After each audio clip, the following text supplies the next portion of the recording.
And I'm also reminded that you, as the Lord sovereign God creator, are not immune from the loss of a child. You showed that through your sacrifice of your Son, Jesus Christ, for us all. And I'm thank you for that witness, but I'm thankful for the love enough that you had for us to show us that you are humanity side and the grief that came with it. With that, we just hope our words are healing. We hope our actions speak louder than our words. And we hope that our hearts are in the right place as we move forward with that. In Jesus' name, I thank you for the God that you are. Amen. Amen. Well said, sir. Thank you. All right, members, I want to take a few moments and we will adopt our committee rules. After doing so, we will hear invited testimony from several of the state agencies, river authorities involved in the response to the devastating flooding and the impact in Central and West Texas earlier this month. We will not hear from local officials representing the areas impacted by floods this morning. Chairman King and I did not want to pull those local officials away from their disaster-related duties to testify in Austin today. Instead, we will hear those folks, those local officials from all the regions impacted on site when we convene on July 31st in Kerrville. Before we move on, I'd like to set the tone for these proceedings. Members, as you have no doubt aware, the subject matter we will cover in this hearing and in future hearings with our select will be heartbreaking and emotion-filled. At least 135 Texans are dead across more than 24 counties stretching from Kerrville up to San Angelo and over to Georgetown, and thousands of Texas homes and other property damage have suffered significant damage and countless residents have been displaced. Dozens of Texans have lost virtually everything they own. Thousands of people from across the country have answered their pleas for help. That includes thousands of first responders from both Texas and over 24 other states, and countless Americans from across the country who have donated money, supplies, and traveled to the sites of the devastation to lend their help. I was reminded as I went and saw some of those volunteers in action on Sunday in that region that God doesn't always call the ones that are prepared, but he prepares everyone that he's called. And I saw that in action in glory, full glory on Sunday as I was walking through that area. Our state is shocked and grieving. It in times such as these, Texans pull together. We have proved that time and time again through disaster after disaster, that is actually exactly what the mindset with which we intend to co-chair these proceedings. In today's hearings, in the hearing we will convene in Kerrville next week, and all future hearings, our select committee will not armchair quarterback or attempt to assign blame. To do so would undermine the very goal in the committee's creation. The goal of our committee is to find constructive policy solutions which will prevent future loss of life like what our state has suffered over the past few weeks. In a tragedy, grace, love, and compassion are essential to healing and recovery. This one is no different, and our ultimate aim is to heal our state's wounds. I ask that each of you bear in mind as we go through about the difficult business of examining the witnesses who will appear today, that next week, and in the future. I also want to explain just a little bit of the protocol. This joint committee does not get to vote on bills. So what we're planning on doing is this hearing and the Kerrville hearing, and then coming back from those two hearings, take what we've learned and what we think would be constructive to move forward on with state actionable items. Each hearing we'll have several bills. I think there's about 4 or so listed on our side. I'm not sure where the House is listed. We'll divide those bills up based on the hearings, and each side will actually have their own hearing to move that legislation back to each chamber through the normal bill process. But this chamber, or this process, does not have the ability, nor should it, to just vote. We need each House and Senate members to debate and deliberate and figure out what they heard and put all the better actors together. So this is not a bill filing or bill voting committee. With that, I want to express my gracious and gratitude for being partnered with this guy from my neck of the woods. We have a long history together. I know each other's personalities are a little bit stronger than some people like sometimes, but I think that's a good thing. But I am privileged to be able to handle the co-chair here with Chairman King out of the House, and I'll let him have his opening remarks. Thank you, Senator Perry. this is going to be a tough series of hearings. It's going to be emotional. And a lot of people want to be heard. I'm hearing from a lot of people from the Kerrville area that wanted to be invited to this hearing. This is not a slight, but as Senator Perry said, when we go to Kerrville next week, we're going to have more opportunities to testify. We're going to have independent hearings going forward. There will be more opportunities to testify. And nobody is not going to get, we're not going to stop anybody from having a chance to testify. But because it is such an emotional subject and there are a lot of feelings stirred up, we do have to be mindful that decorum has to be followed at all times in all hearings to move forward. So just to go over the rules from the House side, as a reminder to the committee and our visitors and witnesses today under House Rule 4, Section 13, House committees are subject to the same rules of decorum that govern the House proceedings under those rules. The chair is responsible for preserving order and decorum during committee meetings, and the chair may ask the Sergeant at Arms to assist in preserving order and decorum. Outbursts or vocal displays of support or opposition from visitors in the audience are prohibited, and the chair may order the Sergeant at Arms to clear the audience if there is a disturbance that disrupts the committee's meetings. Signs, placards, and other objects of similar nature are prohibited. Food and drink are prohibited in the hearing room, and members of the committee and witnesses must confine their remarks to the matter being considered by the committee. Also, if you were on the invited witness list today, please make sure you visited with committee staff and filled out the witness affirmation form before you testify. Also, for those that want to make a comment today, on the House posting, there's a link to the public comment portal where you may submit public comment to the committee. And lastly, because we have a small audience room and a lot of people want to be here, there's an overflow room set up in E1026. And if that one fills up, we will also extend overflow to E1014. With that, Mr. Chairman, I think I'm ready to proceed. Thank you. We will proceed forward on adoption of rules. Our first order of business is to adopt the committee rules. Senators, your offices received an advance copy of the draft rules prior to this morning's hearing, and you have been provided a copy in front of you. There are no substantive differences between the draft rules for our committee and the model rules distributed by the Senate Committee Coordinator during the regular session. If there are any questions about the rule, I'm happy to take them at this time. Chairs, none. Members, Senator Betancourt moves adoption of the committee rules. Are any objection? Hearing none, the motion is adopted. Chairman King. Our rules are the same as any standing committee in the House, so our rules have already been adopted. They've been adopted. All right. Thanks, sir. All right, members, we are going to move forward. I came across, as you would suspect, lots and lots of information has flowed into my box, your box, and I'm sure all the members here have gotten lots of helpful, constructive, and probably stuff that will be incorporated throughout the hearing process. One of those pieces was a video of a meteorologist that after the event went back and put together the weather pattern that day and how we ended up with what I'm told the technical term, a rain bomb event, and how and where it came from and where we knew it was and where it was going. It was a meteorologist out of Houston. It was probably the clearest indicator of our weather pattern that day. So what I have done is got that video. It is visible up there. The first 11 minutes or so, I think, will set the stage for how the committee can go through the panels with a better perspective of just what this event was. And I'm hearing from the old timers, this is a 500-year plus event when you get into the weeds of just how broad and how big this rain cloud was and what it did. So with that, can you turn the video on?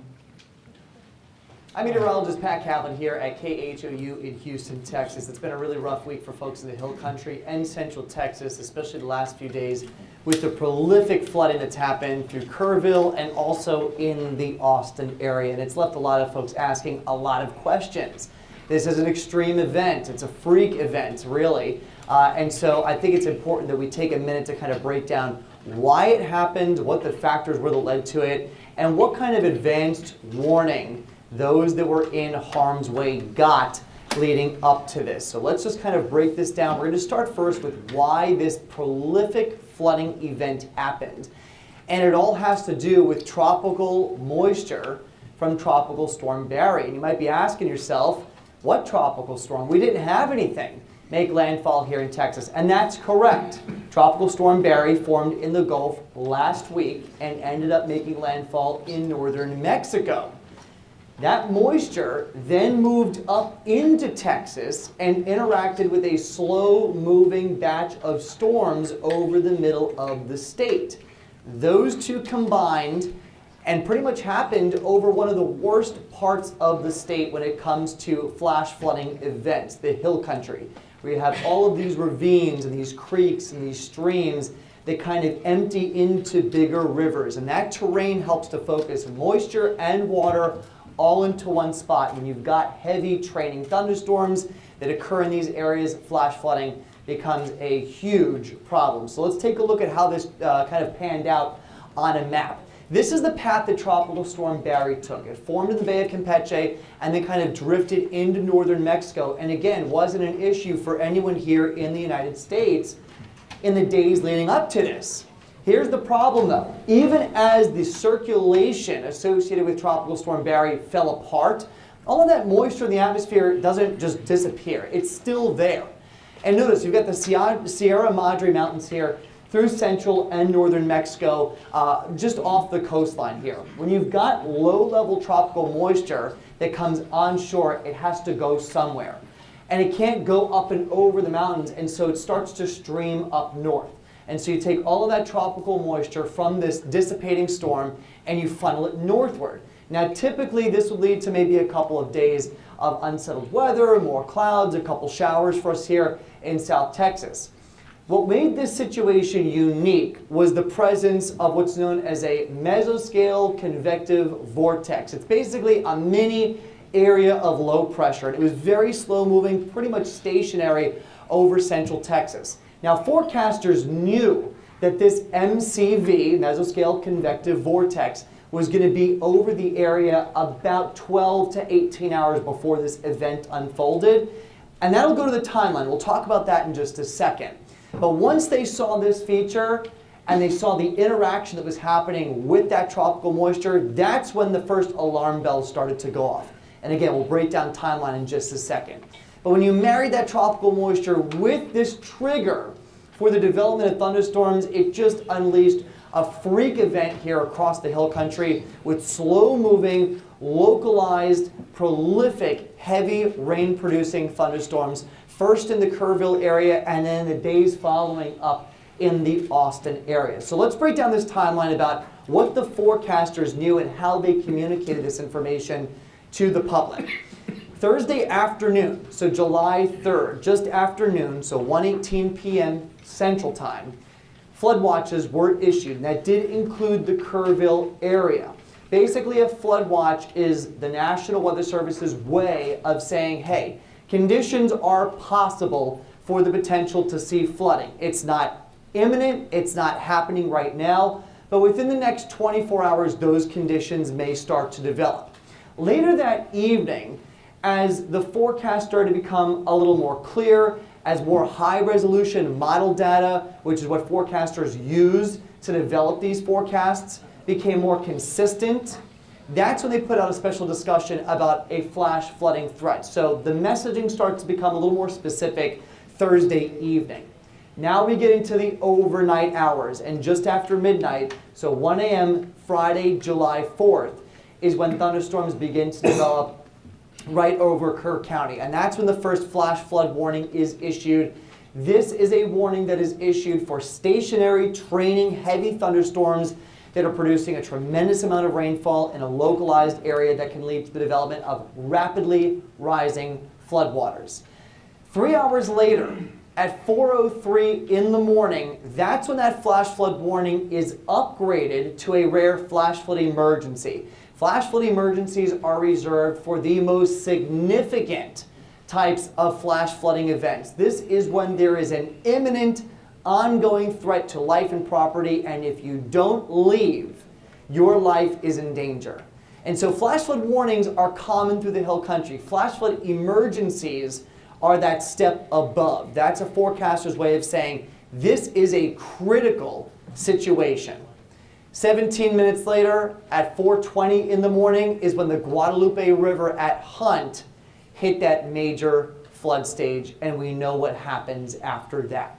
So here's a radar loop. This radar loop goes from 1 o'clock in the morning Friday all the way through Saturday evening. And you can see, notice that little spin, and I'll kind of segment this and break it up. But you see the spin on the radar there? That's the MCV. Again, mesoscale convective vortex. Vortex is that word that really gives us that hint of that spin in the atmosphere. This is like a mini tropical storm almost over land, because we're picking up tropical moisture from the remnants of Barry. You got that spin in the atmosphere, and this just becomes a self-serving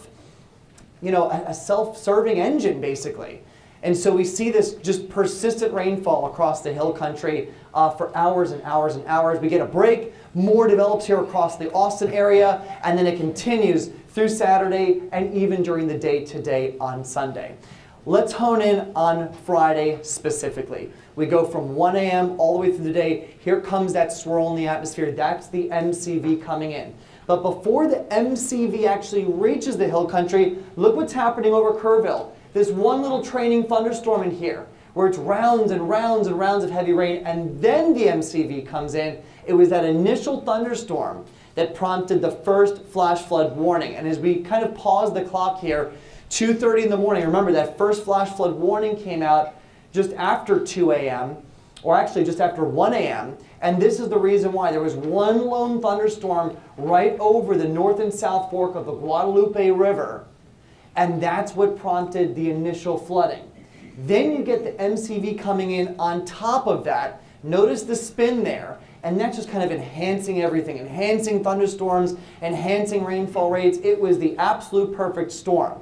And the problem that this presents for forecasters on TV, at the government level, in the private sector, across the board, is that this is really pushing the science of meteorology to the limit. We are not at a point yet where we can pinpoint exactly where these thunderstorms are going to pop up and where that flooding is going to happen. But this was pretty much every worst case scenario coming to light. Tropical moisture, an MCV, and the terrain here, again, through the Hill Country, with all of these little ravines and creeks and streams kind of emptying into one big river. And so the flooding that we got just resulted from just hours and hours of relentless rainfall. So here, again, at the top of the Guadalupe River, so we're not even looking at the middle of the river, where it pretty much begins here, just outside of Kerrville, over a foot of rain fell. These are radar estimates. And this extended up towards Fredericksburg as well. And then when you just compound what happened in the days after, going up towards Marble Falls, Georgetown, look at this, over 20 inches of rain. You got nearly 2 feet of rain just to the south of Brady. So there were different pockets here. Notice these pockets of pink and magenta. This is where flash flooding was the worst. And this is what I was talking about, where the science just isn't there yet.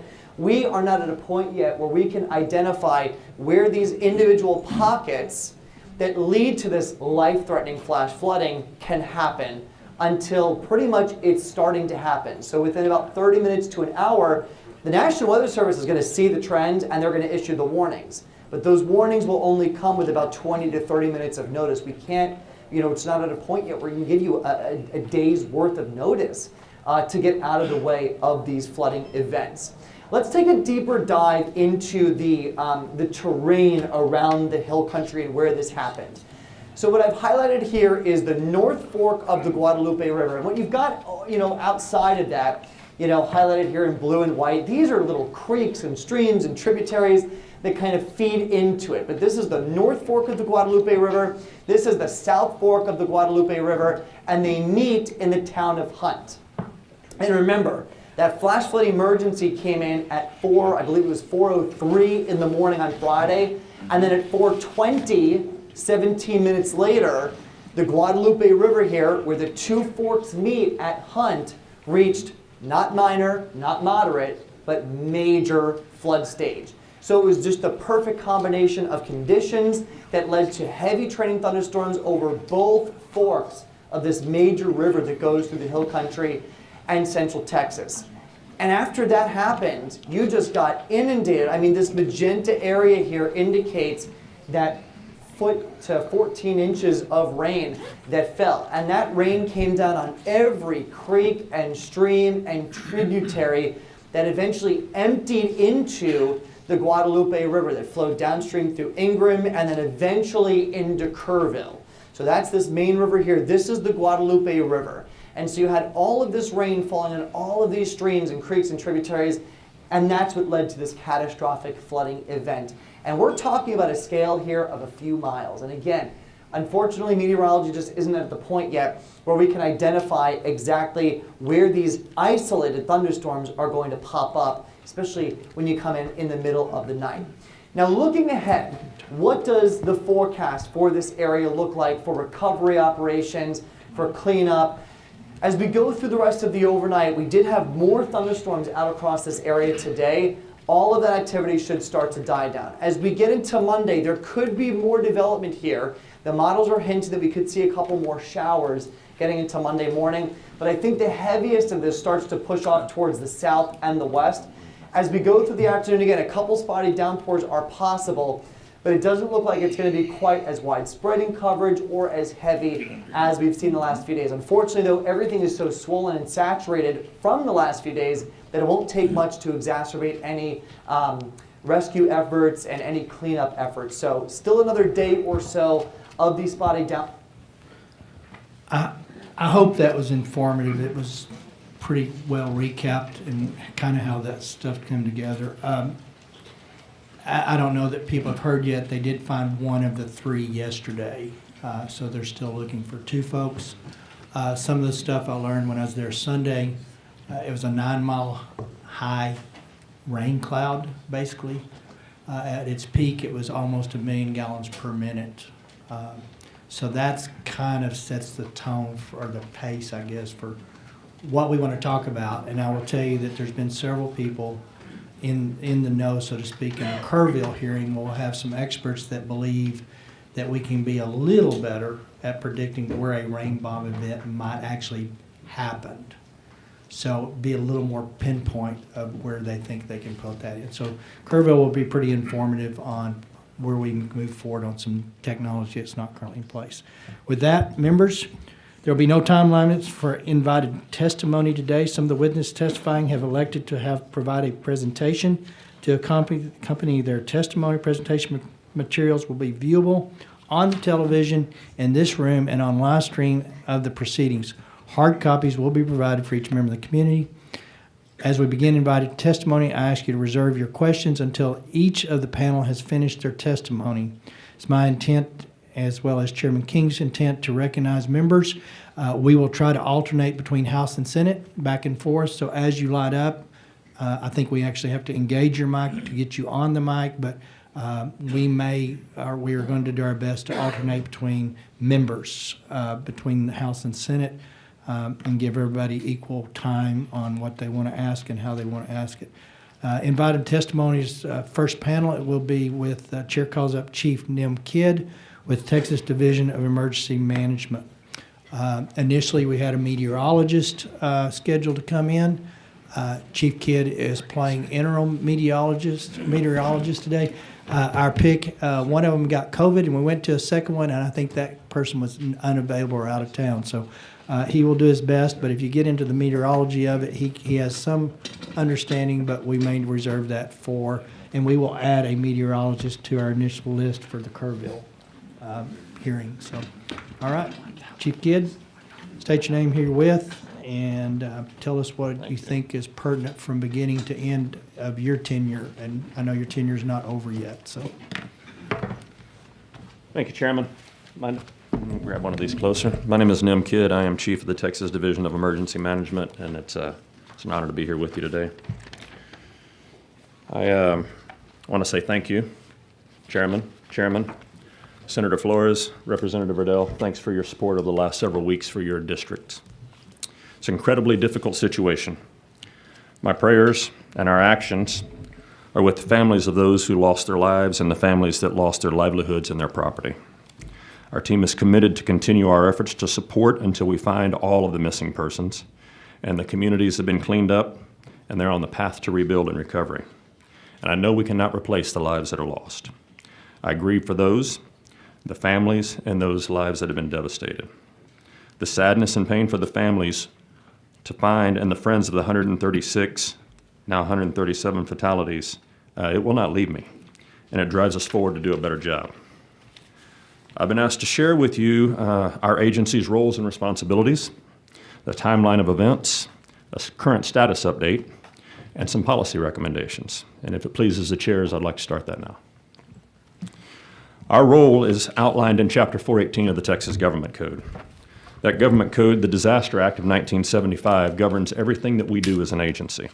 It lists the purpose, the roles of the governor, the roles of TDM, the state finances that support disaster response, local government roles and responsibilities, how mutual aid should work across the state, what we should do as mitigation, what we should do as disaster housing, and what our citizens should do. All disasters in Texas are locally managed. Under Chapter 418, elected mayors and county judges are the emergency management directors for their communities. Our job at the state, as outlined in our statute, is to support local efforts, to augment capacity and capability. I always say we are responsible, but we are not in charge. The responsibility of being in charge rests with local officials. I also chair the Governor's Emergency Management Council. That's a group of 39 state agencies appointed by the governor to support the state and other local government efforts. Our agency has been blessed by you, the legislature, and the governor to have quite a few resources and the authority to pre-position those resources, of which we'll talk about here in a few minutes. Alone, the Texas Division of Emergency Management is just under 550 employees. 300 of them are field-facing. The other 250 support all headquarters-based operations and support our local governments. But with the council, the Emergency Management Council, we are a comprehensive workforce. And with the mutual aid that you've blessed us with in Chapter 418, we bring in specialized groups from other local governments within the state and around the nation. Those local government specialties include urban search and rescue teams, TIFMAS teams, the Fire Interstate Mutual Aid Agreements, the Emergency Medical Task Force, incident support teams and incident support task force, and our faith-based and volunteer organizations active in disaster. We help locals plan, train, exercise, respond, and recover and mitigate from all disasters. But it is only when an incident overwhelms or is suspected to overwhelm a local government are we there to support them. When an incident exceeds a local jurisdiction's capacity and the ability to afford the cost of that disaster, we work with the governor's office for the governor's disaster declaration, and then we do damage assessments. Under federal law and regulations, each state has its own fiscal threshold in order for the president to grant a major disaster declaration. In Texas, because we're the second most populous state in the nation, we have the second highest threshold. The first disaster declaration in Texas was about May 15th of 1953. It was the Waco tornadoes and some floods that followed that. Since then, our state has seen 107 major disaster declarations, 18 federal emergency declarations, and 259 fire-related federal declarations for a total of 384 federal declarations to this state since 1953, far more than any other state in the nation. Our team currently manages $23.5 billion worth of open federal grants from 56 different grant programs and 4,800 individual projects at the local level. Our team works with FEMA and sub-applicants to ensure compliance at the federal and the state level. And at this point, I would like to go ahead and move to the timeline of events, if that pleases the chairs. You all know this. We're a big state. There's always something going on in this state. We have on June 21st, a week or so before the storm, we had a team of Texans in the state of New Mexico. Our team managed their emergency operations center for the state of New Mexico over the weekend because they were having fires and catastrophic floods. We We have the beautiful ability to have a team that gets to train here and work here and share that experience across the nation and then bring that experience back home to us. We also, as chairs mentioned, we have an in-house team of meteorologists, and they help us work with the 13 National Weather Service weather forecast offices that are in Texas. NWS has 13 offices in Texas, 3 river forecast centers that cover Texas, their Southern Region Home, which coordinates those 16 offices, the Storm Prediction Center, and the National Hurricane Center. So 19 different National Weather Service offices cover our state. On Wednesday, July 2nd, our team added 2 boat squads because the area that we saw may get some additional rain. We sent 1 to Tom Green County and 1 to Kerr County. There was a press release that I'll share with you here in a minute on the 2nd that we were also adding Parks and Wildlife, the Department of Public Safety, TxDOT, the Forest Service, AgriLife, the Public Utility Commission, the Railroad Commission, TCEQ, and DSHS to our teams to be ready to support weather that was coming up. Now, people are going to ask, well, what did you know that nobody else knew? We didn't know anything that nobody. Chairman, thank you for leading this hearing that way, because that is really true. The science is just not there yet. What we did know, we knew we were going into a holiday weekend. We knew that we needed to ensure resources were available from those local governments that we would want to stand up for water teams, for search and rescue teams, for medical teams if they were needed. And we're going to talk in just a second about where they might have been needed. At that time, when we released our press release on July the 2nd, the National Weather Service largest forecast was for San Angelo. And that forecast was likely 2 to 3 inches of rain, less likely, their words, less likely 4 to 5 inches of rain. I'll move to Thursday morning, July 3rd at 8 o'clock. We do a Command and General Staff, which is our agency's internal call of our assistant chiefs across the region and the divisions. We do this every weekday just to get us started as an agency on the same page. It lasts usually 12 minutes, maybe 13 minutes from time to time. If there's something going on, they last a little longer. At our 8 o'clock Command and General Staff call, some forecast models by the National Weather Service had some outliers. The area of concern that we were looking at was 35,000 square miles across Texas. Let me put that in perspective. That's the state of Indiana, or Maine, or Vermont, New Hampshire, Massachusetts, Connecticut, and Rhode Island combined was the area of operation that we wanted to have resources ready to support our local government partners. That was 44 counties in Texas. The forecast then for those 44 counties in that area was, again, 1 to 3 inches of rain, less likely now 5 to 7. We had a 10 o'clock statewide weather call that morning. We have these calls anytime we think local partners need to be aware of what's happening in their areas and to ensure that all state agency resources on the Emergency Management Council are there to support our local government partners. We had 468 lines call into our 10 o'clock call that morning. And when I say a line call in, it's a Zoom call like many of you do. There may be 5 people on the other end of one of those lines, or there may be 1 person, but 468 individual lines called into our 10 a.m. weather call on Thursday the 3rd. The National Weather Service briefs on that call for all of our local partners to hear the same brief. Instead of 19 different locations, it's one voice from the National Weather Service, and that's the Southern Region Home. The forecast that morning that they presented was slight risk of flash flood. On their scale, it was a level 2 of 4. That was for Central and West Texas.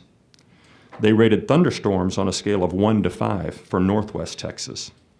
And they rated river flooding, isolated river flooding, minor to moderate in Southwest Texas.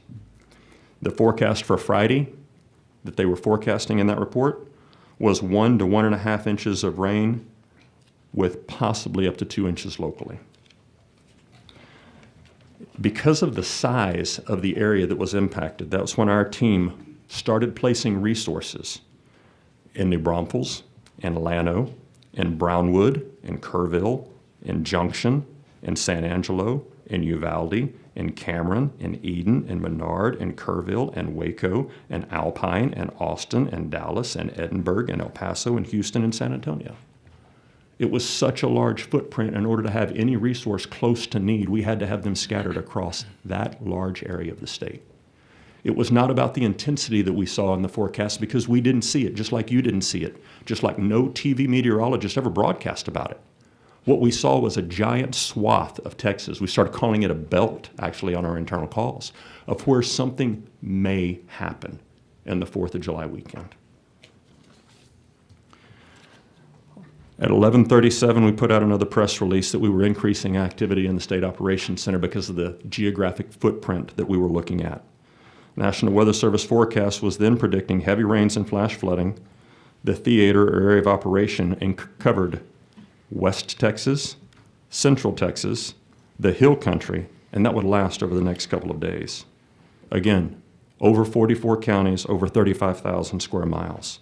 So we added the additional boat squads, we added the additional helos, and we added the additional high-profile vehicles, a total of 10 of them, to cover a radius of about 160-mile radius across Texas. We had our resources in place by 1 o'clock on Thursday afternoon in those areas. We were pre-positioned, thanks to the authority that you vest in us and the resources that you give us. We had no idea where rain would fall, as you saw in the video, but we knew there was moisture in the atmosphere. Throughout Thursday, the National Weather Service in San Antonio and San Angelo continued to post on their social media pages. And I'm going to read through some of these, and we have the actuals here if you choose to see them. Flash flood watch. I think there's some confusion between a watch, a warning, and an emergency.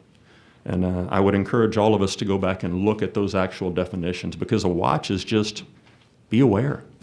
Know that something might happen. But even in their definitions, it says no guarantee of flooding, just a watch. Flash flood watch, 1 to 3 inches, likely, 5 to 7, less likely. Potential impacts could be rivers, creeks, streams, low-lying flood-prone areas. On Thursday, July 3rd at 3:20 p.m., the National Weather Service San Antonio then says heavy rains possible across some areas of central Texas, especially western hill country, southern Edwards Plateau, and the Rio Grande. Chances of rain decrease on Friday, with drier weekend and hotter conditions ahead. 18 minutes later, the Storm Prediction Center says, hot and humid for the Midwest. This is the national scale. Hot and humid for the Midwest. Wet and much cooler for the southern U.S. Severe storms and heavy rain, flash flood possible in the upper Midwest and plains, and heavy rain possible in the Northwest Rockies and Florida. No mention from the Storm Prediction Center of any severe weather in Texas. Again, Thursday, 6:56 p.m., the National Weather Service San Antonio says showers increasing across the hill country, west of I-35, from San Antonio to Austin, expanded through this evening. At 7:37, now we're at a flash flood watch still for the hill country, the Edwards Plateau, locally heavy rains possible. Potential over to Highway 90 corridor, southern Edwards Plateau, hill country, expanded to the I-35 corridor. Rains will decrease for Independence Day, but isolated showers may continue. It's 7:37 on the Thursday before, the night before. At 7:58 and again at 8:21, flash flood watch. Watch again, Bexar County, Gillespie Canyon, Kendall, Llano, and advisories for Mason, McCullough, and San Saba. So the area is still continuing to expand, but still at a very, very low intensity level. 8:54 p.m., National Weather Service San Antonio, 1 to 3 inches of rain, 5 to 7 less likely across the flood watch area, 44 counties. The hill country to 281, Bexar, southern Edwards Plateau, and the Rio Grande. 9:30 p.m. on Thursday night, National Weather Service San Antonio, pockets of heavy rain in Kendall County, headed towards Gillespie and Blanco County. 1 to 2 inches have already fallen within the last 3 hours, and more rain is on the way. At 11:17 p.m., National Weather Service San Antonio, pockets of rain continue across the hill country, more development expected through the evening. Flash flood watch remains in effect until 7 a.m. on Friday, July 4th, and their message was turn around, don't drown. Friday, July 4th, 1:06 a.m. National Weather Service San Antonio, very heavy rain, Bandera, Kerr, Gillespie, within the last 2 to 3 inches per hour is the rainfall. At 1:14 a.m., flash flood warning, first warning as you saw on the broadcast also, from Ingram and Hunt until 4:15 a.m. 1 to 2 inches have fallen, expected rate of 2 to 3 inches per hour, 1 to 3 additional inches expected. Flash flood is ongoing or expected was what they put out on their social media accounts. This is 1:14 a.m. At 1:32 a.m., flash flood warning. The flash flood warning that they listed included at that point in time still 13 Texas counties: Bandera, Barrett, Blanco, Burnett, Edwards, Gillespie, Kendall, Kerr, Kinney, Llano, Medina, Real, and Uvalde. 1 to 3 inches of rain likely, 5 to 7 possible across the flood area. 2:37 a.m., flash flood watch expanded until 1 p.m. today now. The Hill Country again, 1 to 3 inches, 5 to 7 possible. Excessive runoff may result in flooding of low-lying areas, rivers, creeks, and low water crossings. 3:08 a.m., the next message. Very dangerous flash flood event, south central Kerr County. 3 to 7 inches of rainfall in the last 2 to 3 hours. Flash flood warning, turn around, don't drown. 3:19 a.m., the Guadalupe at Hunt is at 11 feet. It's expected to crest at 16.6 feet. At 3:33 a.m., flash flood warning, Guadalupe at Hunt, Kerr and Bandera County until 7 a.m. At 4 a.m., the Guadalupe at Hunt, 19.4 feet, expected to crest now at 23.8 feet. Less than an hour, they changed the forecast like that. 4:23 a.m., 5 to 10 inches of rain over the next 3 to 6 hours. This is a flash flood emergency. 4:45 a.m., the National Weather Service at Guadalupe and Hunt puts out another message. And at 5:56, I personally get the first report of people trapped on roofs. We know what happened after that. I want to thank you again for the resources and the capability to expand and put resources in place ahead of need. For this coming week, for this weekend, for the little tropical disturbance that's out there, we are already moving and we'll have resources in East Texas tomorrow. There will be a boat squad up in Amarillo for rain that's coming into Amarillo from a system that's up there, as well as putting resources in Liberty, Beaumont, and Jasper for tropical weather coming in from the Gulf. I'd like to shift to the status now, which is number 3. At the height of our event, we had over 2,700 state employees actively engaged supporting operations across the state of Texas. But that was dwarfed by the 17,800 volunteers that came from all over this nation to help our communities. The governor so far has declared 26 Texas counties for disaster, and we're adding another 4 today. There are 15 counties under the President's Public Assistance Declaration that will help with debris and emergency response costs and rebuilding. And there are 6 counties that we will be adding more today, or requesting more today, for individual assistance to help communities rebuild. We've had over 6,000 people register for FEMA assistance already. As we go forward, we continue to work on search to find those that are missing. We continue to work with the debris contracts and debris contractors because there is a lot of debris to pick up and clean up. And we'll continue to work with our local partners to find solutions for temporary and long-term housing.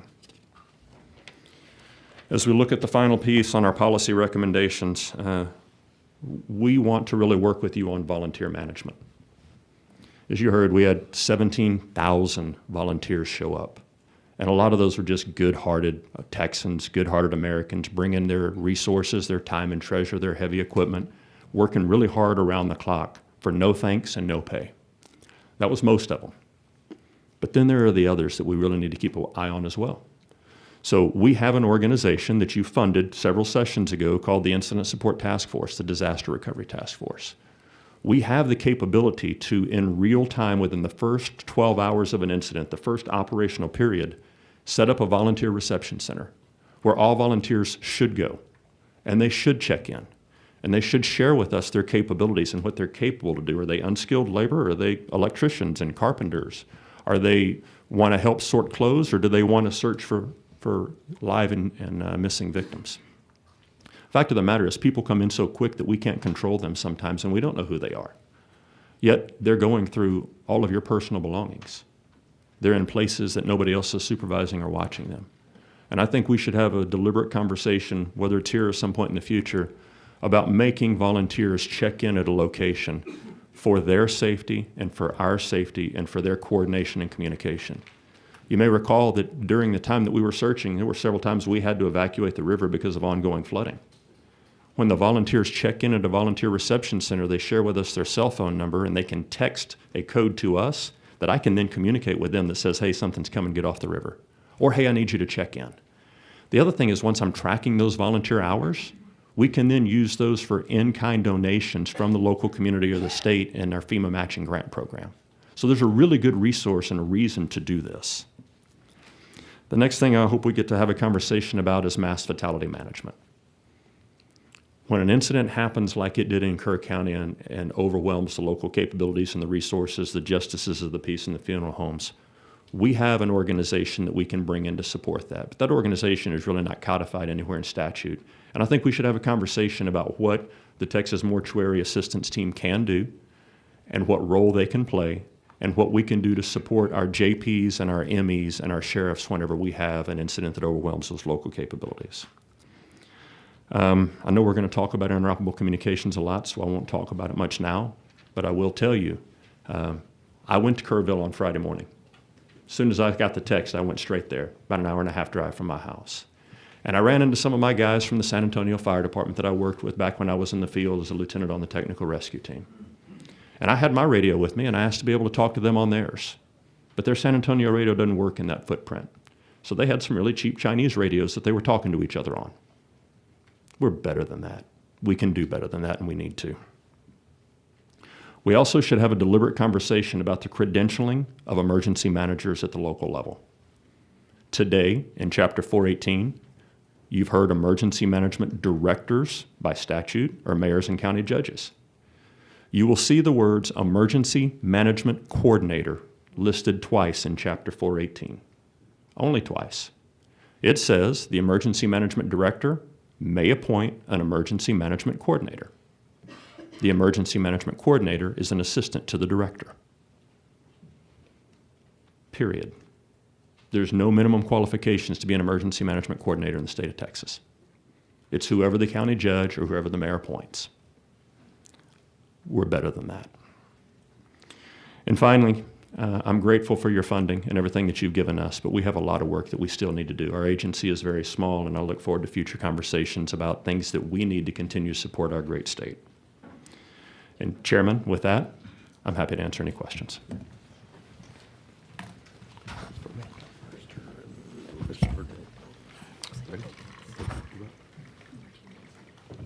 One second. Do we have to stay? We have to stay in order because of that. 'Cause- Right.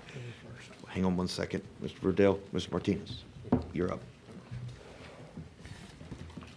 Just an admin, we'll try to alternate between Senate and House members as they are on the board, so we'll make sure each is alternated to try to give you guys your voice. Go ahead, I'm sorry. All right, thank you. And thank you, Chief Kidd. First of all, I really want to thank you for all your leadership and your dedication. And I'm honored to not only be a part of your leadership, but also to call you a friend. And I know as a first responder as well, and a lot that we have worked on together, I think one of the things that really, the statement that you made a little while ago was in regard to interoperability and the ability to be able to speak between different agencies. And I can relate because I understand that down in the Rio Grande Valley, we have a major incident, whether it's a mass casualty incident or unified response to where various agencies get together and then you switch over to all valley and everybody can communicate. But once we leave the valley, our radios no longer work. And in regard to interoperability and being able to utilize those radios and that communication, is there a way that utilizing the infrastructure we already have in place and maybe having a radio with a SIM card that we can pop in and that radio will be capable if we go to Dallas for response, and like we have our Texas Task Force 3 down in the Rio Grande Valley. And then also my hats off to all of our responders that went out there and took their time during that response. But is there a way that would work to where we're not building a new system, but working off the existing system and have the ability to provide grants for radios to where all of these other agencies would have that capability? So, Chairman, thank you. And again, thanks for your support and partnership and your service as well. I believe the short answer to your question is yes. But I also personally believe we have two challenges when it comes to interoperable communication. And the first one is the technical challenge. It's what you just discussed. And I think the private sector partners that we've talked to and dealt with over the years are ready to come to the technical solutions. In many places, those technical solutions may already exist. I believe the larger challenge in today's date is the cultural challenge. We have 52 to 54 independently, usually locally owned radio systems across the state. There's no state standard for governance in how they operate. We do have, and the Department of Public Safety can talk well about it, great organization that has the statewide interoperability coordinator. But I think when you talk to them, you're going to find there's no teeth and there's no funding. There's no carrot or no stick in what we want to get them to do so that we have a statewide covered network. Now, I'm not suggesting we go build a brand new system from the ground up. I don't. I think there's plenty of broadband, fiber, technology, capabilities, Starlink, you name it out there. But we do need an organizational structure to cobble that together and offer grants and offer support to locals that have built these systems on their own. We didn't give them any money to do that. They built them on their own. And if I'm building my house and you're not paying for it, you don't get to design my house or say what rooms I have. And that's what they've done with their radio systems. So we as a state, I believe, should have conversations deliberately with them and figure out how we can integrate all of them in together. And then just one more question in regard to that, Chief, and the response from a lot of our agencies that went over, Texas Task Force 3 to all of these agencies, do they have the equipment that is necessary to respond, or is that something we also need to look at so that they could be well prepared for any type of response across the state of Texas? Thank you, sir. With the exception, I believe, of some of the TIFMAS apparatus that you fund through the Texas A&M Forest Service, when a local government sends their resources, their people and their equipment to us, those are generally owned and operated at the expense of the local government. We only pay for them for the time that we're using them. And we should have a deliberate conversation about the resources that we stage across the state. Because as you know, and for the rest and those in the audience, 2/3 of every paid fire department is off duty at any given time. The 24-hour shift that they work, Houston, 3/4 of theirs is off duty at any given time. What they don't have is 2/3 of fire trucks sitting in their fleet ready to go out the door. If it was a decision that we added some state-owned assets across the state in our regions, and maybe if we had some great places to park them and stage them and store them at the same time, then it's much easier for those fire chiefs to send me their employees and not send me their frontline apparatus. And I hope that we can have a conversation about that. Senator Bedencourt. Thank you, Mr. Chairman. NEM, as usual, you go through with precise declaration of how we got there, and I think the meteorology of this is so unique. It really is reflected in the warning levels, because basically what you laid out, and I'd love to see that, by the way, if one of the clerks can bring that up to the front. I'd love to see this again. You're basically saying that at 106, we're still at from the National Weather Service, we're still at a watch level. Really, when you read through what you had outlined, we didn't get to a warning level of significant dangerous flooding till 3:08, if I've got the right round. That's our information, Yeah. Senator. Right, and then there's a backup at 3:14, okay? And then really, the flash flood emergency comes out at 4:45. So the 423 was what I had here. I'm 423, sorry. Yes, okay, sir. that's fine, right. And so really, those three are the three step-up levels that you're dealing with. And by the time we get to the third level, the flash flood warning emergency comes out, it's already happened. When did you get your first call that people were on rooftops and they needed help? 4:56 a.m. Yeah, so within literally 33 minutes from that flash flood, that final emergency warning, you're already getting people that need to be rescued.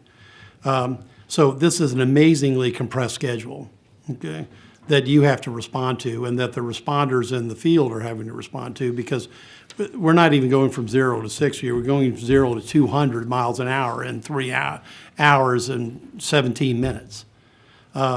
So we're really going to have an extended discussion, Mr. Chairman, members, with National Weather Service about these type of alerts and the speed at which they came out. Now, given that radar loop, they might have been able to accelerate it some, but they're not going to accelerate it by half a day or 4 hours.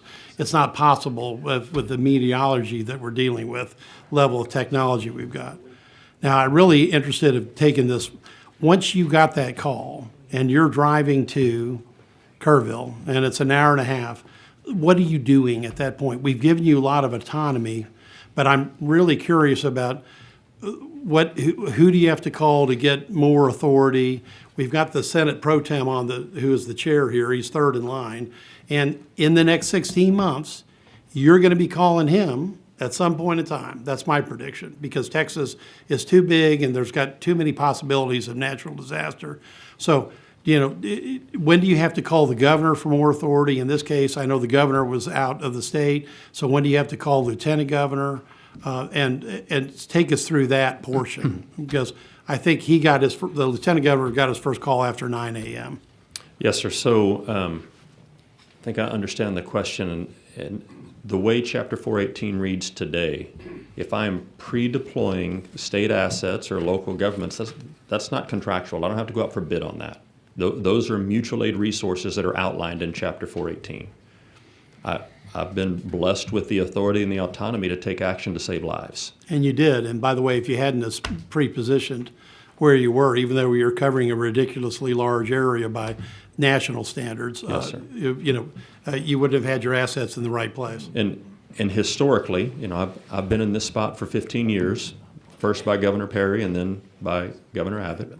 And the direction that I was given 15 years ago was, Nim, don't worry about getting a call from me asking why you spent money or deployed resources. Okay. You do not want the call asking why you did not. And I've operated that way for the last 15 years, Senator, I am the expert in this, and I challenge all of our people to be the experts in their jobs. And so there's nothing that requires me to notify anybody else of the actions that were taken during the emergency. Here's the statutory authority I need from the governor or acting governor. It's a disaster declaration. And then it's the request to the president for a major disaster declaration. Remember, under Chapter 418, only a mayor or a county judge can mandate an evacuation from a part of their community. The governor of Texas or acting governor does not have the authority under state law to mandate an evacuation. So I mean no disrespect to the governor, the governor's office, or the acting governor, whoever that may be. But in times like this, when we're in the middle of the battle, they have already granted the permission to me to take the action that we need to do our job. And you have enforced that through regulation and funding. And then we had a chance to talk, and I can't remember what day it was. I think I caught up with you that by the time you got to Kerrville, you actually ran into 2 EOCs Yes, that sir. were operating independently. One was in the city, and the other one was in the county. So Yes, what sir. action did you take at that point in time? So we see this a lot across Texas, not just in Kerr and Kerrville, is cities and counties, 254 counties, 1,217 now cities, but really only about 480 emergency managers and emergency management programs across the state, because in so many jurisdictions, especially in the western Texas, Senator, in your district, the county judge is the emergency management director and coordinator and everything else at the same time. They don't have the staff to continue to go and do that. But in some of the more rural areas, more urban areas, you may have a county that has 3 or 4 of the cities under their emergency management plan and under their emergency management coordinator. You also have places where the emergency management director, the judge, appoints an emergency management coordinator, but that emergency management coordinator may be the employee of another department in the county. And there are plenty of times whenever a city will have its own emergency operations center, the city of Houston, Sure. and Harris County will have its own emergency TranStar. operations center Right. at TranStar. So in events like this, when we see that none of those facilities will support all of the resources that are coming in, we encourage them to move to an ad hoc facility quickly that we can get everyone in the same room so that we're looking at each other eyeball to eyeball and not having to chase each other around rooms or around communities. And so we did. We asked them, and they complied very well. They were, again, we're not in charge. We don't get to tell them what to do. We're just responsible. We support them. We asked them, can you find us a facility that we can all be in the same room? Because we have a lot of state and federal, soon-to-be federal assets coming in. And I would like for us all to be in the same facility, and that's when they offered up the youth center there. Which is quite a challenge in the area that you were looking at, okay, right? To find one of a substantial nature to handle all the resources that you were bringing in. I want to loop back with this, and for the members here, I think it's a very important point.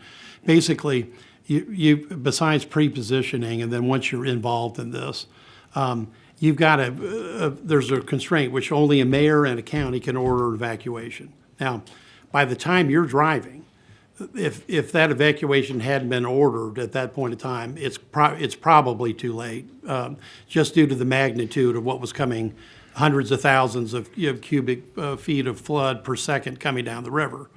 Now, I think one of the things we have to look at is we probably have to know when these mandatory evacuations are ordered, and we have to have some way to bring that bottom-up decision up to the top, because whether it's the pro tem or lieutenant governor or the governor, that's something we're going to have to understand, that we've already had this issue.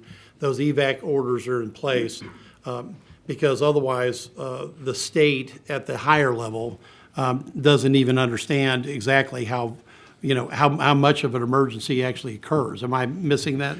Senator, you're not missing anything. I think the other thing that I want to say is local officials know their communities better than anyone else. And I don't think we would ever want to take the mandatory or the ability to mandate an evacuation away from a local official any more than I think we ought to give it to somebody that's in Austin several hundred miles away from where that problem or that challenge is. And so I think there will be a lot of question, a lot of accusation, a lot of second guessing. I'm not in that business. I don't do that. But those local officials know when to order an evacuation and when not to.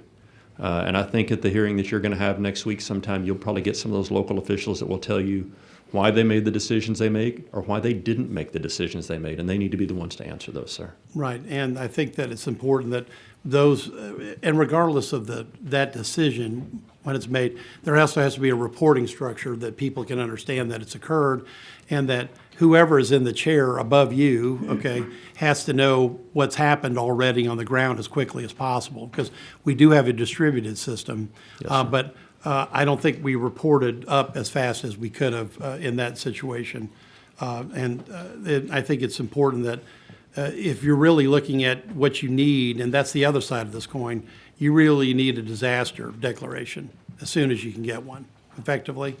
That's your next big switch from state government, from the leadership of state government.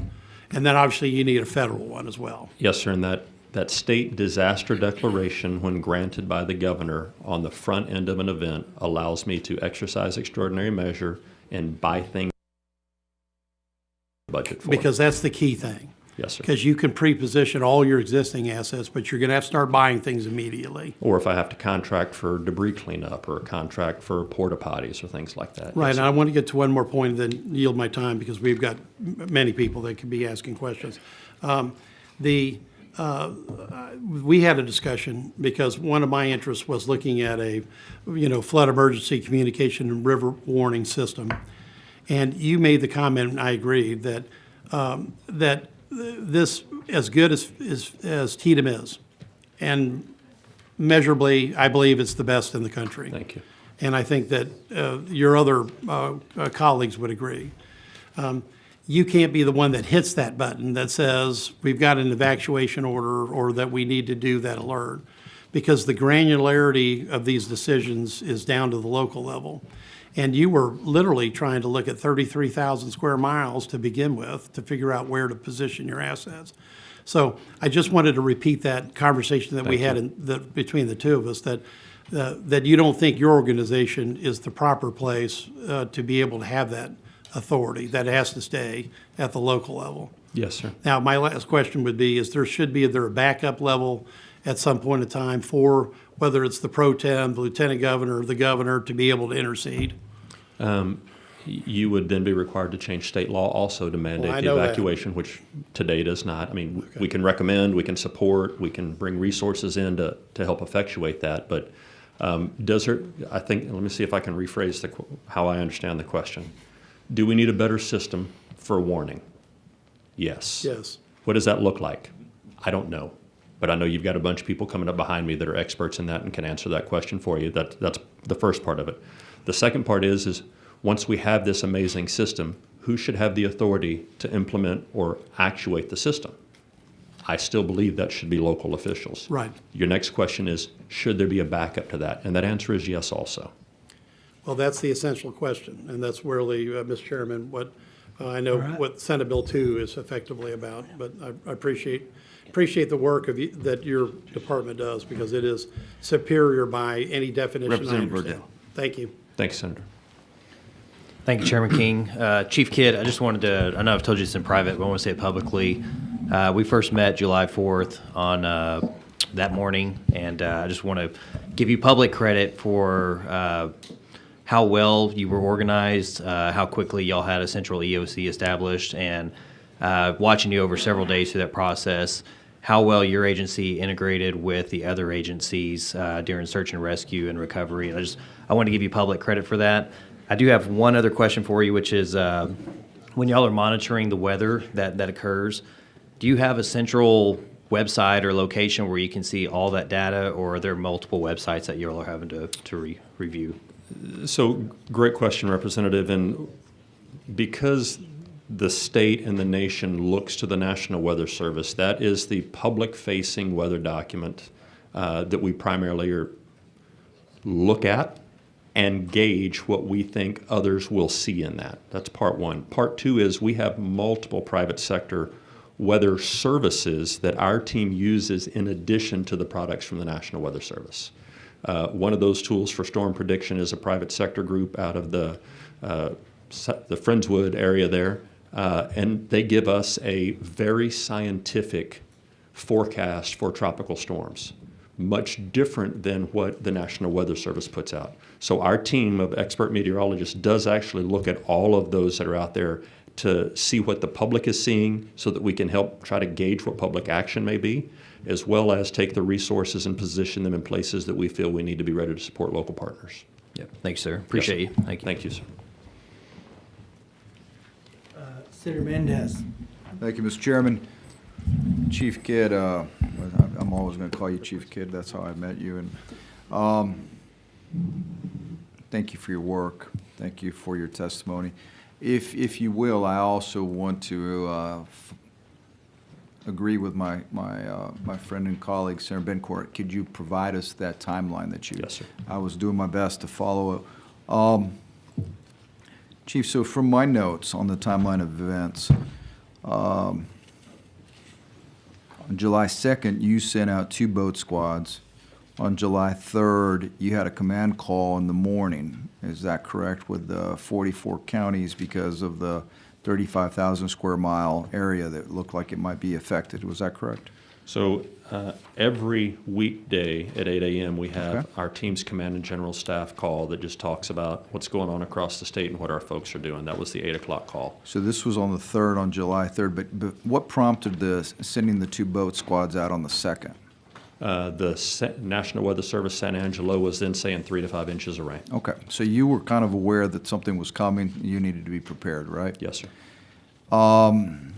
Then I think you have 1137, you're working to distribute resources by 1 p.m. July 3rd in a 100-mile radius, was that correct? 160 miles, yes, sir. 160-mile radius, okay.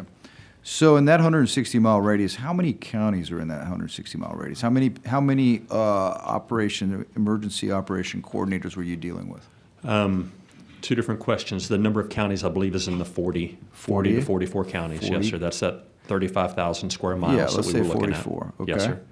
And then each county has an emergency management director. That's the county judge. And then Right. some of those counties have independent coordinators. Correct. And then if those counties have a city, and as you know, a lot of our West Texas may have one or two incorporated city limits, unlike Bear County with 30 plus inside it. Right, right. So each of those, and our job is to share information with them. The 10 o'clock call that we had 460 plus lines calling into that call. We believe the majority of those were from the impacted areas, So, or forecasted so, areas. so I'm my sorry. question is, does the current process or procedure, because as you've correctly stated, locally, they have to make the decisions at the local level, but they also need to have all of the best information. And I'm going to venture to guess that you have probably access to all of the best information in terms of, you have at your disposal. Do you have a process in place that guarantees that you have communicated the potential danger with each of those emergency coordinators at the local level? Do you have a way that you can, for lack of a better word, authenticate that they have received the information? So we know we can share the information with the technology that we have, but we really have no way of knowing whether they received the message. See, I would better hope that you'd have a way for them to acknowledge, I have read and received what has been sent to me, because I think that would be the best way to guarantee, regardless, we need to put a procedure in place that tries to eliminate human error. We can't guarantee the competency. You mentioned it in a way, you said emergency coordinators qualifications. There are no qualifications. It's an assistant, basically, to the mayor or judge. They can appoint somebody, correct? Yes, sir. And that's it. There's one sentence and there's no qualifications whatsoever, right? Yes, sir. That's a concern. And Senator, that doesn't mean we don't have qualified people in those jobs. I didn't say that. know. I didn't say that. Well, I'll get beat up from my peers Yeah, because I no. didn't say that. So Yeah, Verifying. I agree, but we trust, but we must verify. yes, sir.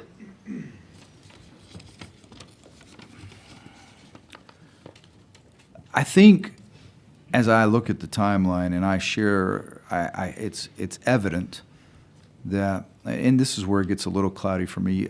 You had something at 1:06. What happened at 1:06 a.m. on the 4th of July? You had 1:06, then you had 1:14. Yes, sir. 106 National Weather Service San Antonio put a social media post out that said very heavy rain for Bandera, Kerr, and Gillespie County, rate of 2 to 3 inches per hour. Okay, so at that time, they're saying at 1:06, they're saying, hey, there's heavy rain, it's coming down at a high rate. And when that happens, does anybody,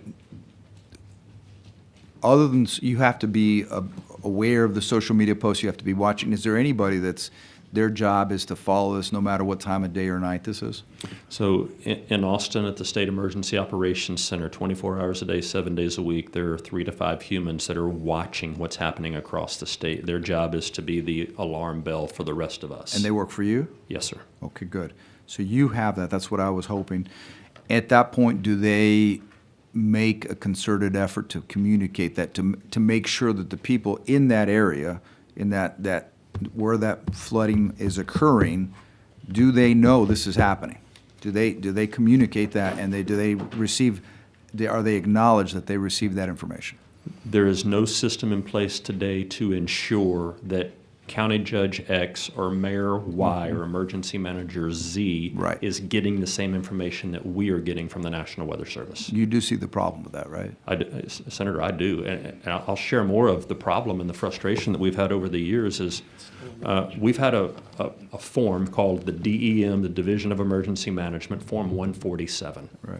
Under the governor's executive order from 2019, mayors and county judges are required to tell us their contact information and who's responsible for emergency management at the local level. To this day, I still get forms sent to us that have an office number for the emergency contact number. Listen, it's not for lack of trying and reaching out. We still get email addresses that we know are generic email addresses that are not being monitored. You've given us the resources to put people in the field to work directly. We have an employee in Kerr County, have had for 2 or 3 years now. That doesn't mean we have any way of guaranteeing that the responsible adult local officials and those that are appointed are awake and seeing the same information that our people that are paid to be awake at 2 o'clock in the morning are seeing. Yeah. Just lost power. So, 1:14, what happened at 1:14 a.m.? You had it on your timeline. Yes, sir. At 1:14 a.m., the National Weather Service San Antonio issued the flash flood warning for Ingram and Hunt, and that flash flood warning was in effect until 4:15 a.m. So that's when it changed in those 8 minutes from watch to warning? That's what it looks like from their social media post, yes, sir. Okay. And I understand that one of the problems that I see is that these terms, I think it's just like the alarms we get on our phones. They may be easy to ignore, especially at 1 o'clock in the morning when most reasonable human beings are sleeping. But the problem is that when emergencies like this are occurring, our constituents statewide rely on us to have people awake. I want to thank you for bringing this forward because I think this helps highlight where we can get better. I think that I'm sure that in Kerr County, when at 1:06 a.m. they were saying that the water was coming down at how many inches per minute? 2 to 3. 2 to 3 inches an hour. So it's flood. It's already the change from watch to warning is occurring because of the waterfall. The only difference is someone hasn't actually determined it, called it something. That at that point, hopefully, what I think we need to say, and maybe working. Do we know at how many inches per hour will create a flooding situation? Do we know that we have that information? So, globally, yes, meteorologists do. They use something called the Flash Flood Guidance, FFG, but it's different depending on, and Senator, this is where I'm playing meteorologist, so cut me a little bit of slack here. It depends on the terrain and the geography. In some cases, 1 to 1.5 inches per hour will cause massive flooding. In other cases, it's going to soak into the ground, and farmers and ranchers are going to welcome that rain. So each part of the state is different based on the catchment basin. Right. If you're flat, yeah. So in this part of the country where it's known as Flash Flood Alley, do we have a historic knowledge of how many inches per hour cause a flood? I believe what the Weather Service will tell you is 1.5 to 2 inches per hour can cause flooding in certain areas. And how much was really falling? we should How get much them was to it? answer Well, that. how much was falling at 106? 2 to 3 inches per hour. So twice as much. Yes, sir. Thank you. Yes, Thank you, sir. Mr. Chairman. Mr. Dark. Thank you. Can you hear me? Okay. First of all, Chief, thank you for all that you do. We were privileged to have a briefing with you and the governor last week in San Angelo. Chairman Perry and I were present. My thanks go to you for all your organizational skills that resulted in great relief for the city of San Angelo and our area. I also want to thank you for your proactive response by deploying a swiftwater rescue team to San Angelo on the basis of a 3 to 5 inch forecast. Now, San Angelo, we don't get 3 to 5 inches in 6 months, but you were able to deploy a swiftwater rescue team to San Angelo, and after we got 14 inches in 12 hours, you were plucking people out of trees and off rooftops with that unit. I can't thank you enough for your actions and your prepositioning those assets to our area during that period of time. I do have one question with regard to disaster scams. I have noticed, as we all have, opportunities to donate and help these various areas of our state. Is there anything regarding credentialing or certification of these sites for authenticity and and recommendations, if you will, that they are created and able to execute, if you will, the deployment of donated sums on behalf of these areas. So my query is there anything in your experience or what you're doing now that helps position TDM or any other agency to kind of be a filter, if you will, for these sites that open up that pretend to help but may in fact be scams? Yes, sir. Yes, sir. Thank you, sir, and thanks for the compliments and the question. On the compliments side, we did have a boat there, but that was to support your great local first responders that were already there, already engaged, and already doing rescues as well. Nobody does this alone, and our job is to support them. And we did a small portion compared to the large portion that your local first responders did, paid and volunteer. To the second part of the question and the comment is, we do in our agency have the ability to set up a volunteer reception center. We're going to call it VRC because we love acronyms. To set up a volunteer reception center within the first couple of hours of an incident. And this is where we want, and probably would love to see some teeth in this, we want our volunteers to go to the VRC first. That way we can qualify and quantify them as well to make sure that we have the right people doing the right job at the right place. And listen, I don't know that we want to talk about this right now, but I'd also like to know, do we have any registered sex offenders that are coming in to work in shelters? Do we have anybody with warrants right now that shouldn't be going through my personal belongings that are scattered all over the place? Do we have any predators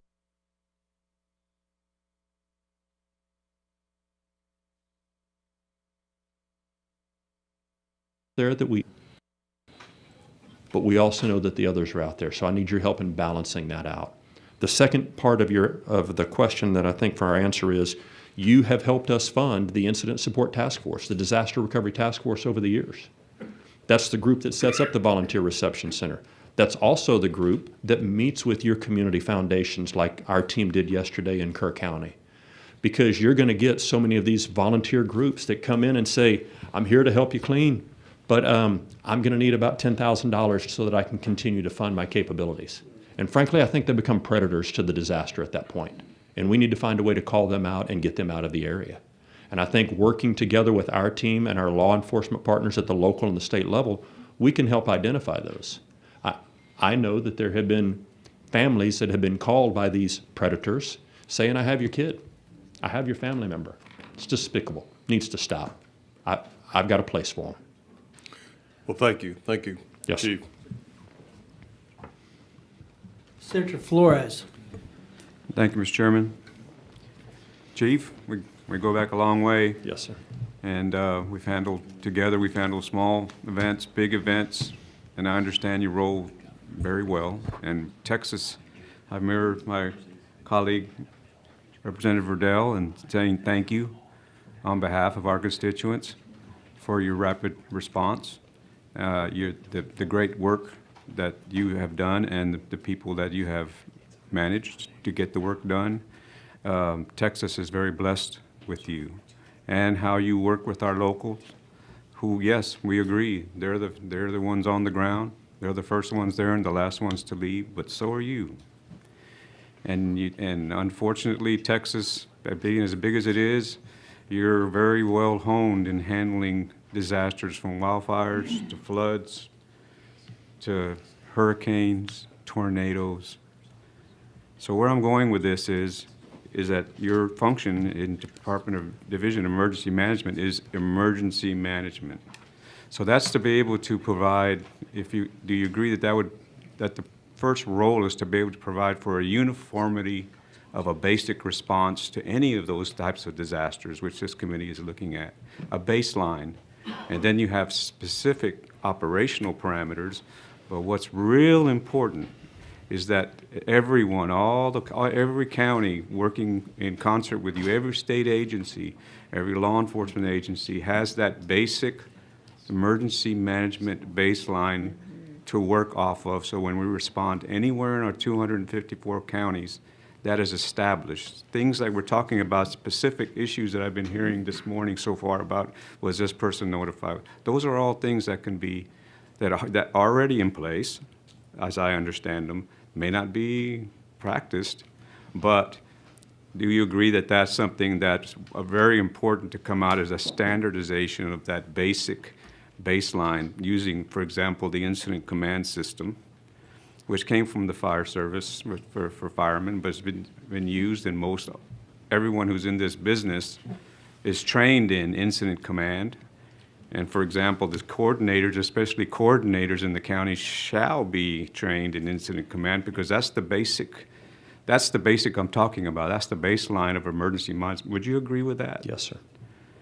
I would. So how would you think you would help us to go around to make it so? So, Senator, I don't remember the exact year that you got into law enforcement, but I'm going to go out on a limb here and say that in the 60s, did T-Cole exist? No, but neither did I. Good Actually, I did answer. in 1960. Good I was in answer. 1960, but I don't think I cared much about it then. But T-Cole didn't exist before the 60s. I think it was in the early 70s whenever this body, your predecessors, came together to standardize and credential law enforcement. That's correct.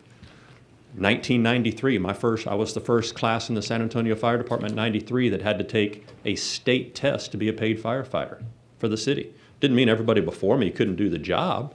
They just only took a city test. They didn't take a state test.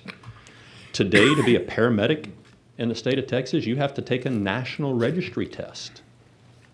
All of the emergency management and emergency response disciplines have gone through this process except the emergency management discipline, to where we standardize the curriculum in order to be paid or volunteer even as an emergency management coordinator for a jurisdiction in Texas. I think this is the time that we do that. And again, not because we have people that are unqualified doing the job, but to your point, Senator, there is no standardization and no consistency.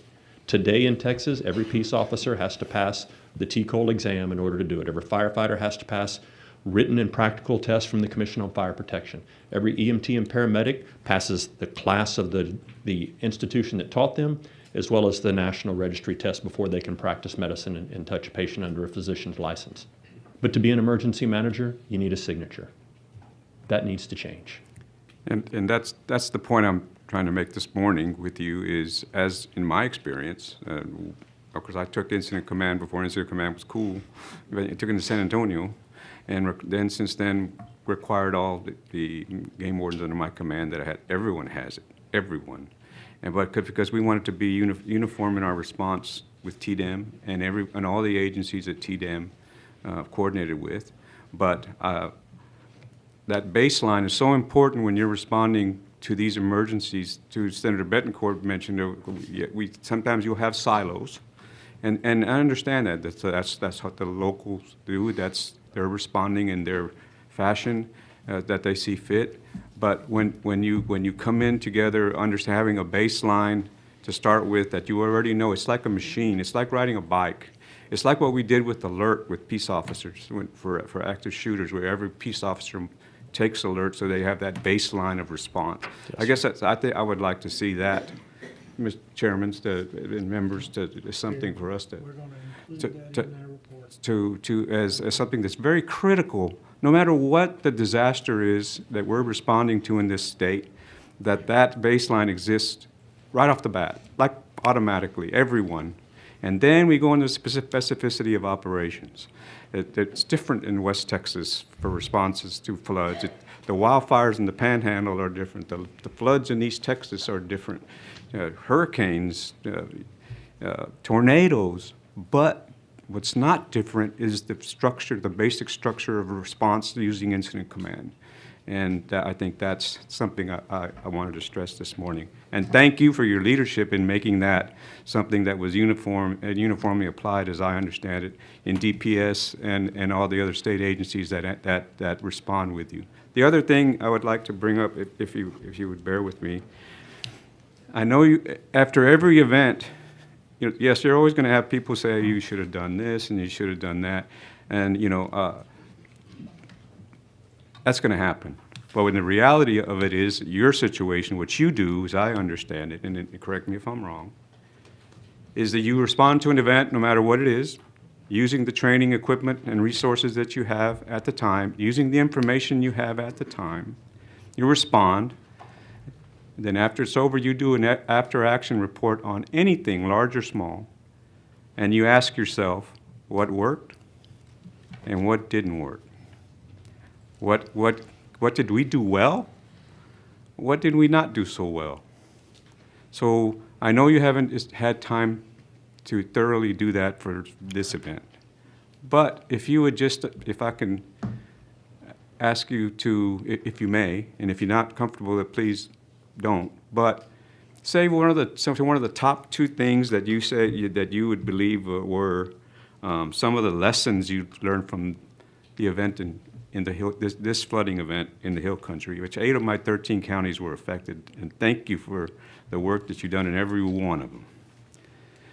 What would be, just at the top of your head, say, this is a couple of the important lessons that I learned from this that perhaps we can do, re-examine, or this is what we did very well. Could you elaborate that to us, please? Yes, sir, I will, and thank you for that. And you are right, the National Incident Management System, NIMS, I was NIM first before they named it NIMS, and the Incident Command System are the backbone of how we respond.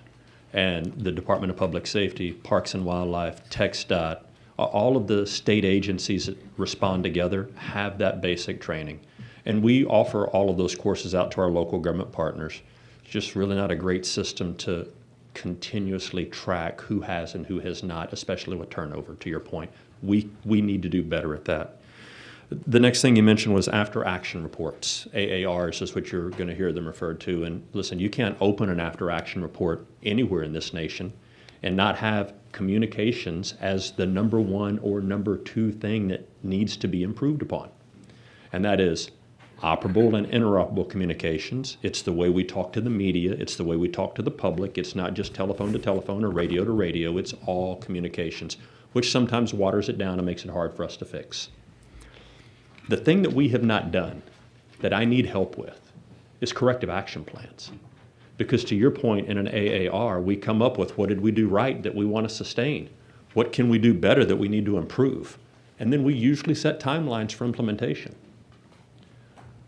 But remember, for my agency, in the FY26, the upcoming budget, 70% of my revenue is a federal dollar that is dedicated to somebody or something else. I have very few discretionary funds. I would love to have conversations about how we hire people whose sole purpose is to support our local government partners, not just in their after actions, but in their corrective action plans. Because you go find any of your first responders and ask them if they've done an AAR, and they're going to say yes. You ask them about a corrective action plan, they'll go, yeah, I think we did one of those. You ask them if they've implemented it, most of them are going to give you the shrug. We don't know.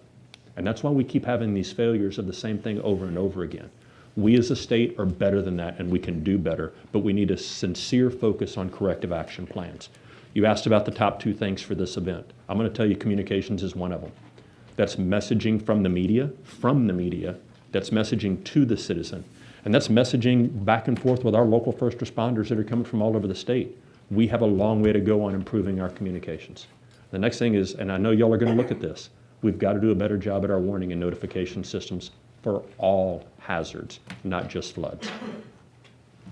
Thank you. I just have one more thing to ask you. On communications, yes, I agree totally on the interoperability. It's something that we've struggled with since 9/11. Yes, sir. I remember I used to have 2 radios in my car, one for the county, one for the state, and then sometimes that didn't work, you know, and that didn't have enough towers. Then we were required to change the towers, but it's been the fiscal note on that has been very prohibitive. But then again, it's like with the issue with water, Mr. Chairman. I mean, when you run out of it, then you'll pay just about anything to have it. And here in interoperability, the security of our communities, the security of our state and our nation, it's critical that we have that. So we have to look at it. Which brings me to the 911 system. when people use, does 911 also fall under your purview on emergency sir. management? No, sir. Well, so as I understood, people will call 911, I have an emergency, but when you have little small counties like Kerr, it'll be overwhelmed quickly, and then it switches and it goes to Bandera, and Bandera's overwhelmed quickly. Then it switches and it goes to Guadalupe because it's not in the same system as Bear, which is nearby. And so that's also something we probably need to look at is how do our citizens call in for an emergency, and that type of system, is it something to look at as well. With that, there's a lot of other questions I could ask, but for the time, we'll get to that. Thank you very much, and God bless you for what you do and all the folks that you work with. We're very blessed to have you. You're the best in the world. Thank you. Thank Have a you, great Mr. Chairman. team. Thank you. It's great questions, members. I know we've got multiple panels today, and some of the communication stuff will be rehashed at a different level, different detail, different purpose. It's an important discussion, but we'll keep moving here. Senator Campbell. Thank you, Mr. Chairman. Well, I want to thank you, Chief Kidd, for your leadership. And thankfully, we are not a state that requires another state to come in with leadership to get us through a disaster. Thank you for being that good. As I watched through this, and Senator Flores and I were in Kerr County, and then I was in New Braunfels, obviously, but I saw TDM act with excellence. Excellence in research, in resource deployment, in rapid response, in real-time leadership, and being proactive and not just reactive. So thank you for your testimony. Thank you for the recommendations. They're right on target, and I think many of us, we have other questions, but the way your pre-preparation paid off, and thank you for that. Thank you, Mr. Chairman. Mr. Moody. Thank you, Mr. Chairman. Thank you, Chief. Appreciate your testimony. I want to drill down into a couple of things and maybe ask your team for some follow-up information so that I don't take up too much time here today. But first of all, for the other folks testifying, if you could please follow the concrete policy solutions like Chief Kidd laid out here. And the way that I think about disaster scenarios, and the way we thought about it when we did our investigation in Uvalde, right? There were interoperability issues there too, right? So man-made disaster different than this one, but some similar issues that we ran into. But you looked at the before, during, and after. What are the things that we can do policy-wise that can mitigate or eliminate the potential for loss of life, loss of property, tragedy, suffering? And so I heard you in your breakdown. Right, there's some issues around volunteers, mass casualty events, and how we can involve external resources when local resources are overwhelmed, communication, credentialing of folks, and also I think communication interoperability kind of goes all together. So those in my mind fit nicely into those buckets, and some into multiple buckets. Right, before, during, after. I'm going back to the beginning of your testimony, and this is some of the information it would be helpful for me to see. You mentioned, and I think I got the number right, that you oversee $23.5 billion in federal grant funds? Yes, sir. The disaster portfolio of 56 open disasters right now that are going to local government partners, those 56 open disasters total $23.5 billion worth of funds, some of those dating back to Hurricane Ike. Okay, and so those are the ongoing, where money has come down for post-disaster Yes, sir. recovery, and you all manage those along with local partners. We are the grantee from the federal government. The governor is the grantee. I am what's called the GAR, the governor's authorized representative. Got it. And as the GAR, our team makes sure that the local governments are following all local, state, and federal guidelines for how that money is spent. Yes, sir. And that is all in disaster recovery. So that's all in the after portion of a disaster. That is, but that's not all of the disaster recovery. That's just the disaster recovery in our agency. You have the General Land Office and Yes. other state agencies that also get federal dollars to pass through after a disaster. Well, and so I guess my question in there is, and I know other agencies are gonna have dollars flow down as well. In terms of what you look at, is there anything that is there anything in those, I understand you're recovering in those sites. Are some of those dollars being utilized in any way to look at preventative measures going forward? Is that part of the recovery that those dollars go to? And this is something we don't have to drill down into every single one because obviously you're managing a lot here. But if that's some kind of breakdown, I can understand, because I think what people like to when you go through a tragedy like this, and you talked about it, right? You want to learn from, and Senator Flores hinted on this, right? I've been out with the folks at Fort Bliss and doing show you how they do after action reports when they go through their exercises. Important, because when they're in the real field, like that's they need to know how to do things the best they can, right? But so this is our opportunity to understand. And so when you're utilizing those funds, are those opportunities existing to use those funds for those preventative measures going forward, right? The before. Here's what happened here now. Are those funds at the federal level that come down to y'all utilized in those buckets as well? Some are, and I can explain, and I'll try to be succinct about this. So Sure. under the FEMA Public Assistance Program, we call it PA. That's the money that goes to state agencies, local governments, and certain nonprofits to rebuild or repair what was damaged in the PA program. That's a 75-25 split, usually 75% of the money from FEMA through us down to that sub-applicant. If during the time of that rebuilding or that repair, there is an opportunity to do additional mitigation, that's the word that FEMA uses, and FEMA will approve that for the right benefit cost analysis, that structure, that facility can be improved, not just rebuilt to the way that it was. That's part one. Part two is FEMA has a program called the Hazard Mitigation Grant Program, referred to HMGP. HMGP is generally identified 1 year, 12 months after the beginning of the disaster. Historically, that has been 15% of whatever the federal share was of the public assistance damage.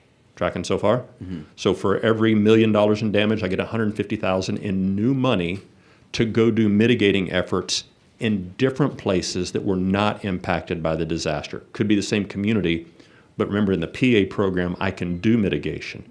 This new money would go and do places in the same jurisdiction or in other jurisdictions to fix problems that have been identified.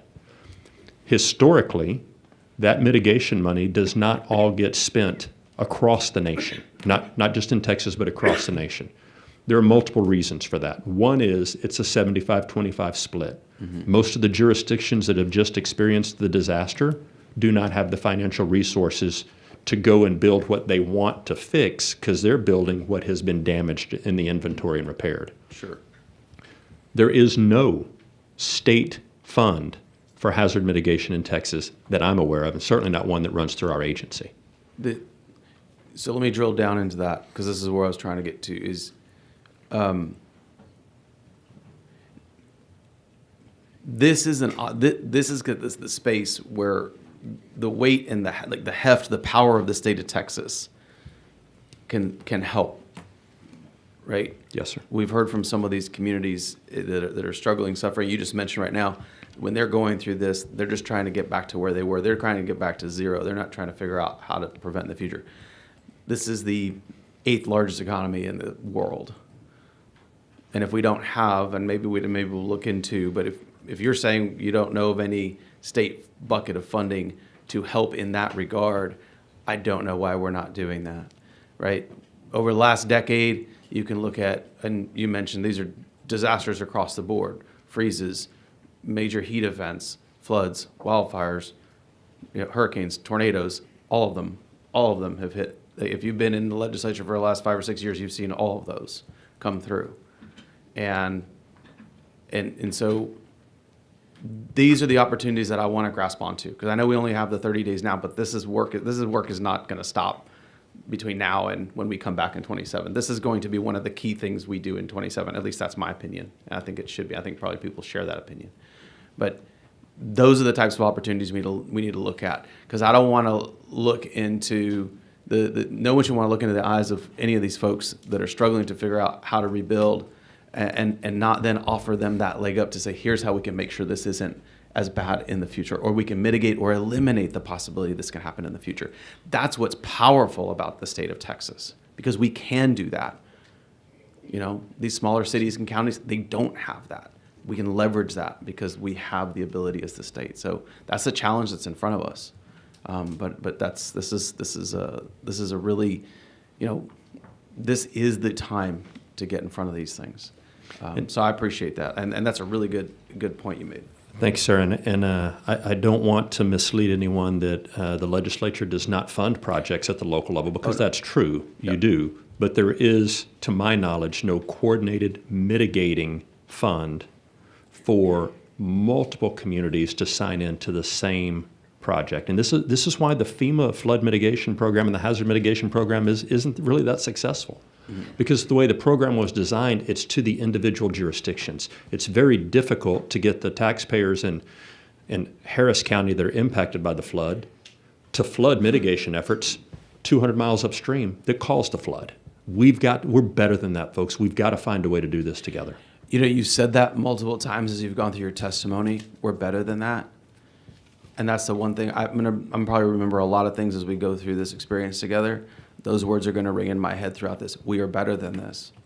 We've lost a lot in this, and it could have been better both before, during, and after. And we know that. And that's not a blame game. No. That's accountability. And that's okay. That's what we're here to do. Thank you, sir. Senator Blanco.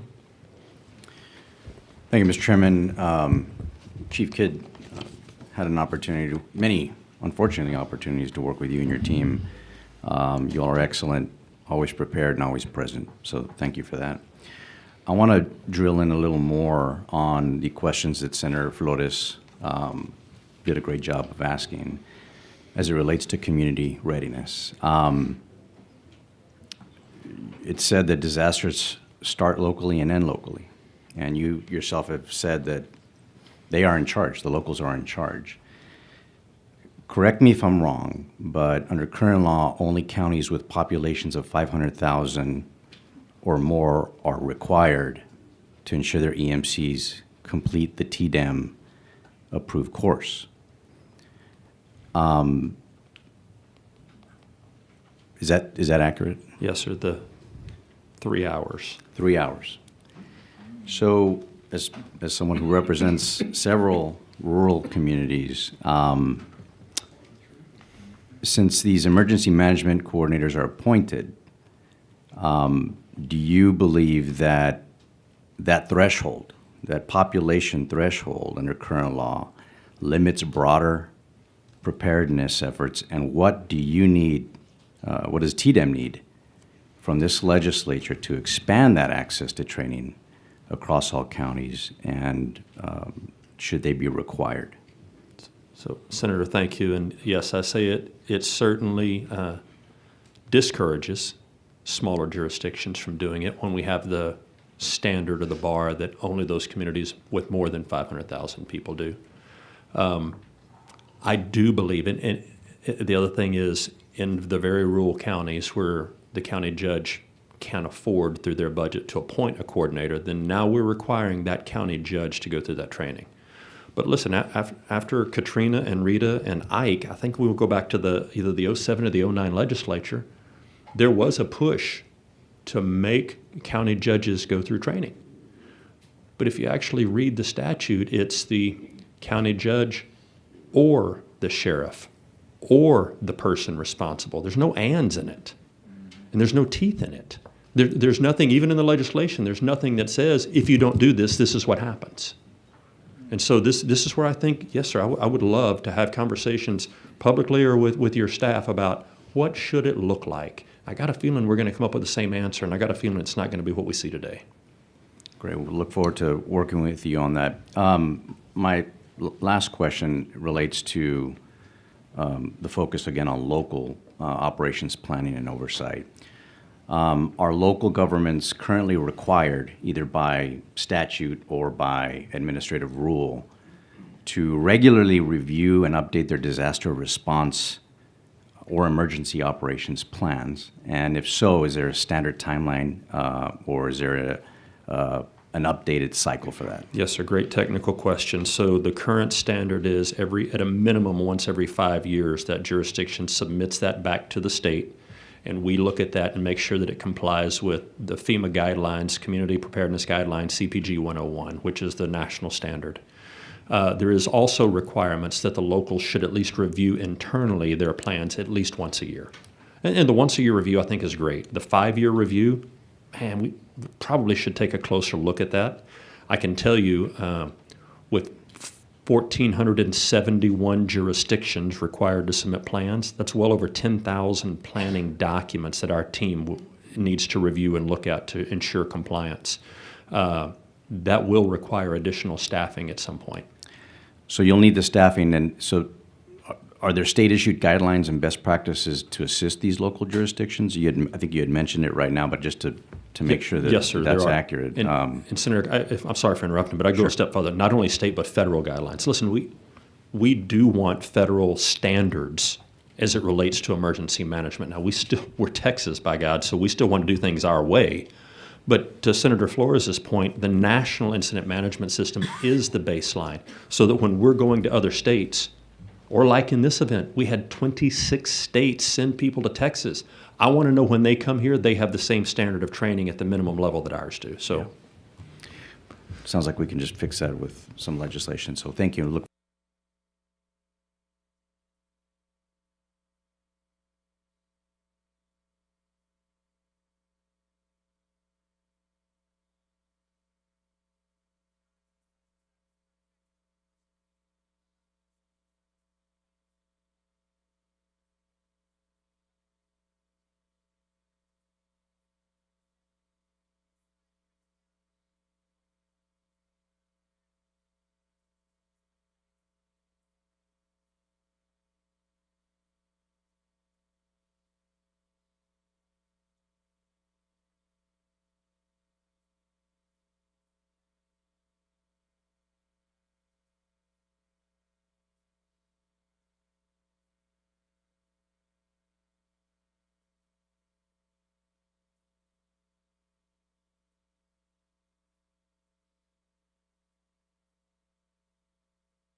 some sort of messaging system. I'm not for sure how they do it at the county level. I'm sure we'll hear more next week.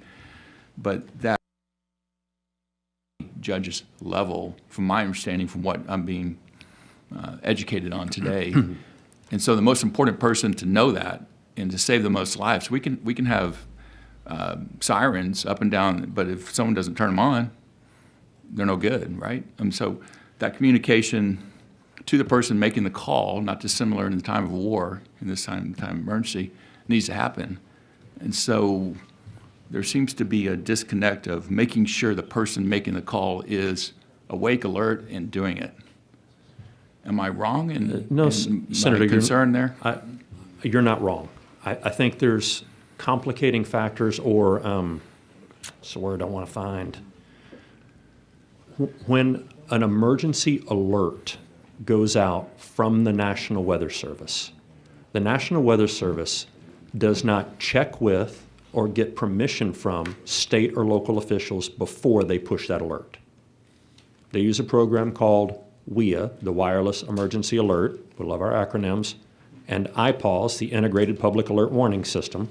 And that's how your phone, regardless of which jurisdiction you're in, gets the flash flood warning or the tornado warning if you haven't turned that off on your phone, right? I also want to set aside places that have no cell phone coverage. Let's acknowledge those. There are places in this state that have no cell phone coverage, so no warning system over cell phones is going to work there. Let's set that aside. There are also National Weather Service, NOAA. National Weather Service is part of NOAA, which is part of Commerce. There are weather radios. I have one by my bed.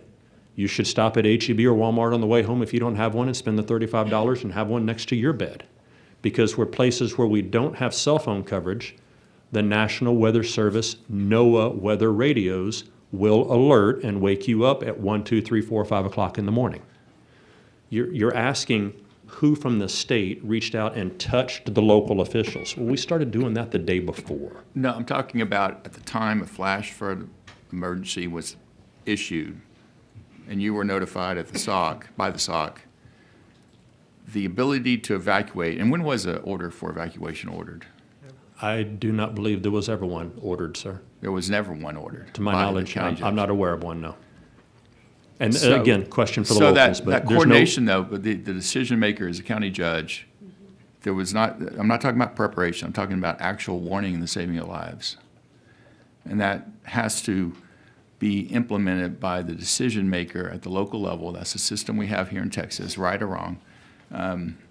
And that decision maker has to be, you know, I think there is some incumbent aspect to, on the part of the state to make sure that decision maker is making the decision one way or the other for that local jurisdiction. As far as at least having that information available to them as a second check. And we can't just rely on a text message from the National Weather Service. There needs to be some combined effort to get that person, you know, you wake up the president, right, when there's an attack. In this case, the President of the United States is the county judge of Kerr County. Yes, sir. All right, thank you. Representative Johnson. Thank you. Thank you, Chairman. Chief Kidd, I want to echo what everybody up here has said about the amazing work that you and your team do. I think all of us in emergencies, whether that is a weather-related crisis, a public health crisis, or a mass casualty, all of us have had the chance to see your commitment, your team's commitment to helping each and every one of us and everybody in Texas. I know the world may not know who you are, but we have, and thank you for being part of the glue in these processes.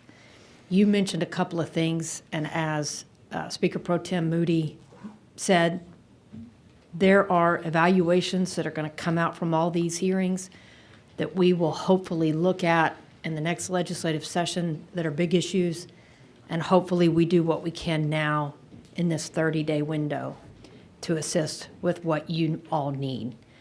But I heard you say something about needing fleet, physical spaces. I know that your agency is trying to do a regional approach to ensure that, as you mentioned, other employees that are off but could come in to assist you, they need a truck. where they need a vehicle to be able to jump in the game. So would you tell us what you need from us right now? You said you're deploying to East Texas next week, so.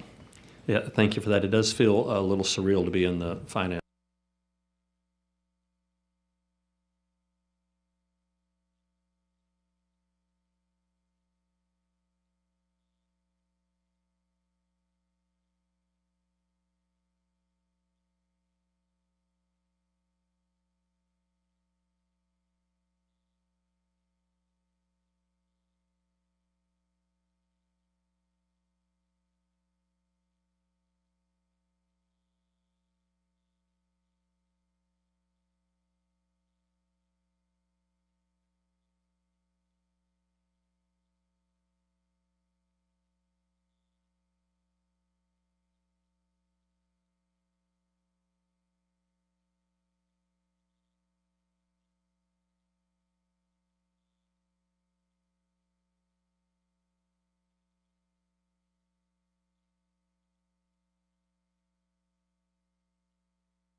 Holding all the support staff that you had before. Does that make sense? That does. The financial staff.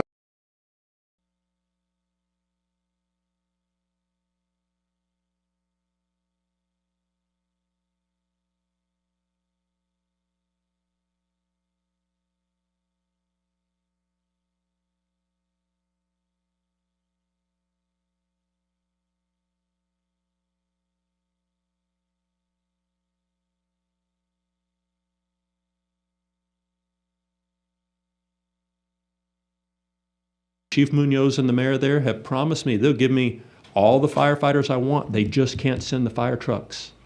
We'll come here to Austin, they'll give us those, and I know that's a separate issue, but San Antonio will do the same thing. Those local sources that we borrow people from sometimes have a challenge sending the rolling stock that their community has paid for. That's something I would love to have the conversation about, man. And just to clarify, we trust local officials to do what they can in an everyday circumstance. You're talking about you're coming in to support when there's not enough. That's correct, ma'am. When the situation dictates that those local resources have been overwhelmed, Then we bring in mutual aid from across the state to support that local government, not second guess and not command that local government. That's right. This is just auxiliary workforce and resources to support during the big events. And I know we're going to have a longer conversation with our panels, not only here, but as we go forward. And what I have heard from you is the ability for us to do better in projecting these emergencies, being prepared to respond to them, and where we can do better and try to have the ability to prevent. And so, again, thank you for everything and appreciate your testimony. Thank you. Yes, ma'am. Senator Kokhorst. Thank you, Mr. Chairman. First, I want to say thank you to you for offering a prayer when we began today. Those prayers are so needed for the families and for the community, and also for the first responders that continue to work. So thank you very much, Mr. Chairman. Chief Kidd, thank you. And that's a big thank you, not to you only, but to everyone that you represent in the agency. I see Blair Walsh here, thank you. Taking those phone calls, dealing with the families, looking for those children. Y'all would take those phone calls. And we're getting closer to finding them all. Yes, ma'am. Sobering. I want to drill down in a few things. You mentioned something that I think is very important when we look at, and you talked about the AARs and then the corrective action plans. And really what this committee has been charged with is looking at those corrective action plans. How do we do better as a state? How do we learn from these disasters? Certainly, I got to know you very well during Hurricane Harvey in 2017. So you mentioned a bill that I think is very important. All of us realize that HB 2794, before that bill, TDM was within the Department of Public Safety. We made the decision thereafter to pull you out and make you the 8th Aggie agency. There was a lot of debate about where you should land, your own state agency. Should you be a part of Texas A&M? Should this agency? It was debated heavily. That bill was passed late in that session of the 86th. The 86th also created Senate Bills 6, 7, and 8, along with some other bills. And I would encourage the members on this committee to look at those bills. There's some good work done there. Senator Perry, you carried one of those bills about flood infrastructure, and I think that we can really build upon that as we go through this process. One of the things that has been brought to light is the emergency coordinator's qualifications. Out of Senate Bill 6, it was required that there be an emergency management professional development work group. It was assembled, it was well done. That report was due in November of 2020. Within that report, there were some recommendations of the EMQ, we call it qualifications, but it could apply to the county judge, a mayor, or their appointees, which we often refer to as the emergency coordinator, right? Yes, ma'am. It recommended that we have prerequisites. It recommended a basic level, then an intermediate level, and an advanced level. Actually goes into hundreds of hours. I'm not sure what happened after that report was issued. It was issued during the pandemic. And I think that it's something that we probably need to look into. You've mentioned that, and Senator Blanco, thank you for your words about the requirement of 500,000 or more.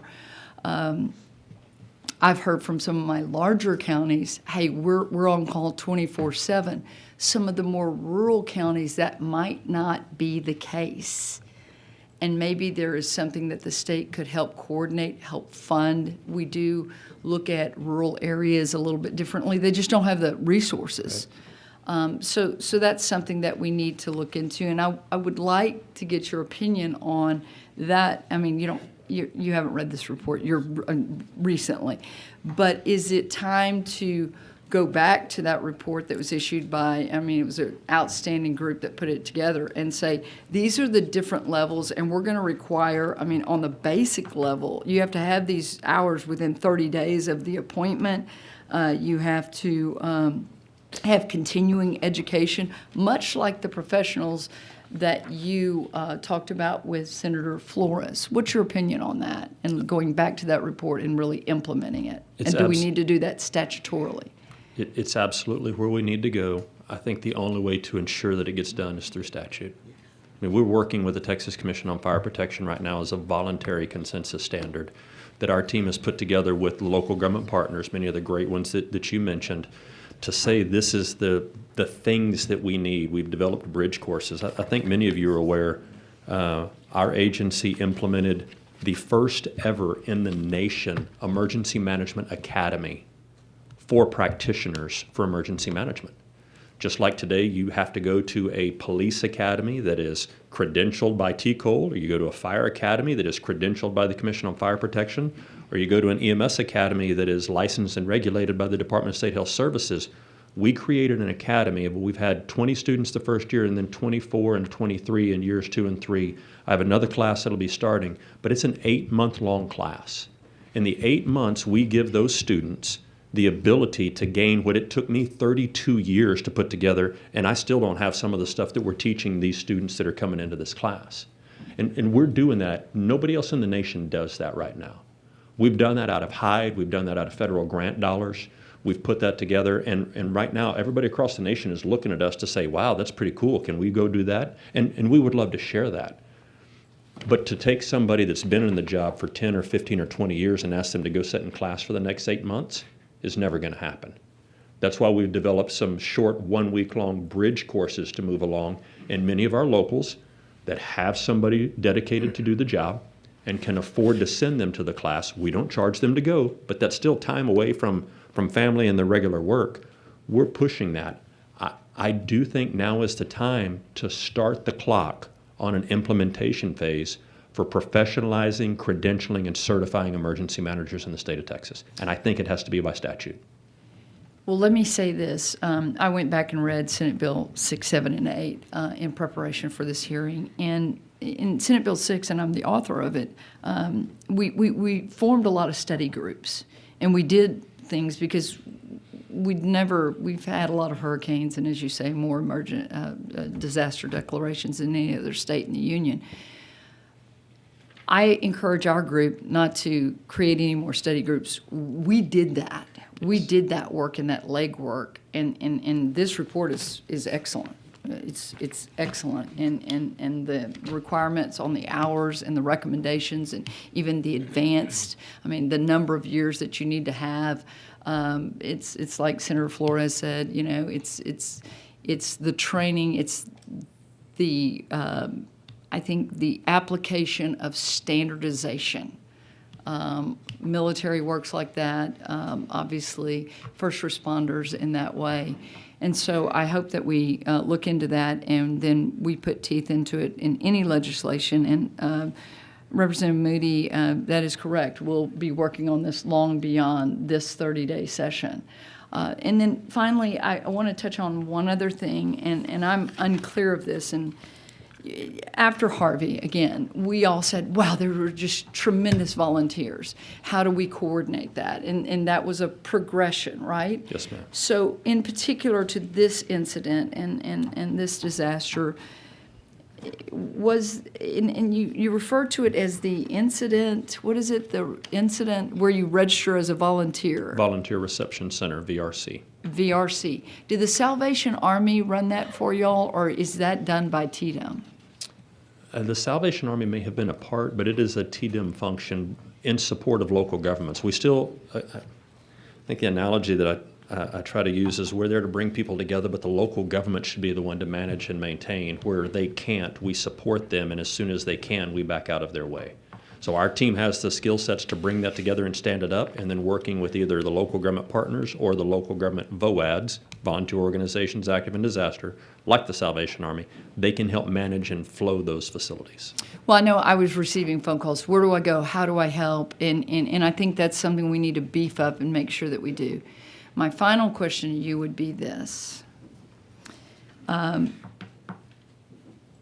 as we are all connected in some way or another to this incident. And I think this disaster is a bit different than sometimes a hurricane that we see coming. And maybe it's because, of course, it was a holiday weekend and we had vacationers all up and down that river. I've been contacted by a number of volunteers that say everything was going great, we were volunteering, we were doing wonderful, and then all of a sudden the FEMA contractors started showing up. And they told us to stand down, you can't do this, you have to move out. And in one email that I received, it was almost the words disheartening were used, that we were told to move on, that you can no longer move debris because we're paid on how much poundage we move, and et cetera, et cetera, et cetera.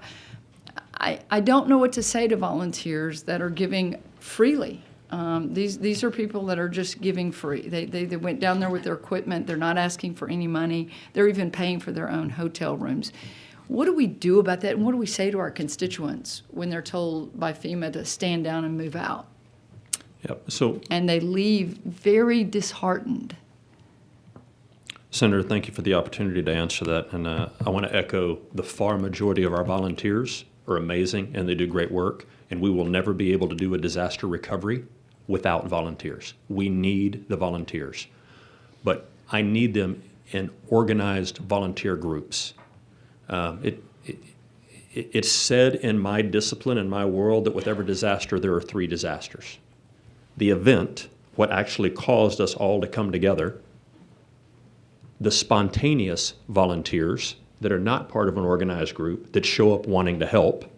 They just want to help. They're called to serve. They are called. They are are. impassioned by that. I want to help my fellow Texans. But they're not organized, which makes us stop what we're doing to get them organized and slows down the response. I mean, listen, all of you have your own professional businesses. Imagine if 25 of us just showed up to help you, but we have no idea what you're doing or how you're doing it. We're just going to come and help because we're called. So we've got to organize the volunteers. You said the piece about disheartened, and I agree with that. You also said, I'm going to work my way backwards.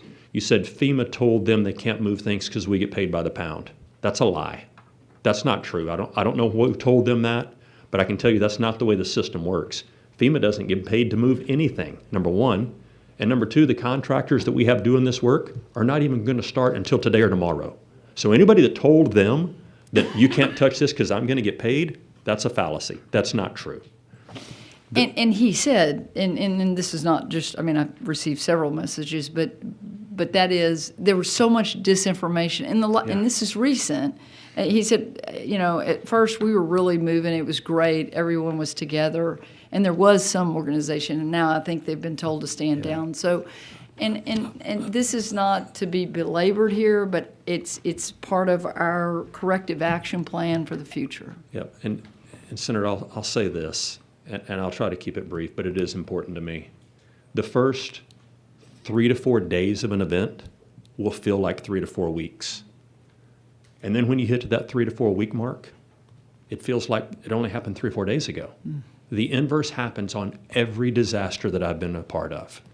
The next piece is, do not forget, and I know y'all won't, I know you won't forget this, we're a private property state. I don't care if you're a volunteer or not. If you're on my property, I have the right to tell you not to do this. We have plenty of private property owners right now that at the beginning of this event, they welcomed the volunteers because we were looking for missing people. And now we're at a place where we have private property owners that are complaining that the volunteers are tearing up my property, get them off my property. Our job is to find that balance, Senator. And we can do that through an organized structure.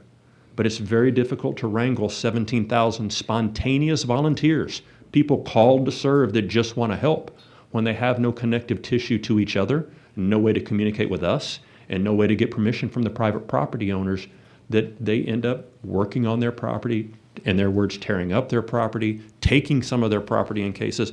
We've got to do better than that. And that doesn't happen every day for us. I pray we never have another event like this, but I know we will, so we better start planning for it. I agree. Thank you again for your incredible dedication to Texas and Texans, and that goes for your entire staff and for all of the first responders and the recovery that's going on right now. Thank you, ma'am. Thanks, Senator Kokos. I'm going to interject here real quick, and me and the chair have our list of questions to kind of let all the members get through the panel, and there's about 3 more.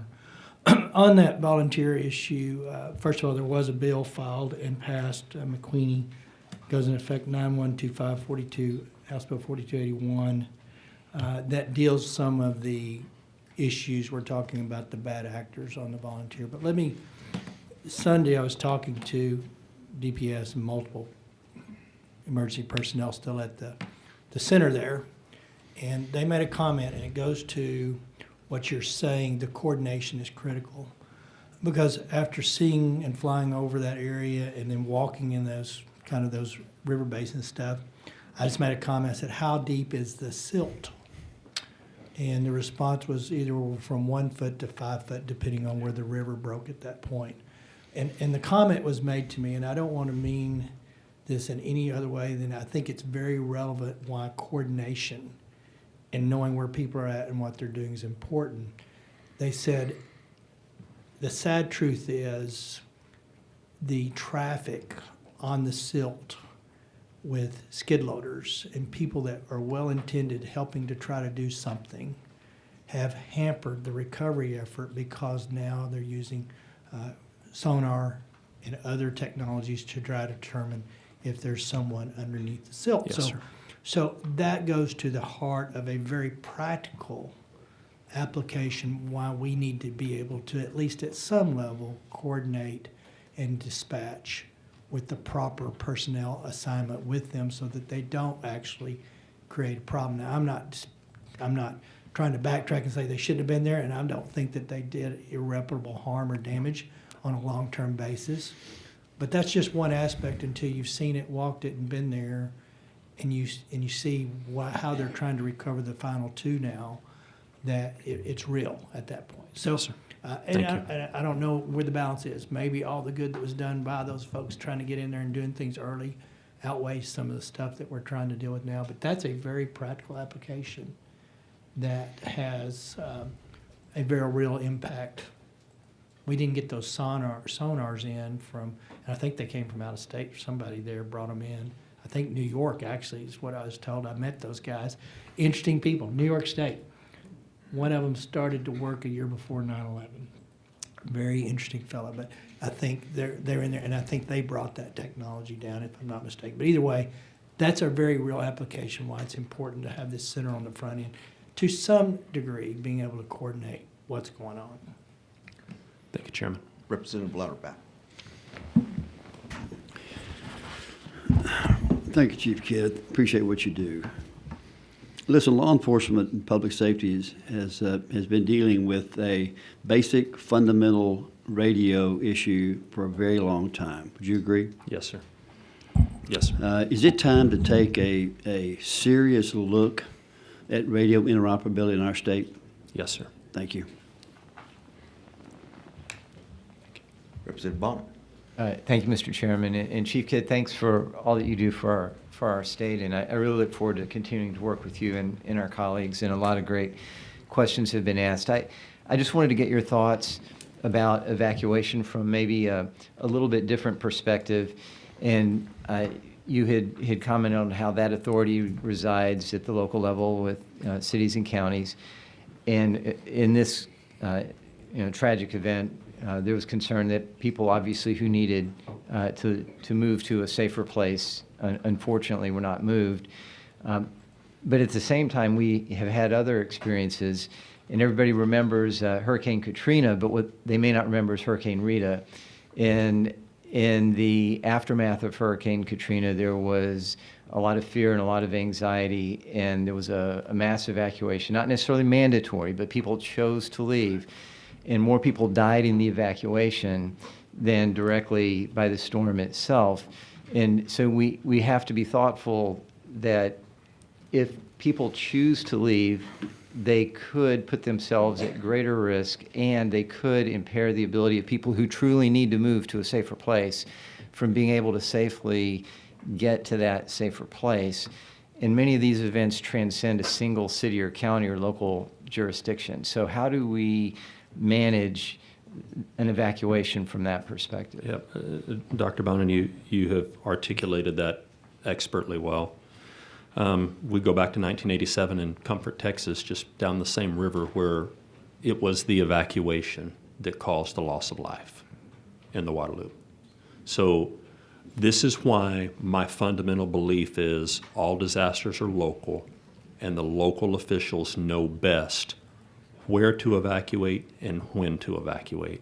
And any of us that are not intimately involved in that process and timeline are just second guessing their actions based on limited information that hindsight is always 20/20. We can always make a better decision tomorrow with the information that we gain between now and then. And I don't think there is a single right answer to your question.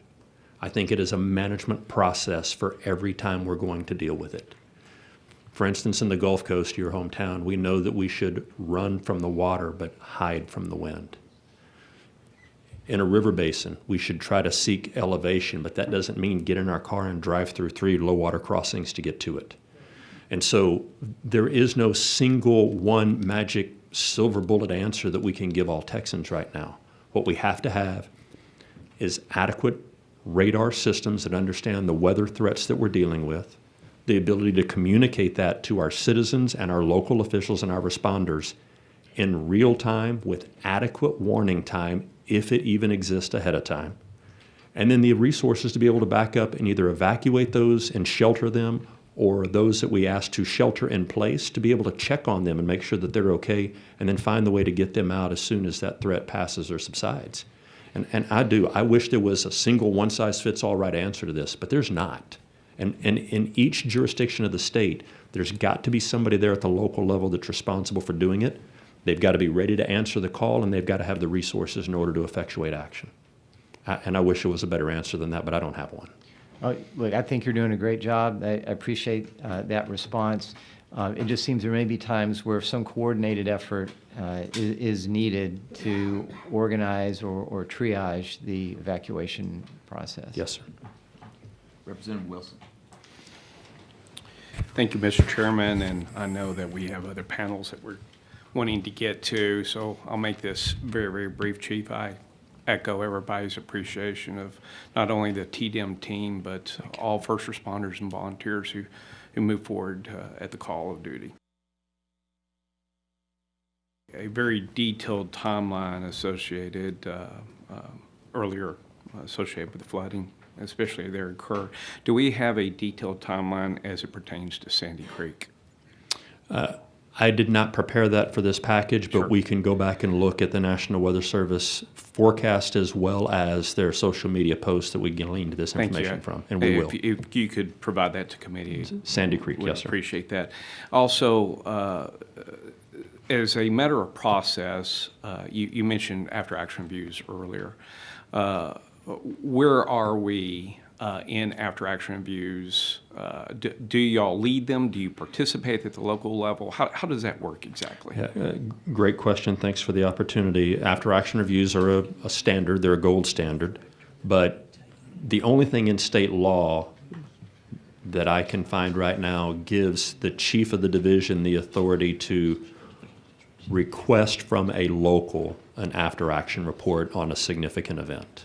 Now, as a matter of business practice, we do them, and a lot of local governments do them, but there's no known requirement for a local entity to share that up or across with any other organization. I see, and you'd probably agree that if those were collected and warehoused, basically, it would bring to us to refining our processes and best practices. You know, at the end of the day, when you look at the communication, and it's an interoperability issue, as you've laid out, and it's almost like a broken record. It's not the first time you've told us many times, and as well as other first responder entities and so forth, the need and the demand. And of course, it was first highlighted during Katrina, when it was a multiple state communications. There was no standard, if you will, in terms of first responders or emergency management communities or communities as a whole to at least even understand that if we're going to go out and procure, we need to at least meet this standard for interoperability. And I appreciate your awareness and sensitivity of the fact that there has already been substantial investment by many communities across the board in the state of Texas. In the past, have we done a thorough analysis of, or a recommendation, if you will, if we were to do a communication, integration and interoperability direction, what that plan would look like in terms of those parameters? Does that already exist? Yeah, Representative, I believe the Department of Public Safety and the statewide interoperability communicator or coordinator for that position probably is in the best position to answer that question. Listen, I know they meet with the locals that own these systems, and I know that they try to bring consensus and standards together. And I know you've got some experts sitting over here that can answer that question much better than I can. What I think does not exist is the organized structure at the state level with the carrot or the carrot-shaped stick in some cases to encourage them, give them the financial incentive at the local level to want to work together in a unified fashion so that we can go and support other local governments with our existing radio systems. I think that's the piece that's missing. I appreciate it, but at the end of the day, are you aware of the analysis and the vetting that's already been taken or has taken place to what that would look like? I can answer that I know that since 9/11, even back when I was in San Antonio, we did, through the regional advisory, through the councils of government, we did tons of data analysis on who had what frequency and what radio systems and whether they were 700, 800, or UHF or VHF, and trunked or non-trunked, and encrypted or non-encrypted. I know that analysis is out there. I don't know what it tells us today. No, I appreciate that, but what you're communicating is, and for us to understand that it's extremely complex. Yes, sir. And it's going to be expensive. Yes, sir. But at the end of the day, it's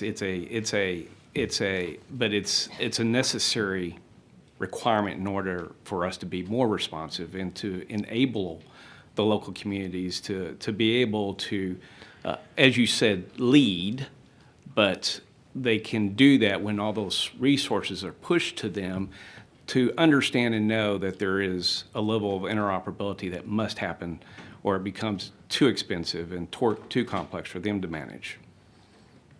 Yes, sir.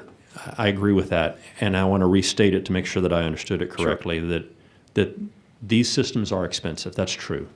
And they are locally owned and operated, and they do a very good job at the local own and operation. What I'm hoping that we can get to is the coordination of those local systems across the state. That's part one of the answer. Part two is, I really don't want anybody to believe, because I don't believe it. I don't believe that we couldn't save lives in this event because we didn't have a statewide system.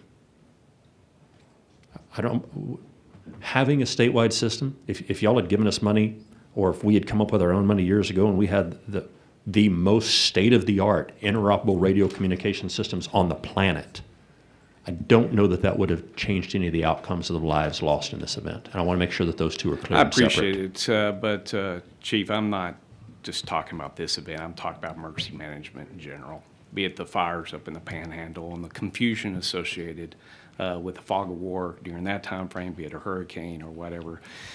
The piece, and you're getting to where I wanted to go on this piece, is that when you look at that, when it is complex, two, it needs to have a detailed understanding in terms of, it may be the help that the state could bring is maybe provide some clarity in that complexity that at least helps local communities and others to understand what's interoperable and what's not, especially when you know that the military departments come with a different set of kit versus anybody else. And so with that, thank you for the comments associated with that. The 39 agencies or entities, if you will, that participates in Emergency Management Council, do y'all have a particular forum in which you come together to understand requirements for each of those and what role they play given an emergency, and secondly, further understand what their requirement gaps may be to meet those requirements, such as personnel or equipment and so forth. Representative, we do. And so Governor Abbott's executive order GA05 is what you're referring to, the Texas Emergency Management Council, the 39 organizations, which are all state agencies with 2 volunteer organizations, the Red Cross and the Salvation Army, and then all of our higher education systems in Texas are a part of that. Those groups come together in the State Emergency Operations Center at a minimum quarterly. At a minimum. That's just for plan, training, and exercise. I'll tell you, it feels like we're together once a week because of all the events that we respond to together.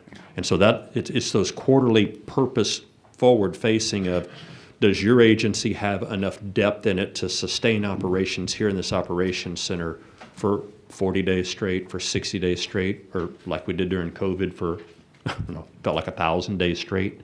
So yes, we do that with those entities and organizations. And usually it's about October, sometime between August and October, that we bring them all together to figure out what happened in the last legislative session for their particular agency so that we can figure out what they got and what they had to change or what they chose to change so that we calibrate our capabilities and needs. So yes, sir, we do that. That's excellent that y'all do that, and I'm sure that those requirement gaps are documented to help inform of what we need to focus on in terms of making sure they have the resources that they need. I don't know that they come from us back to you, but each of those agencies, and several of the executive directors of those agencies are behind me here now, I think they will agree that you have the conversations with them, they bring those to us, we look and figure out if something was, one agency may have decided not to keep a piece of equipment in their inventory. Then we look across the spectrum and see if another agency decided to add that piece of equipment. I'll use a concrete example is four-wheel drive motor graders. The Texas A&M Forest Service brings four-wheel drive motor graders to the fight in the Panhandle, support TxDOT when we're having fires or when we're having floods. This is the capability resource that we want to share together. And when we get to the point that we realize we don't have enough four-wheel drive motor graders, then our team goes out and looks for the contracts for that next operational period or for that next time period until you guys convene again and decide whether we want more or need more.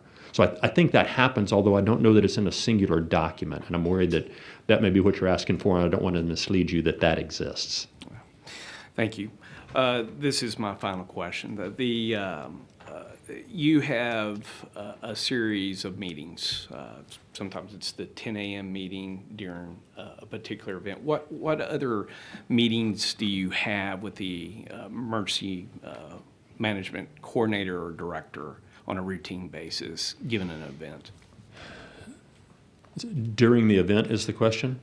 Prior to and during the event. Yeah, yes. so well, I've got to put in a plug for our statewide emergency management conference. It's the largest in the nation. Usually 4,000 local partners show up for that, and we spend several days together planning, training, and exercising, talking about strengths and weaknesses and capability gaps, getting some good education in. We have regional workshops that across our 8 regions, local partners come to with our field staff that are out there.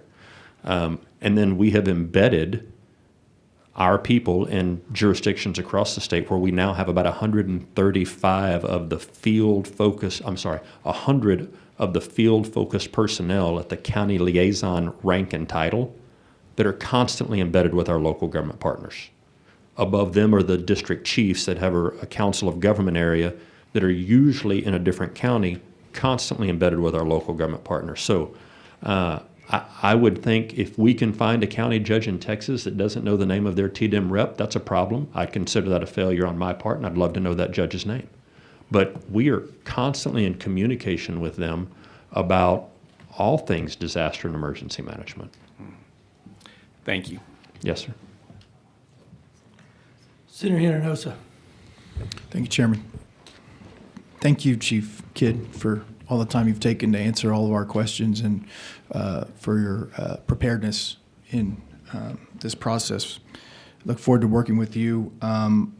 Listen to your recommendations, and I'll be brief. I know we need to move on, and most of the questions were answered. Particularly interested in the volunteer management piece. As a former volunteer, and I've written copious notes on what some of your recommendations are, some of your concerns are. I'd like to work with you, Senator Colcourse, and anybody else on that piece. But taking notes on your recommendations, I've got pretty good notes on most of all of them. I think I'd like to give you the opportunity to expand on the mass casualty management. I don't know that I've heard more detail about what your thoughts are on that, and ways we can improve. So, thank you, Senator. I used to say there were 13 medical examiner offices in the state of Texas. I've since been corrected. That number may be 11 or it may be 14. Regardless, I think it's less than 20 ME offices in the state of Texas. Most counties have a JP. The Justice of the Peace is responsible for ordering the inquest into a cause of death, and I'm looking at some of the physicians up there to help me make sure that I say this right. If it is a medical cause inside a hospital, then the attending physician, I think, can determine cause of death. Senator Schwertner, I think, is going north and south with me on this right now.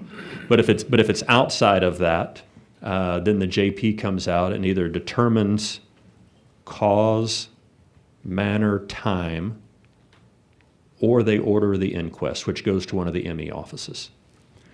In this particular event, we knew, and the local law enforcement, the Department of Public Safety, the Texas Rangers, everybody that was participating in helping find people and identify people and categorize those who were missing, genuinely believed this was not a criminal act.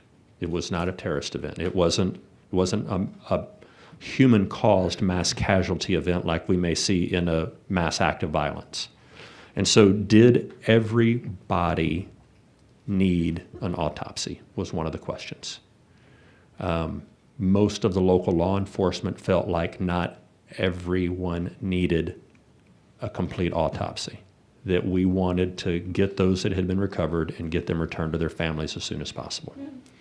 And so we ran across some local challenges where ordering of that autopsy became automated, whether or not anybody else in the room felt that they needed to be done. And then we had the potential for families to be split, where we had some that were being held in Kerr County and others sent to Bexar County and others sent to Travis County and from the same family. Then those survivors had a much more difficult time reuniting the deceased with the families.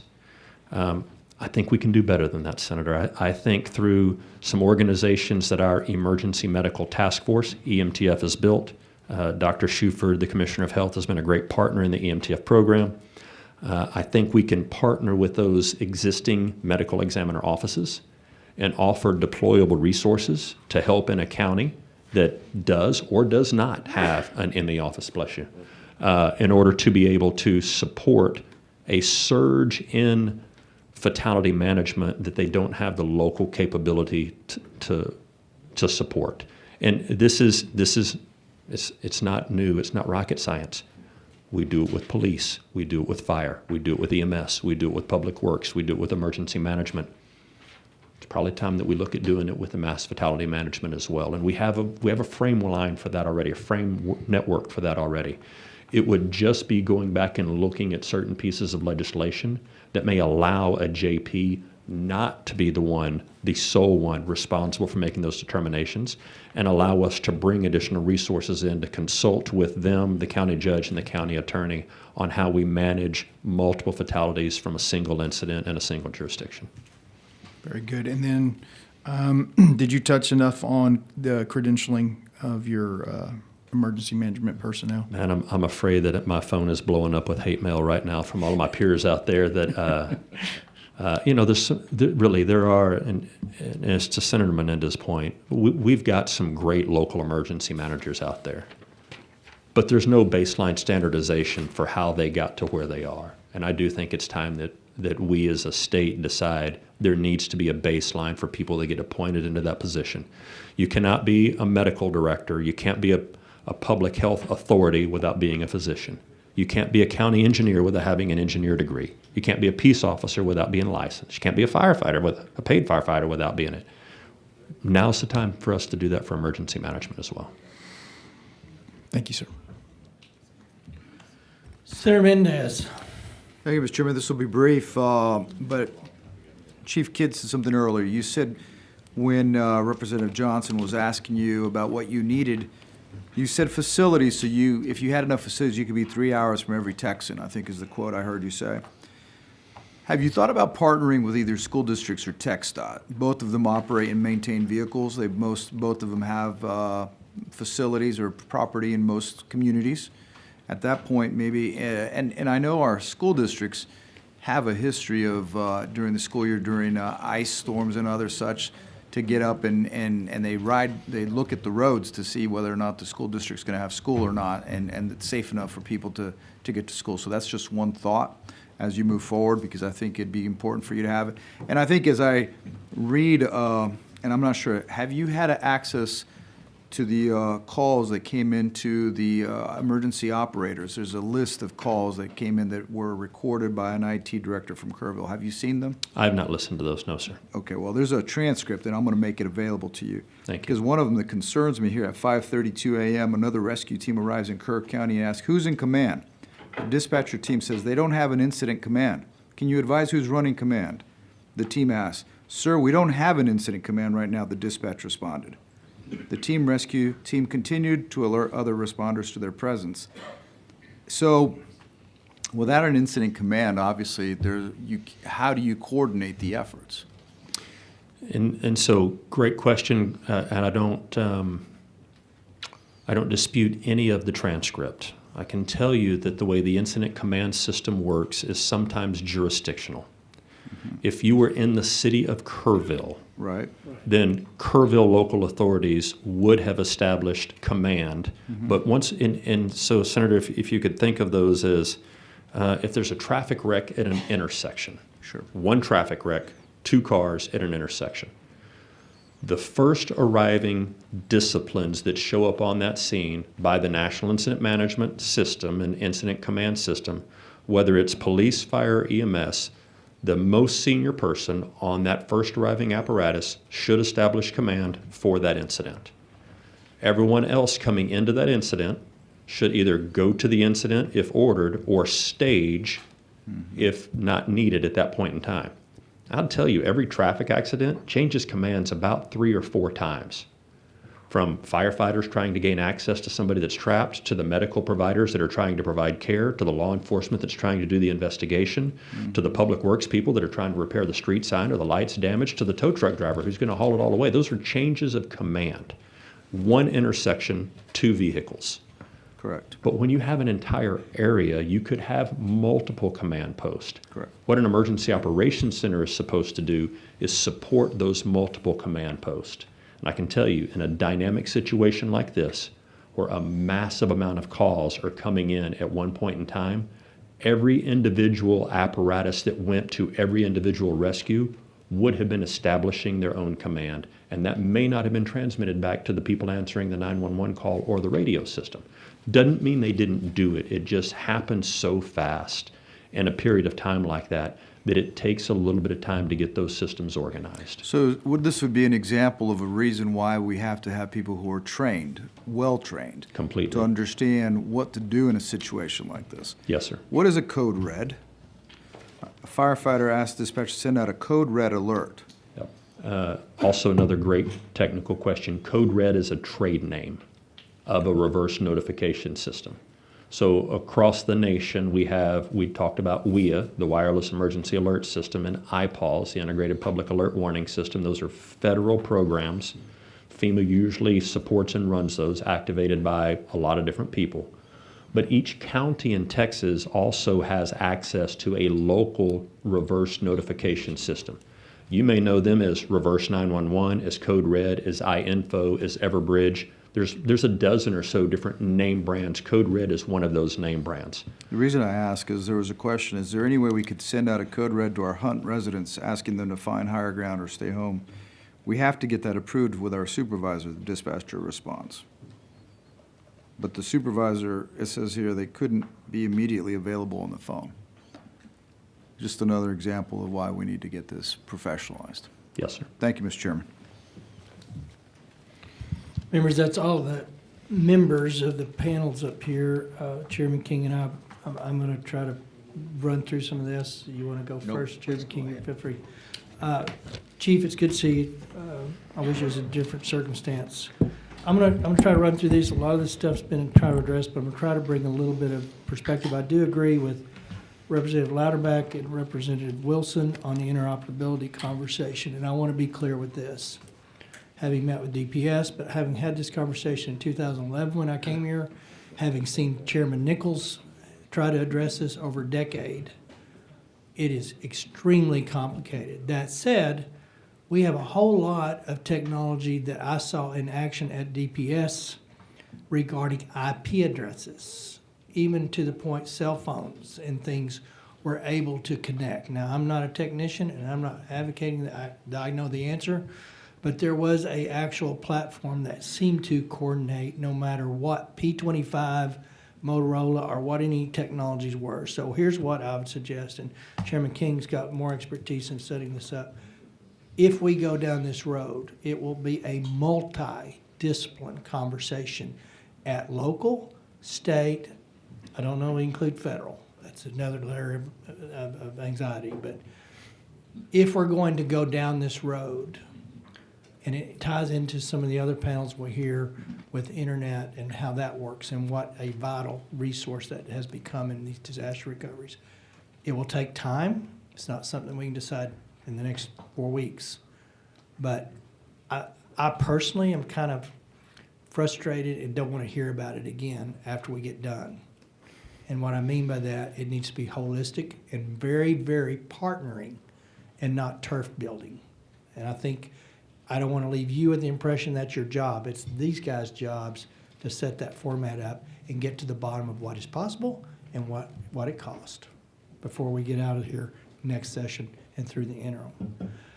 I have not had this question answered at any level. I've asked it 50 different ways, 50 different times over Sunday, and people have followed up, and there may be no legitimate answer. Back to Chairman Bonham's perspective.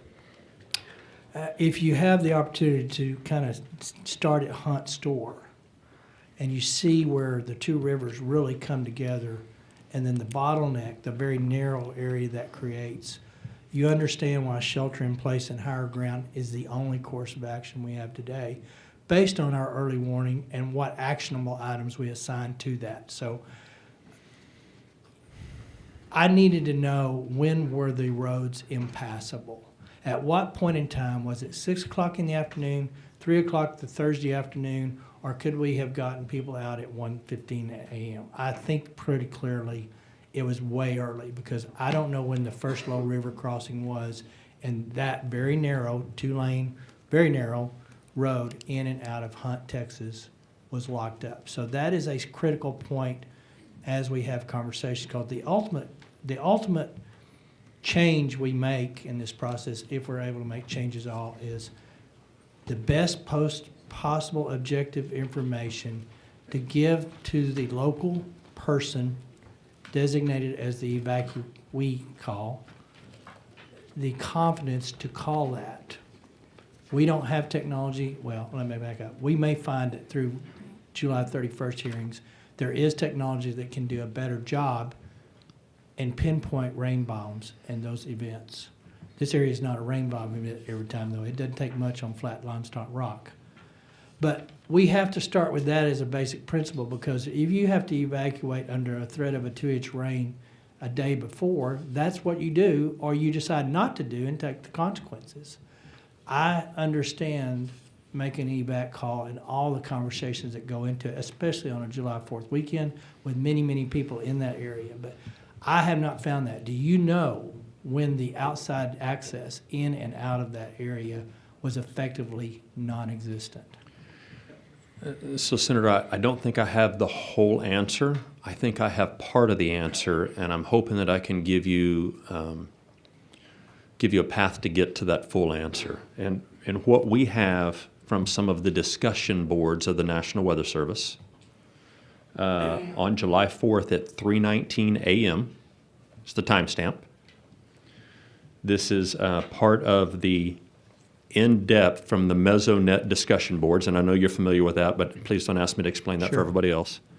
The what at 3:19 a.m. was minor flooding is occurring and moderate flooding is forecast. The where is the Guadalupe River at Hunt. The when is from early this morning to just after midnight. I'm on July 4th now, 3:19 a.m. The impacts, this is what it says. At 18 feet, automobiles parked near the North Fork of the Guadalupe River at Camp Waldemar washed downstream.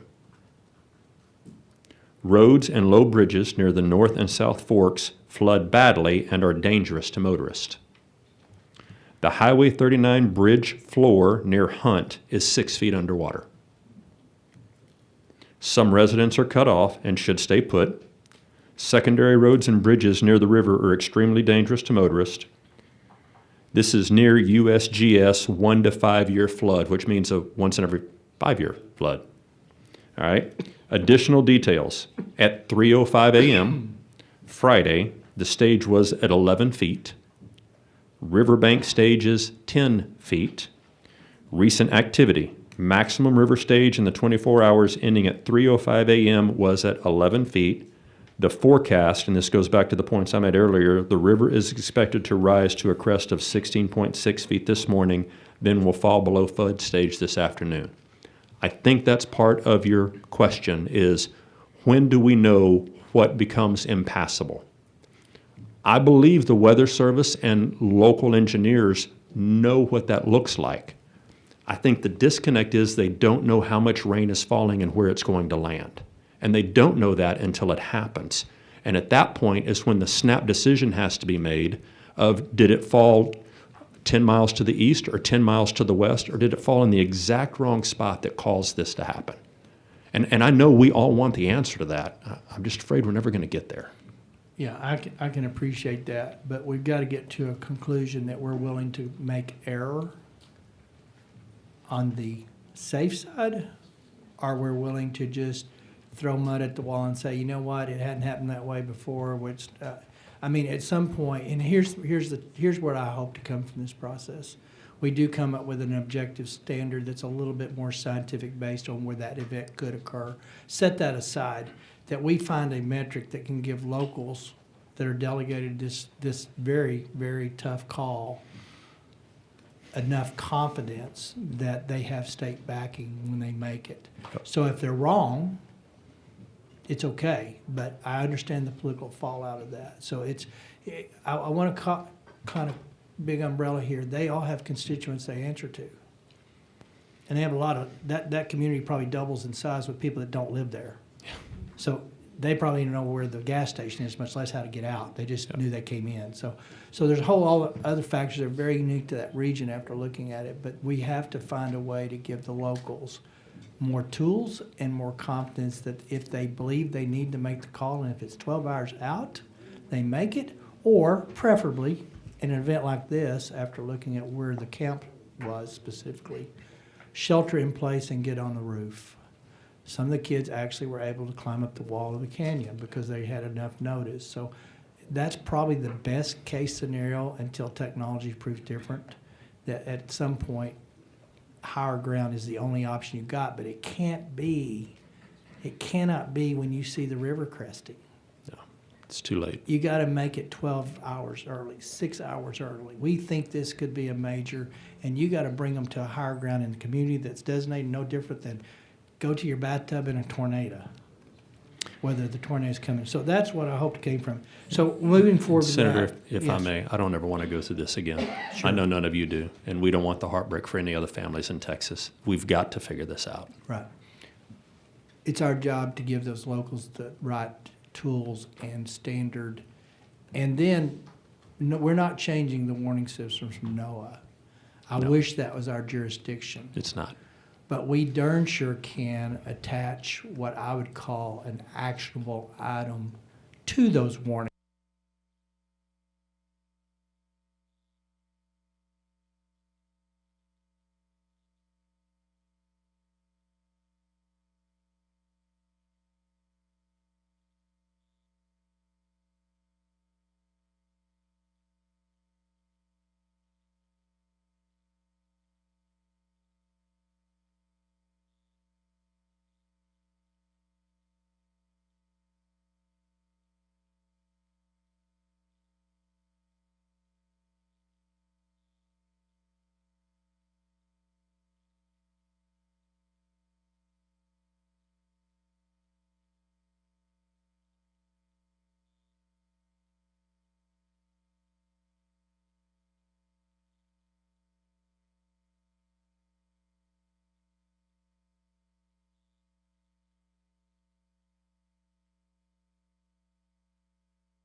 in trying to help you and DPS and all those people. They need to be a go-to. They need to be trained. But I'll follow through. Clearly, we don't know if they were on your 10 o'clock call or not. We do not. Clearly, there is no direct interaction from the state that every person that is in that position got what you thought they needed. I know what happened. I'm just speculating. They probably were getting the same weather reports everybody else. 1 to 2 inch rain, sun's up, clouds look good, people are having July 4th and barbecues, and it was that immediate bottleneck that created it. So I'm not faulting them. I'm just saying I think we do have to formalize a connection with you and those guys very clearly. But if you're having to wonder which guy I'm having to formulate that with, that just compounds an already stressful and time compressed limit. So I look forward for you working to the members as we come out with good ideas and we come out with a bill on this. Andrew Parks is my guy. That will be the accumulation of ideas and responses. Chairman King has Megan, I believe. Yeah, and so we should be back. We'll funnel up a lot of this stuff so we can kind of organize it and cull through and get the duplicity out of it and make it a better product. Real quick here. On the money stuff, you said something that got my attention. It's a different tangent. I won't go there too far. We still have money that the locals have not accessed that they were supposed to from prior disasters from the federal government. I know when I got into Harvey and the funding that was there, I found out that there was 15 years, I think, or 10 years. There's some limit. But there was counties that had been designated money that they have not accessed the money, and it was no for other reason that they just had not gotten around to it. You have monies under your management back to Hurricane Ike. How far Ike is back? 2008, and I'm a fireman. Don't make me do math in public, but that's a long time. 2008. So we still have disaster money and it's really up to the locals to access and pull that down. Is that a fair statement? Yes, sir. So there is of it, and that's a frustration I have, and it's stuff that we tried to deal with after Harvey when we figured that out to no avail. The state does, and we will have this water panel for Texas Water Development Board up in one of the panels today. Their charge is partly to tell us where the state funding is on floods, what infrastructure, what are things that do qualify under that funding bucket, under the Flood Infrastructure Fund, that may be applicable in the next 30 days. We do have a hurricane season. Is there anything we can tap in there to get some things on that we decide are necessary to do? The answer is, I think probably they will be detailed at that. The state has invested about $1.3 billion since 2019. After Harvey, we wrote the state flood plan, and then we put in the infrastructure funding plan. There's about $750 million in the flood infrastructure fund. I'll qualify that. Only about 300 of it is available because 450 has been committed to projects that just not has been dispersed. So in our flood infrastructure funding, someone asked about mitigation. The best mitigation plan is prevention. So one of the things to access that money is you have to be under the state flood plan. I would envision most of these areas would be qualified under the state flood plan. They probably have projects and are underneath it. That said, there is money out there. I don't know where we go or how much is going to be eligible or qualifies, but the state has invested quite a bit. And when we invest quite a bit and we get hazard mitigation fundings that go through GLO, and then we get FEMA monies, and we still have locals that have not taken advantage of it, it's very frustrating. Yes. So we will have that conversation. Very well. The DPS will be able to share a lot on the interoperability and some of the communication stuff. They showed a platform that did have some connectivity to it. I'm excited about that, but I would just say on that issue, it's going to take a lot of work and a lot of time to get it right. So with that, I turn it over to Chairman King. Thank you, Mr. Chairman. Chief Kidd, always good to see you. I feel a little bit like deja vu. We've done this all too often. Yes, sir. There's, I do always appreciate your work, appreciate your team. I know in the disasters I've worked with you directly before, your team's critical. And one of the things that I do want to get out there that, and I know you push this all the time, you guys will not leave until all the T's are crossed and the I's are dotted. And this documentation for the recovery effort is so important. Would you like to expand on that a little bit? Because I just don't think people who haven't been through one of these and and been through the recovery understand if you want to be able to draw that money down, you have to do this right. I just want to give you an opportunity to talk about that. Yes, sir. Thank you. You know, we're blessed with the work of the Disaster Act of 1975 and subsequent legislatures that allow mayors and county judges and the governor to declare a disaster and exercise extraordinary measure. And one of those key things is to bypass contract and procurement in the time of the disaster. If we need to go buy something, I don't have to go out for formal solicitation for it once the disaster declaration is signed for those communities. And all of that works well right up until the point where this disaster at the state level qualifies for a federal disaster declaration. At that point in time, once the president grants a presidential disaster declaration, no federal law is waived. No federal contract or procurement laws are waived. 2 CFR is enforced down to the very first dollar that we spent at the local level. And that becomes a challenge. So we talked about our roughly 550 employees. There is any given day that we have over 700 auditors under contract that are out working with our local government partners to manage the $23.5 billion portfolio that we talked about earlier, to make sure that those locals are buying and contracting and paying for things in accordance with all federal law. Now, y'all are aware that FEMA is under review right now, and Governor Abbott and I set on a small group. That is one of the largest things that I'm pushing for right now at the federal level, is to not hold local governments to 2 CFR during disaster. That during disaster, we allow them to follow their local and state contract and procurement laws. Because, Chairman, if we can do that, we can move money faster, we get the right money faster, we still avoid all fraud, waste, and abuse, but we don't slow the disaster recovery and we get the right money flowing faster to the right jurisdictions. I hope that's where we can get to. Excellent, excellent. Moving into a little bit of the inoperability, and you and I have had this conversation for years now and are going to continue to have it through this process and going into next session, I'm sure. One of the things that you've always told me that slows things down, when the cavalry gets there, when your team gets there, and we're not even counting the volunteer problem of coordinating them. I believe your comment in the past has been, on average, it takes about 3 meetings at the command center to get everybody going the same direction. Is that a direct reflection of the interoperability problem? I don't think interoperability challenges are the sole reason that it takes us about 3 operational periods, and in most cases, an operational period is 12 hours. Mm-hmm. So the event happens. We try to, if we know it's going to be longer than 12 hours, we try to standardize for shift change, work rest cycles to get the right people in. Usually it's the 3rd or 4th operational period that we start to normalize. Communications is one of those reasons that we're not normalized from the beginning, but it's not the only reason. Right.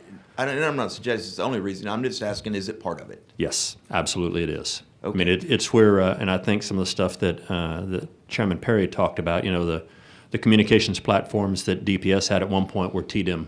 They were GDIM communications platforms back in the day, and they stayed with the Department of Public Safety. But the capability that's in there can bring those disparate radio systems together and patch them together.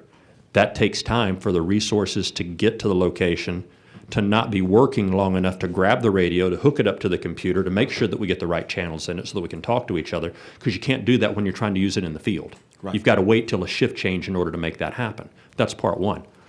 Part two is that's always in the 2nd, 3rd, or 4th operational period.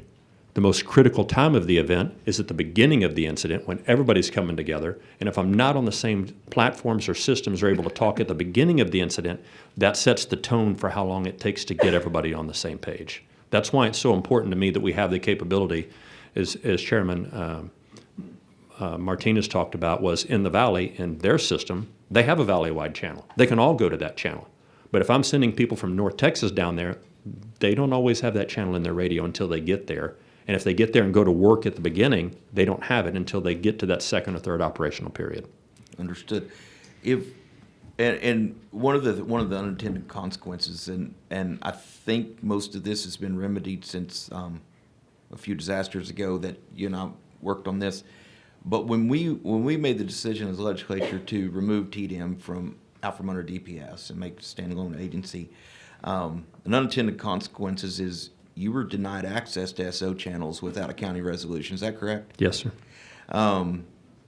Most counties, I'm assuming, if they know they need the resolution, are giving you access when you and your team show up. But you still have counties out there that TDM is not allowed on an SO channel. Is that correct? That is correct.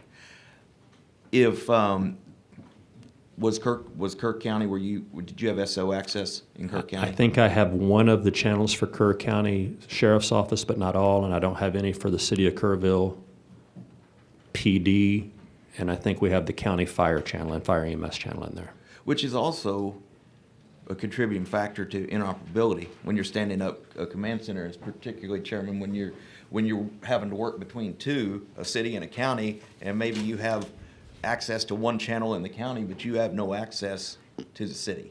Also leads to that 3 operational periods before the command center stood up and ready to roll, correct? Yes, sir. And Chairman, people will come behind me and tell you that all of our radios have the interoperability channels in them. They're telling you the truth. They do. What I'm telling you is we don't dispatch and start working the event on the interoperability channel. That starts on a local tactical channel. And if the people coming into that event, and it's not just about the radio system, it's about the management of the event and setting up staging areas so that the right people get to the right place and they can be deployed into that on the right radio channel. There's too many times that we don't have the channel that they start out operating on. Okay.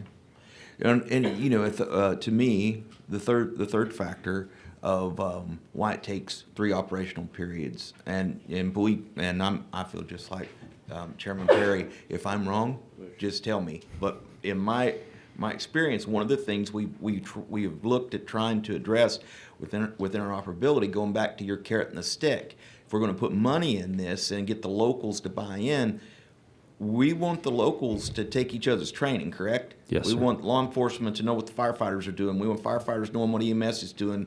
And everybody has to be on the same page to access grant funds, and then they get the equipment that allows, you know, when you send TIFMAS up from Houston and they come up here, or to Kirk County or to my neck of the woods in another fire, they're automatically on the right channel. That's the goal, correct? It is the goal, and the interoperability and the interdisciplinary knowledge, I think, is one of the things that we keep missing. And I'll look at fellow firefighter and brother law enforcement officer over there, and I think I got another one over here somewhere. The first time, I challenge you, the first time we learned what the other discipline does was the first scene we showed up on. Nothing in your initial training or my initial training or your initial training told us what the other 3 disciplines going to that job were going to do when they showed up. That wasn't part of our training. We were trained in our discipline. We weren't trained in what the other people going to that same job were supposed to do, going to do, or not going to do at that job. We learned that in the field. We learned that through on-the-job training. Even today, you can listen to radio traffic across this state. We use the same common words to have different meanings. We got away from 10 codes, supposedly. Some still use them. But we got away from the 10 codes because my 1010 was different than your 1010 and different than your 1010. But even today, the common language or the common platform without standardization, without a framework, and without training has different meanings. I'll give you an example. Charge the line. Pretty plain English. What does it mean? To a firefighter, I'm going to put water in the hose. Charge the line. To a peace officer, I think somebody's getting ready to meet them face to face. To an accountant, I'm asking what index code I'm supposed to use. To an electrician, there's energy coming through the line. Even charge the line. Those 3 simple words have various different meanings to the individuals of the discipline. And only when we standardize the training across disciplines will we have common understanding. So essentially, if we're going to fund a true interoperability, and listen, I understand SWCC works great with DPS, and I'm like, you know, Senator Perry, I saw some really cool things at the command center going on with that I think we need to implement and bring into to other disciplines. But about 89% of our great state is covered by volunteer departments. And they're not going to have the access to that technology or the money to do it. So standing up an interoperability council and a grant program, truly, obviously the carrot's the money.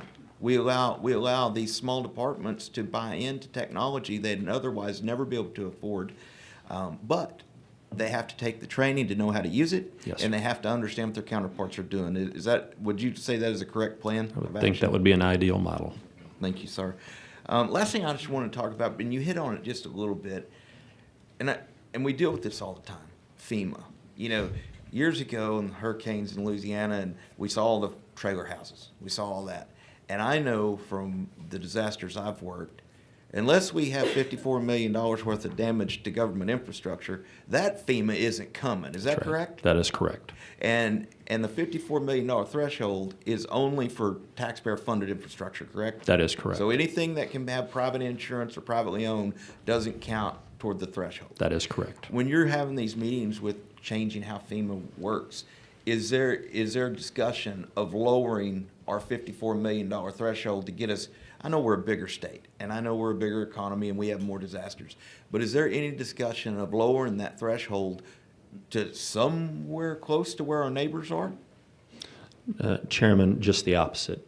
The conversation is around increasing that threshold. Okay, that's encouraging. But two, while we say and we know that FEMA that we've seen on TV come to other states isn't coming to Texas, but that FEMA designation for other funds that are available, such as FSA, you have to have that FEMA designation to qualify for those things. Is that correct? Yes, sir. So part of your job and part of what your team does, working along with AgriLife and so many others, is making sure we don't screw up the paperwork and get cut out of the designation. That's right. Which brings me to my last point. We have the disaster, we have the response and the cleanup. Are we preparing for the cleanup of the cleanup? When all the volunteers leave and all the materials are left and the locals are there, and there's going to be thousands of cases of water, boxes of clothes, canned goods, stuff that the locals are going to be tasked with figuring out what to do with. I know that's not necessarily TDM, that's more AgriLife. I just want to make sure that somebody is coordinating that effort at the state level to help because the recovery from the recovery is just as challenging in some ways. Yes, sir. And so I don't know if you have an answer to that yet, and maybe that's an AgriLife question for a future hearing. But I do, and it is a joint venture between what AgriLife and the DAR agents do and what our volunteer organizations do, and then working with the food banks and some of the other nonprofits to be able to take those resources to offload them from the jurisdiction that has too many of them and needs something to do with them. I mean, it is the third disaster, as we talked about, the event, the volunteers, and the donations. Yes, sir. Yes, sir. All right. Well, Chief, once again, thanks. Thank you. We'll be talking a lot more. Thank you. Chief, in Sanslow, I had this brief conversation. I keep reminding people it was a hard lesson after Harvey because I just assumed there is no federal dollars. There may be some down the road. Harvey had an element of this, but contrary to what the general public would think, is there's no state or federal dollars to build houses with minimum exception. Is that a fair statement? Senator, I believe that to be a fair statement. There is nothing that our agency has to do that with. That is correct. And I'm not aware of others. I know as these people are looking out and seeing everything they had, what surprised me is there was literally concrete foundations moved. I've never seen an event where it literally moved the foundation and destroyed that. So it's just amazing, the power of that water. But sad truth for a lot of people that are standing around today going, well, I wonder when the government's going to step in. Because, but here's the shining silver lining. There are NGOs that are actually rebuilding homes. Yes, sir. From private donor money. That is smart leverage if there ever is a conversation. from a governmental entity to help. But one, I think, had already committed to staying in San Angelo for till August 31st. Now, to San Angelo's credit, you were there. I was there. Representative Darby was there.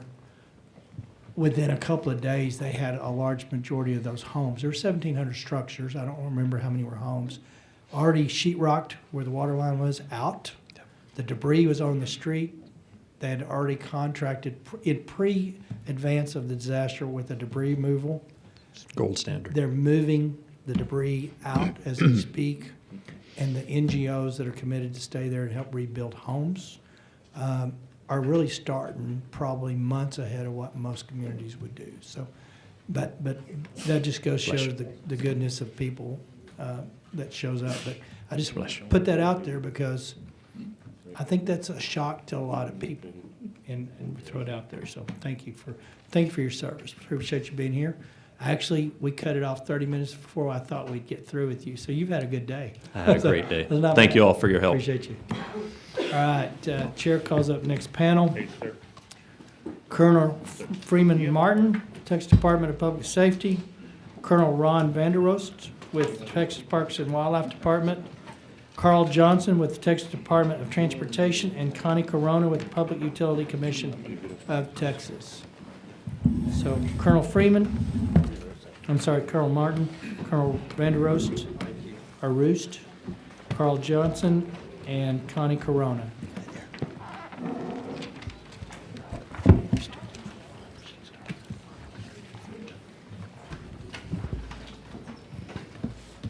Colonel Martin, we'll start with you, and we'll move this direction, and you got as long as you need to tell us what you got going. I was down in your command center, our Joint Command Center, and your guys are still very active and very involved and doing great things, and I appreciate your service. As do I. I was there Monday as well, and it's an impressive operation. And one of the things I hope you're going to address, when I was talking to your team in there, and they were showing all the modeling that you're doing, showing how the water came down and where the search trail is, 122 river miles. I would like to, I know we can't do it while you still have an active investigation, but I hope you can make some of that modeling available to the committee as we go forward. It really lays it out about what your challenges have been and what started it. And before you get started, I want to tell the members, and again, I didn't think in these terms, but they know where someone was prior to losing them. And I think, as of that day, the furthest one that had been found was 18 or 19 miles from that location. But the aspect I thought that they presented was, we want to be able to tell people where their loved one was, and they've got that mapped on the graph. So it's pretty... It's impressive. For memorial purposes, for grieving purposes, but they could tell you where every one of the 135 folks were located and from where they started from. Interesting technology, great platform. I'm going to go ahead and say it. I don't normally name people just because I should name everybody if I name one, but Miller, your guy on the ground there, was phenomenal resource. I forgot what he told me his thesis in, but the guy is extremely smart, and the way he's put that software platform together to log all of those things was impressive. So. Chairman, members, Chairman, Freeman Martin with the Texas Department of Public Safety. I can tell you that I have been the colonel of DPS for about 8 months, and been with the agency 35 years, and I've never been more proud to work with the men and women of the Department of Public Safety. And looking at this event, we've been through a lot of disasters, mass casualty events, and every one of them, you go back and look at things that we could have done better. This is no exception. But the work and some of the conversation with Chief Kidd about putting egos aside and doing the right thing and coming together, I can tell you that the police chief in Kerrville and the sheriff, Larry Letha, and the fire chief could not have been better. Every event is different. Sutherland Springs, I was the incident commander, And the sheriff it was his event. He took a step back and said, he knew a lot of the people that were impacted by the tragedy. He said, y'all have got this. And we took it over. I was the incident commander. The Texas Rangers worked it with support of FBI and locals. This was different. The locals were in charge, and they're very competent. They're understaffed. They're underfunded. And they needed experts like our SOG captain, John Miller, to come in and take control of some of these things. And that's what we did in the response. We had several hundred people from the Department of Public Safety respond. And everybody knows what troopers and agents and rangers do.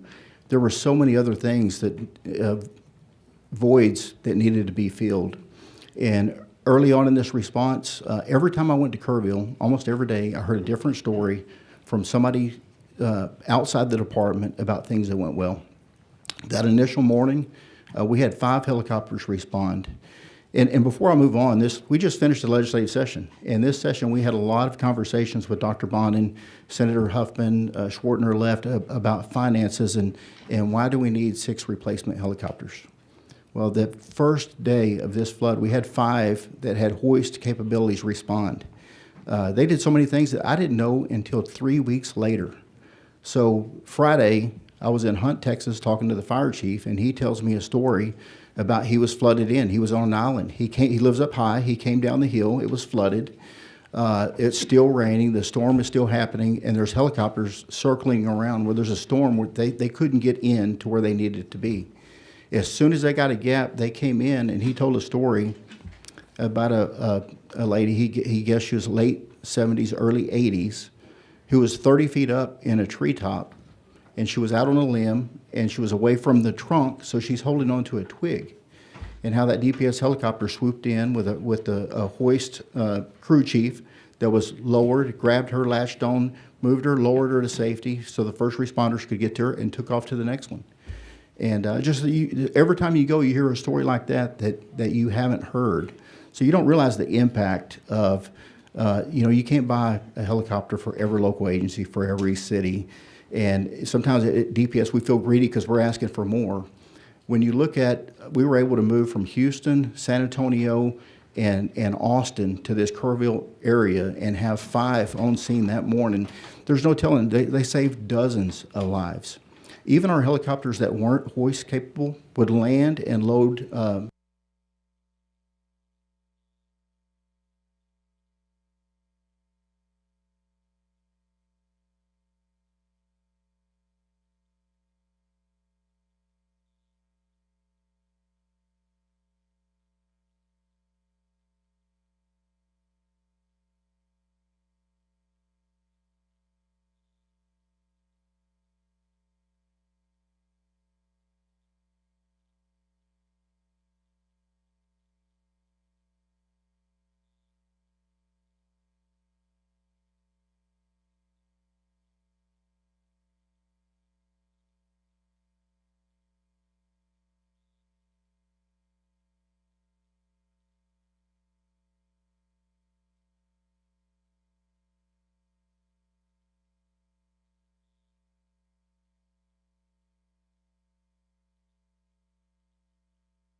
these positions, they have a full-time.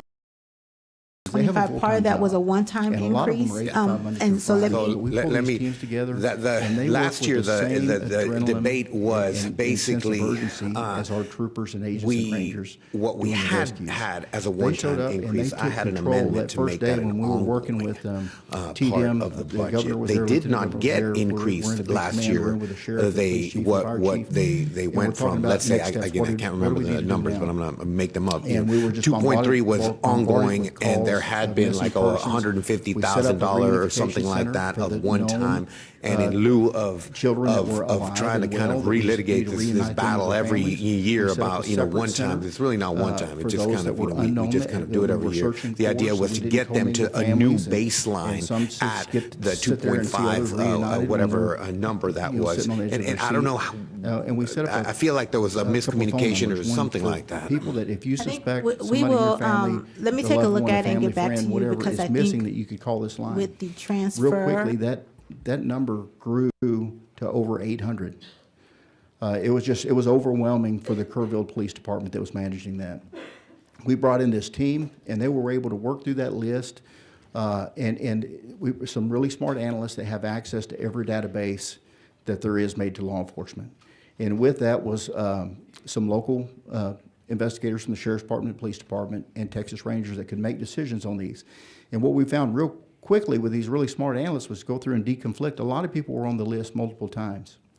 All the information that was recorded in the initial phone call, some of those were questionable. They were at the river. Well, they would call back, what river were they at? It turns out they were in New Braunfels or Fredericksburg and not even at the river in Kerrville. Others were reported missing, entire families. Well, then they showed up the next day and nobody bothered to call back to the missing person hotline. So they continually worked this list, and we got it down to, I believe, 161 before one of the press conferences, and we released that number, and it was really a shock and awe to the public. That number was 800 plus, and it's just as the list got smaller, it got harder and harder and harder. Some people didn't use cell phones. Some people don't answer when they get a call from a number they don't recognize. We had to send troopers to knock on doors. Some were out of state. And a lot of these local police officers, Sheriff's Department, or state police from Arkansas, wherever they knock on the door and the family is home and alive and well. So we were able to get that down to, I believe, 16 very quickly. And then other issues that we had in this was the identifying some of the deceased after a few days. So a lot of the deceased were on the missing person list, and that number stayed at, I think, 16 for a while before we were able to get it down. I'm happy to report this morning it's down to 2. There was an adult female that was recovered yesterday, positively identified, and so now we have one child from Mystic, Camp Mystic, and we have one adult male. I mentioned the identifying the deceased. We ran into a lot of issues, and we've been through this multiple times. We learned after the first couple of days, the sheriff called and needed some help with the families. We embedded a Texas Ranger with the families and one of our public information officers, a PIO, and that was the best thing we could have ever done. I got more positive feedback from them for doing that than anything else. But the Texas Rangers were able to identify 116 deceased in a 2-week period. That's really unheard of, but identify bodies on cold cases. We work very closely with the University of Texas, UNT, and their program. They've got a great program called the Center for Human Identification. They are the nationwide experts. When other states recover a body that's decomposed, that's where they send it. And we also work with the Texas State and anthropologists over there. But when you think of 116 people, and we talked about some of the medical examiner offices, Bexar County, Travis County, I can tell you even these ME's offices were great to work with the Rangers. They don't have 24/7 personnel, but they worked 24/7. And some of those, I know personally that they don't get overtime. But they answered the call at 2 o'clock in the morning, working with our Rangers and getting samples. So an example is the first couple of days, a nuclear DNA that you can take with a buccal swab is a very quick way to identify these. If you've got a good sample from the victim and you can get from the mom or the dad a buccal swab, nuclear DNA is great. But after about 2 days, what the water does to the human body is not good. The DNA is decomposed. The bodies are discolored. The gases in the body, they bloat. They're very hard to identify visually. And then nuclear DNA is not possible. We need mitochondrial DNA. Well, now that takes an autopsy. You need deep tissue, you need bone, you need teeth, and then you got to get the known samples, and you've got to get that to UNT, and it's a longer process. I can tell you the sense of urgency that they worked with. UNT shut down all cases and worked nothing but Kerrville. The Travis County Medical Examiner's Office, same thing. They were phenomenal in the Bexar counties. But we had rangers on standby that every time we had an unidentified that was delivered to collect those samples, to get them to San Antonio on an airplane and take them in bulk to UNT. And within 24, 36 hours, they had every one of them identified. But on the other side, we had to have the known samples from family members. Mitochondrial DNA is from the mother only. So some of those we had to travel out of state and get other states to collect DNA from the mother of the victim for comparison. So when you think about our aircraft and the response and the recovery and the hoist helicopters, there's a whole other piece with the fixed wing. And we worked those, identification of those bodies with the same sense of urgency as we did the recovery of these victims. So just a ton of work. I can't say enough about Parks and Wildlife. I have never seen them show up in force so quickly. I don't know if they were pre-staged or what, but they had boats everywhere that really allowed us to divert some boats to other counties, specifically Burnett County, in operation up there. When you talk about this system that hit Kerrville, and how quickly it was. In other areas, it was different. Williamson County, I got a call from the sheriff. The river was rising. They had forewarning. They needed some help from troopers. They evacuated neighborhoods, and it worked exceptional. I believe they had one house was swept away, and they had three. They lost three. They had 3 victims out of that storm. But without a doubt, their response saved lives. But they had warning that it was coming. A lot of talk about the radio interoperability. And I am not the expert. We do have experts. I can tell you that I recently got a new radio. It's a P25. It has dual SIMs. I can be anywhere in the state, and I can talk on the radio. And if there's no tower for the radio, it is the dual SIM, change over to cell service, and you can talk just like you're on the radio with the radio tower. Very clear, very concise. I was in my office with the antenna off, and I was talking to DPS Communications in Amarillo, just as clear as day. There's even newer technology now, so if you're in parts of the state where there is not cell service, that it goes from the radio to satellite service. I think they're expensive radios. I know the governor has a grant program. I think it's underfunded, but if there was some way to require and y'all touched on all the talking points earlier. You not just have the technology, you got to know how to use it. You got to go, law enforcement, we're the worst. Give me a new radio and I can talk on one channel, but I'm deployed to another part of the state. Somebody's got to tell me how to use it. But DPS is fair. There's nowhere in the state that we can't talk to our local partners. I think even in Kerrville, they just changed from one system. They went to a Gator trunk system recently.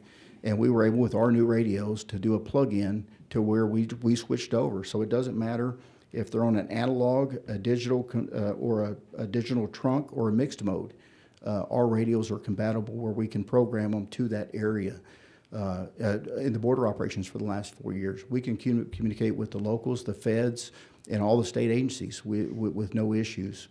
So it's doable. I think it's expensive, and I think we have some experts that can work with the legislature and TDM and our other teams to come up with something that is doable. But there's like I said, I'm not the expert with that. Chairman, I hit on a lot of things. There's a lot of things that went very well. There's a lot of resources that we deployed that will never get credit. They don't want credit. We worked in support of the locals. I can't say enough about them and their professionalism. welcoming us with open arms. Everything we did, we bring the Army. When something like this happens, we bring the resources. We had several hundred DPS employees there just the next day. And some of the stuff that, in addition to the search, the rescue, the recovery, we escorted, we blocked roadways, we set up the command and control, media and communications, technical support, liaison with the families, the victim identification, and even today, I think we have 300 plus DPS employees assigned to the Kerrville. We'll continue to work with family members and some things I don't want to talk about in a public hearing, but they had needs beyond. I mean, there's funeral services going on and things today that we're assisting these family members with. And our federal partners, I will say this, that some of our SACs, the Special Agent in Charge of FBI, HSI, and DEA, they reach out, and so now their search efforts are really done, but they still want to help. And they find out, we have some security concerns in certain areas, and they are overwhelmingly supportive in sending their FBI agents to fill a gap so we can pull off CID agents or troopers to do something different. So a lot of things went very well. There's things that we can, looking at some of the recommendations for improvement, there's many things that we can do that don't take funding from this legislature. There's a few that do, that if we could expand on our laboratory capabilities for mitochondrial DEA, we need some space, we need a few FTEs. But internally, when there's an event, we move helicopters and we move boats and stuff like that. But there are many things we can do on the front end to better respond, not wait to send the analyst and the crime lab teams. There's technology out there, the biometrics, the identification. In any mass casualty event, identification of the victims is a priority. There's technology out there with the iris scans. When I talked about the nuclear DNA, the decomposing after a couple of days is no good. The iris scans of the eyes is good up to 30 days. It's the same technology you use with a cell phone for your facial recognition or your eye scans that I think it's captured by TDCJ, and there's mobile devices. If that was a requirement for driver's license, of course, the 10 prints, we don't have those, but we have a thumbprint in the DLS database, but they're not searchable. We were able to work with some software to identify 35 counties where most of these victims were from, and rather than having to do a one-to-one comparison, so if you think this is a certain person, you can download their DLS file and get that thumbprint and try to do a comparison. If it's early on, later on with the slippage and stuff, that's not possible. But we were able to identify many in the first few days using that technology, and then spinning up some of this new technology where it's searchable from one to many rather than a one-to-one comparison. And we even flew our crime lab specialist from Austin to Houston to a funeral home. For a couple of them, we had some issues with the death certificate with the Justice of the Peace. He would not sign off and wanted additional confirmation. And we flew a team up there, and they were able to get that thumbprint. We had a good idea of it was one of 20 people, and we're able to compare doing a one-to-one with each one of those and get them identified. But there's technology. If you're a criminal, it's easy. If you've been in TDCJ and you have the iris scan, or if you have the 10 prints on file, you can run them through APHIS is what we used to call it. I think it's called something different now. But you can search 1 to millions and get them identified. But if it's a kid or if it's somebody that is not a criminal, all we have is a thumbprint, or we have to do the DNA process. So moving forward, we do have some recommendations that we would propose. At the end of the day, we're going to implement what you pass. We're going to work with what you provide us. And all I can tell you is that y'all have provided us with much. This last session with the additional commissioned FTEs, like I said, we don't have anybody sitting around waiting to be deployed. They're already working. One thing that worked well in this incident was this was a holiday weekend, Operation Motorside. We don't have days off in DPS on holidays. So everybody was working anyway. We just gutted certain parts of the state and flooded them to other areas for support, and we leave minimum staffing in these other areas. That's why it's so important for us to be properly staffed, so we don't, make West Texas less safe when we pull a bunch of troopers, agents, and rangers out and deploy them to a different part of the state for a month or 2 months or 6 months or to the border for 4 years. That maintaining our staffing levels are critical, maintaining our aircraft is critical, and then the expertise with these intelligence analysts or special operation guys, and then our troopers are always the first there. They're the first one to block a roadway when we're getting TxDOT en route, so we don't have somebody drive into that. And that was several of our casualties in this instance was exactly that, especially in Burnett County where a fire chief drove into the water. And I can tell you, having in Burnett, the police chief in Kerrville was coming down from his house responding, and he saw something in the roadway, and he thought it was an animal. He hits the brakes, he gets out trying to figure out what it was. It was the water. He was trapped. If he had drone into that water, he'd have been washed away. So our troopers are the first ones to show up and block that roadway until we get TxDOT out there with barricades and shut it down and save lives. I'll leave it at that. I kind of rambled on, and I'll answer any questions. No, thank you. I'd just say get those recommendations in a written format to all the committee members. I'm sure there'll be questions about what those specifics are. Go ahead, sir. Mr. Johnson. Or, I'm sorry, Vanderroost. Ron Vanderroost. I said it right. Okay. It's good to see you. And I Good to saw see you. y'all's recap, and it was phenomenal. Yeah. Of y'all's activity during that event. Yes, sir. Again, Ron Vanderroost, Division Director for Law Enforcement, Texas Parks and Wildlife. Members, thank you for the opportunity to appear before you today to discuss Texas Parks and Wildlife's role in disaster preparedness and response, specifically regarding our recent operations during the catastrophic flooding. I'll offer a few recommendations to further strengthen our ability to respond effectively to future natural disasters. Before, again, I'd like to echo Colonel Martin's sentiments. I've been working natural disasters in the state of Texas for 25 years, and I've responded to every single one. And I will tell you this, the heroism from the first responders that occurred in this event was second to none. Second to none. I was proud to work along every fireman, police officer, trooper, and game warden that existed out there because everybody was focused on one thing, and that was saving lives. And it was an unbelievable act to see, and I was on scene early that morning. So, unbelievable, second to none in Texas. TPWD plays a critical role in Texas's statewide disaster response framework, primarily through the Law Enforcement Division. Led by Texas game wardens, TPWD is in the frontline response agency for natural disasters, including hurricanes, floods, wildfires, and other large-scale emergencies. The defining strength of Texas game wardens is the specialized dual role in capabilities that we have. We're fully commissioned peace officers with statewide jurisdiction and also highly trained and highly equipped to perform a wide range of search and rescue operations. This dual function allows game wardens to operate with agility, speed, and precision in both law enforcement and life-saving capabilities, especially in rapidly evolving, high-risk environments such as flash floods. Our law enforcement division includes over 500 Texas game wardens strategically deployed across the state and trained in all hazard responses. These highly capable personnel are equipped with four-wheel drive vehicles, UTVs, a fleet of watercraft, including a number of swiftwater rescue teams and boats.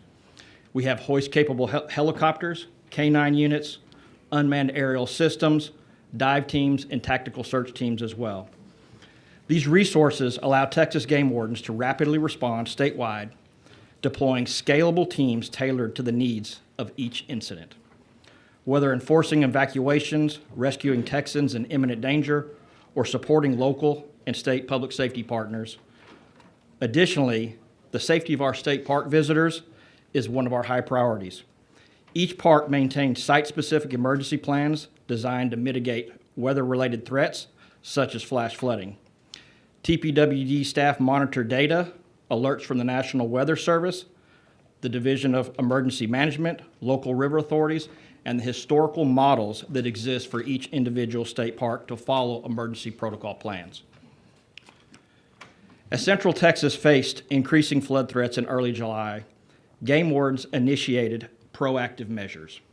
On July 3rd, game wardens began staffing the operations center in Austin and immediately, in coordination with TDEM, staged swiftwater teams in the anticipation of severe weather along the Guadalupe, Concho, and San Gabriel River basins.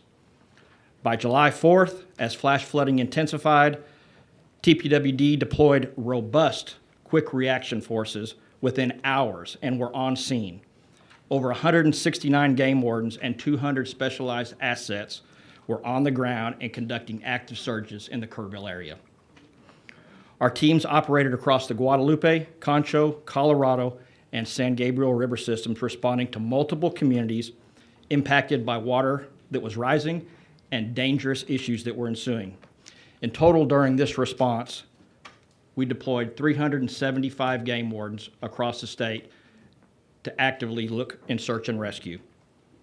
475 assets, including trucks, ATVs, boats, helicopters, K-9 units, were all engaged during this process. We categorized 33 imminent life-saving events that occurred during this. That includes hoist operations and swift water rescue boats that have not taken action. There would definitely been loss of life. In addition, we clocked 434 evacuations that were conducted, to include a large portion of Camp Mystic. And to date, we still have ongoing assistance in many of those flood-affected communities. In parallel, our State Parks Division personnel executed safety protocols in 10 state parks, coordinating road closures, evacuations, and public safety messaging. To ensure TPWD remains a capable and agile force into the future, working disasters with the increasing flood intensities that we're seeing across Texas, there's a few recommendations we would like to consider. The first and foremost is the additional game wardens that we would need. In order us to maintain the reaction force is going to take additional game wardens to be able to sustain and maintain the response process. We're very fortunate that the legislature has us 2 hoist-capable helicopters, but as everybody knows, with an aviation unit with helicopters, it takes 3. That's one that's in maintenance, one that's going into maintenance, and one that's capable. We were very fortunate in this particular incident that we had 2 helicopters that were in serviceable status and immediately responded to the Kerrville area to begin search and rescue operations. And additionally, it takes money. These boats that are used during these search and rescue operations, these aren't ideal climates and conditions, and they get worn out and torn up and will need to be replaced. The investments would not only bolster Texas Game Warden's disaster readiness, but also enhance Texas's overall emergency response infrastructure. TPWD is proud to serve as a trusted partner in the state's disaster response system. The dedication of game wardens during these July 4th floods reflects the commitment to public safety, resilience, and service. As always, we appreciate the continued support of the legislature, and game wardens stand by to assist for the next natural disaster. Thank you for your time. Happy to answer any questions. Thank you, sir. All right, Carl. Good afternoon. Chairman Perry, Chairman King, members of the committees. For the record, my name is Carl Johnson. I serve as the Chief Engineer for Texas Department of Transportation. Thank you for the opportunity to address these 2 committees about TxDOT's emergency operations and flood response. Members, you should have a copy of the presentation I'll be speaking from this afternoon. With the chair's permission, I'd like to begin. Okay. Thank you very much. Connie, Corona? Oh, okay, wait a minute. Do what? Oh, I'm sorry. I thought we were having technical difficulty. One second.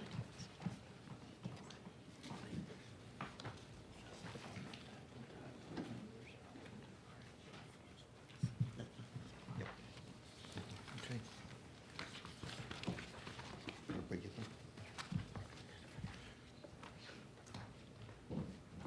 All right, Carl. I think everybody's.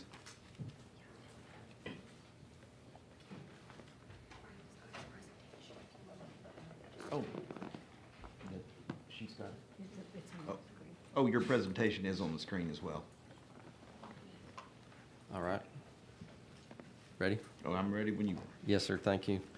I'll begin on slide number 2. TxDOT plays a critical support role in disaster relief before, during, and after floods.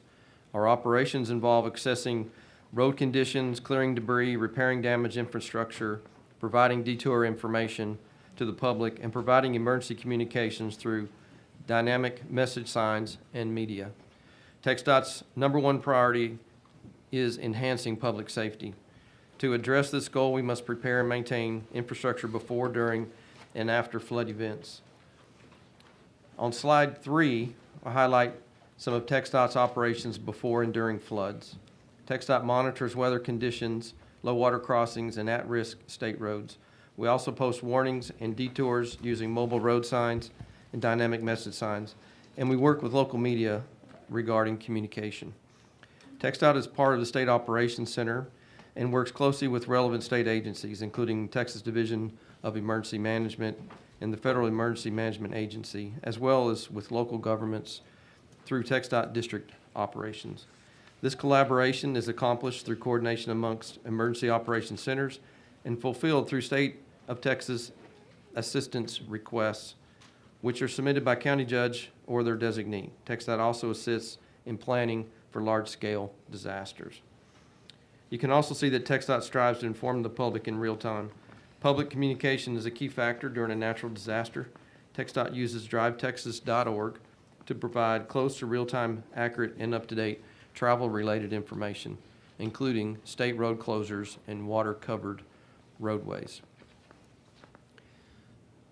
Slide 4 highlights TxDOT's recovery operations, where staff inspect roadways, bridges, culverts, and other assets to assess damages.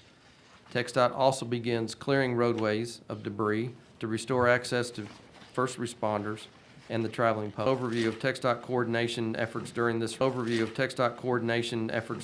recent event, including having TxDOT staff at the State Operations Center. Nearly 900 TxDOT personnel attended to disaster needs and collaborated with state agencies, local governments, and our other 25 TxDOT districts. Response measures included restoring State Highway 39, assisting in clearing roads for rescue efforts at FM 1340 in Kirk County, conducting pavement repairs, assessing damages with drones, and bridge inspection teams. We have issued emergency repair contracts as needed, and we've deployed contractors for debris removal operations. By July the 9th, TxDOT had completed initial repairs, reopened all but one of damaged roads, and that one was RM 1431 in Travis County. On slide 8, one state bridge at Cow Creek, RM 1431, was washed out due to the flooding. TxDOT has cleared the debris and designed a new bridge. Reconstruction began this past Monday and is expected to be completed within 60 days. Slide 9 provides a few examples of TxDOT's ongoing after-action items to further improve our ability to respond to natural disasters, specifically flash flooding. We are assessing future priorities for capital improvements to protect and preserve vulnerable infrastructure like low water crossings, bridges, and roads susceptible to increased stormwater impacts. Slide 10 and 11 include pictures of the flood's impact and response of TxDOT and our partners.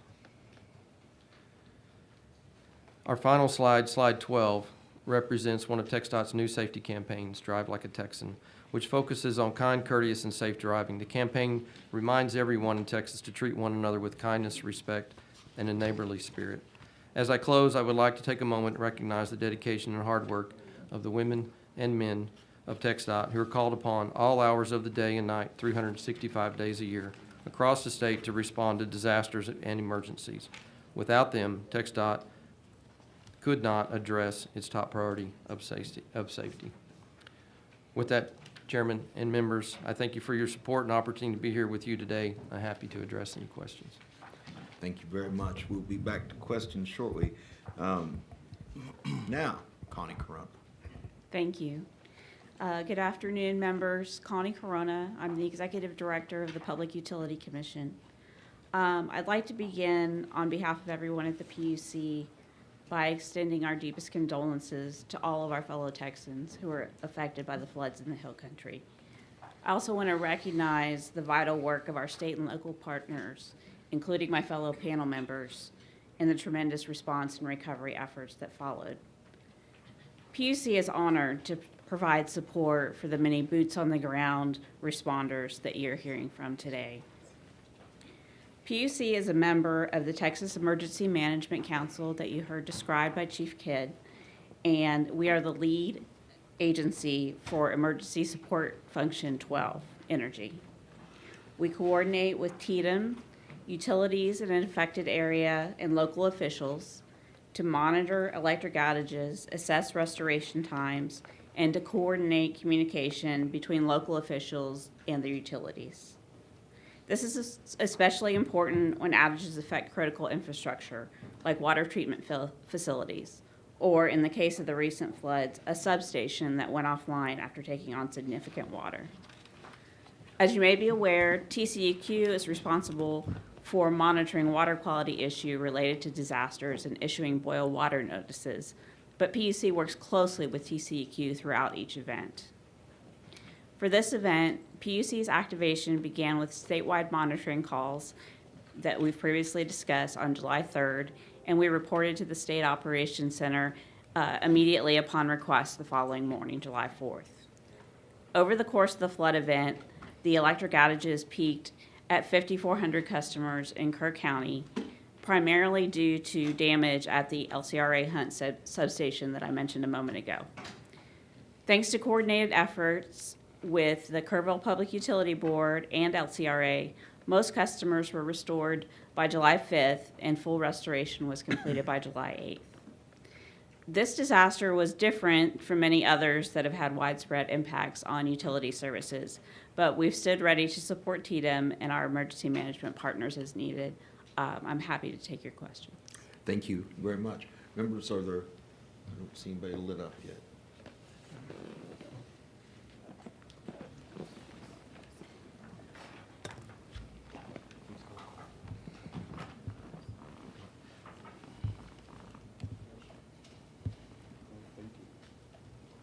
Senator Flores. Thank you very much. I guess I'm my chair right now, Yes, so sir. you are.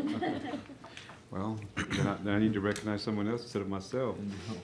Well, you're in the chair, but I think we'll move to Representative Johnson. That'll work. Thank you, Chairman King.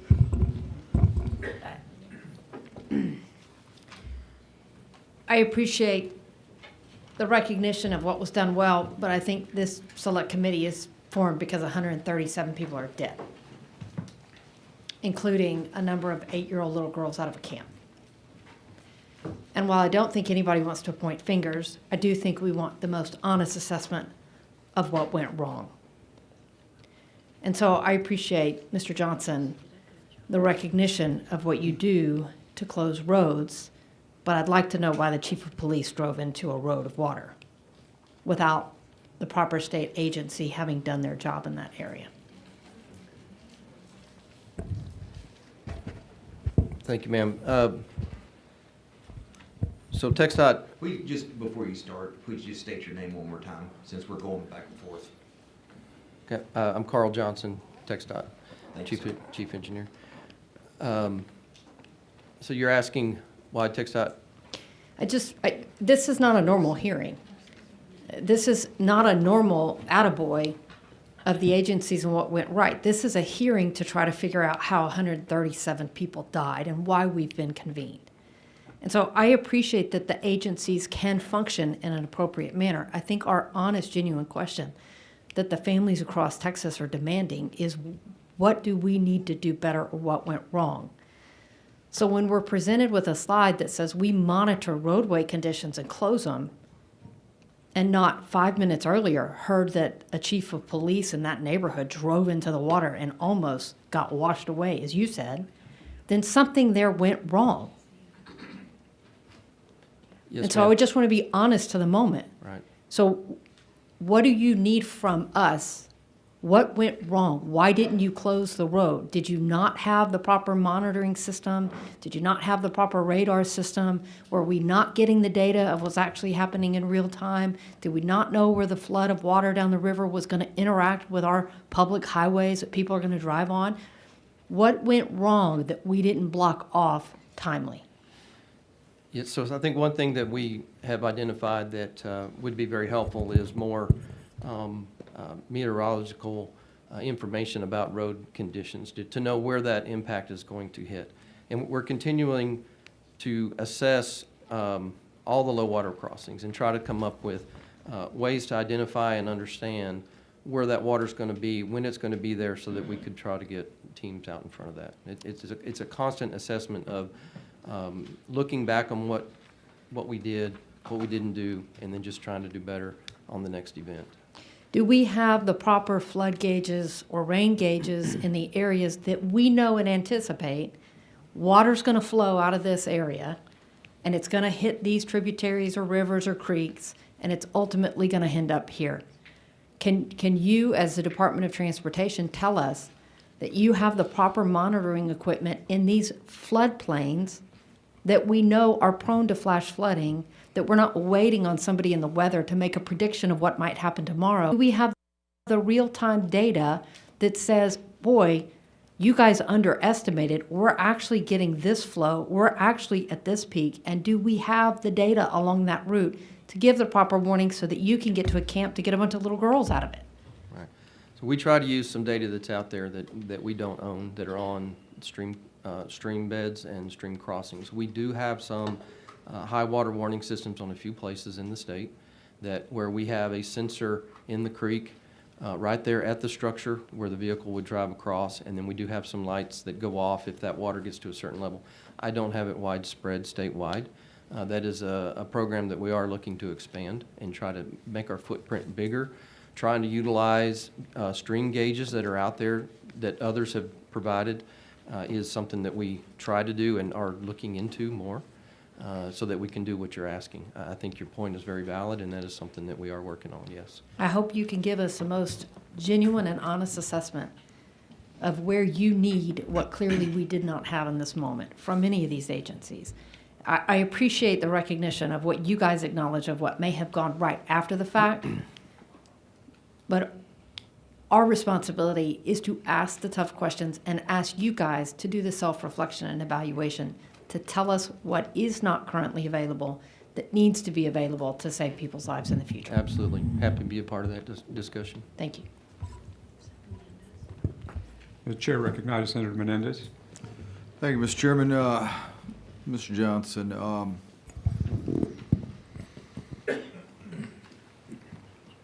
so under my understanding is that TxDOT's post-emergency response includes your responsibility to assess damage, remove, clean up debris. So on the bridge that was washed out and you're getting it repaired, one of the questions is obviously you had funds to get it under construction right away.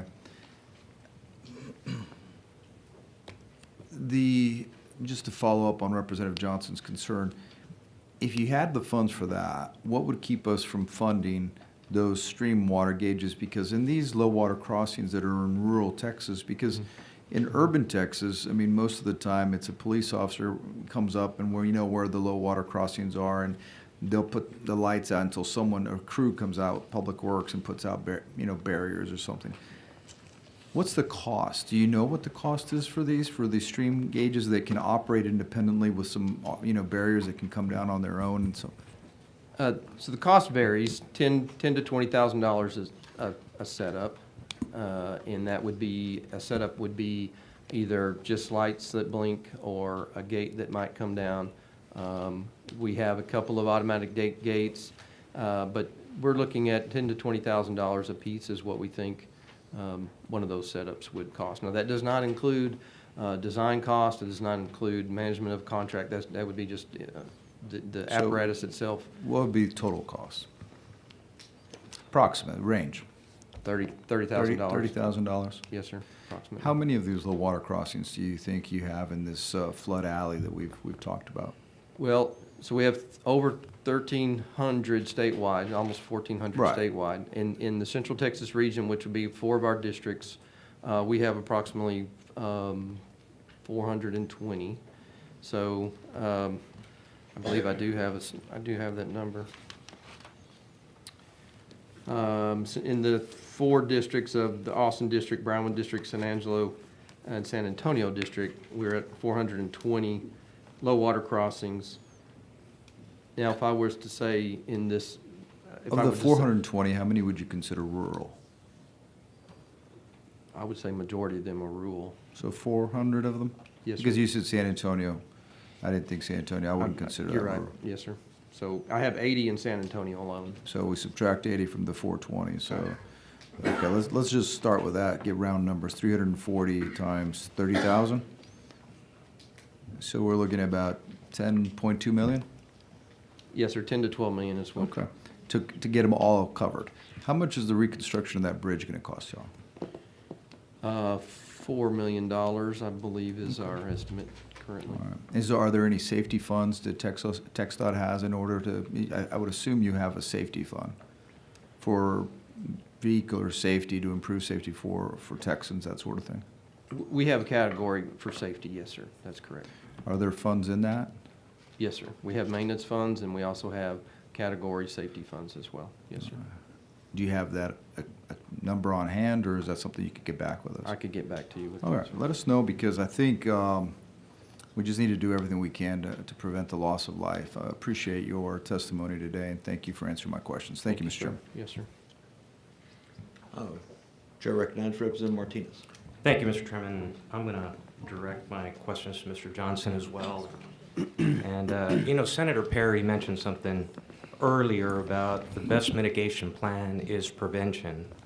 And I'm going to follow up on what my esteemed colleague, Representative Johnson, touched on as well. You know, you had mentioned that TxDOT works on assessing situations with transportation before, during, and after the risks on state roads. And then you also mentioned that it evaluates future projects to address stormwater impact. Then you also said you're working on ways to identify and understand what will impact the next event. Well, let me share a situation with you and a couple scenarios. 2018 in the Rio Grande Valley, we had a major flooding event. People couldn't get on or off the expressway. All the frontage roads are flooded. Had an auto pedestrian, a gentleman hit by a car. The ambulance couldn't get to him because there was no way for that ambulance to get up on the expressway. We had to get a high-profile vehicle in order to make contact with the gentleman and transport him to the hospital. Within a year, 2019, another major event and flooding in the Rio Grande Valley. All the frontage roads, once again, were flooded. Nobody could get on, nobody could get off. How do you evacuate, especially in emergency? You can't. 2020, Hurricane Hannah. Once again, nobody could evacuate. All the frontage roads were flooded. Businesses along the frontage roads were closed, and many people lost their businesses. Many people lost their homes. Now, as recent as 4 months ago, March 2025, another major flooding event in the Rio Grande Valley, all along the frontage roads. Once again, nobody could get on or off. Nobody could evacuate. Many people lost their vehicles. Some were swept away. Luckily, there wasn't any loss of life. It's been 8 years, and this hasn't been addressed. And I'm wondering why. You know, you come up and you talk about doing your assessment before, during, and after, but how come this hasn't been addressed? So if this is happening now, and then within 60 days you were able to rebuild a bridge, but it's been 8 years and we haven't been able to address something very, very serious in the Rio Grande Valley, especially for evacuation purposes, I don't understand why, you know, we come up here and we pat each other on the back and say, oh, you're doing a good job, but why aren't we addressing these issues? And these are important, because when it comes to safety and evacuation and the fact that our ambulances or emergency responders can't, you know, respond, Can't get there, right? whose fault is that? Yes, sir. And it's very simple to point fingers, because I've heard it before from TxDOT that we're not in the business of drainage. Well, everybody's in the business of safety. So who does it fall on? And my concern is it's been 8 years and we still haven't addressed this. But yet we're coming up and talking about how well we performed and how well we did. Well, you know what? This performance isn't very well. It doesn't look very well to me. Yes, sir.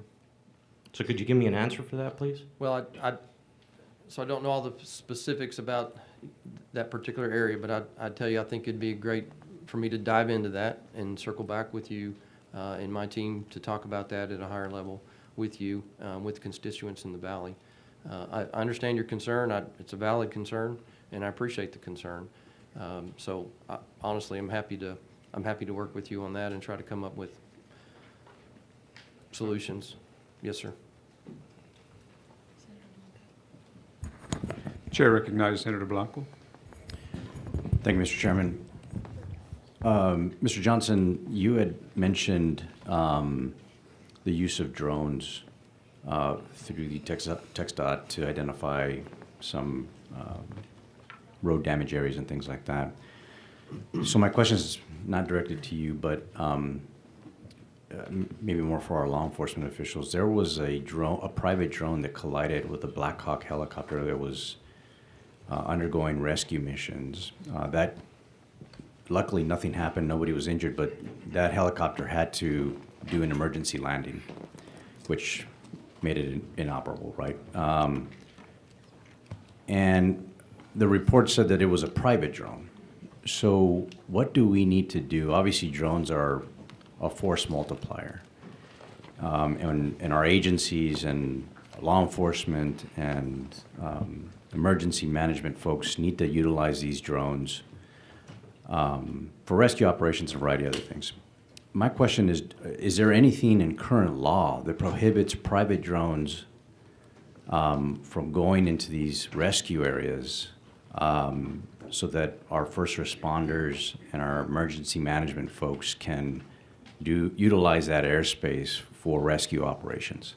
Yes, sir. And we actually had a no-fly zone over that area other than first responders and authorized personnel. But this is just a good example of what happens in some of these rural communities where, and so many things into place, and we still have an incident where it's saturated with drones. We try to manage those with a program.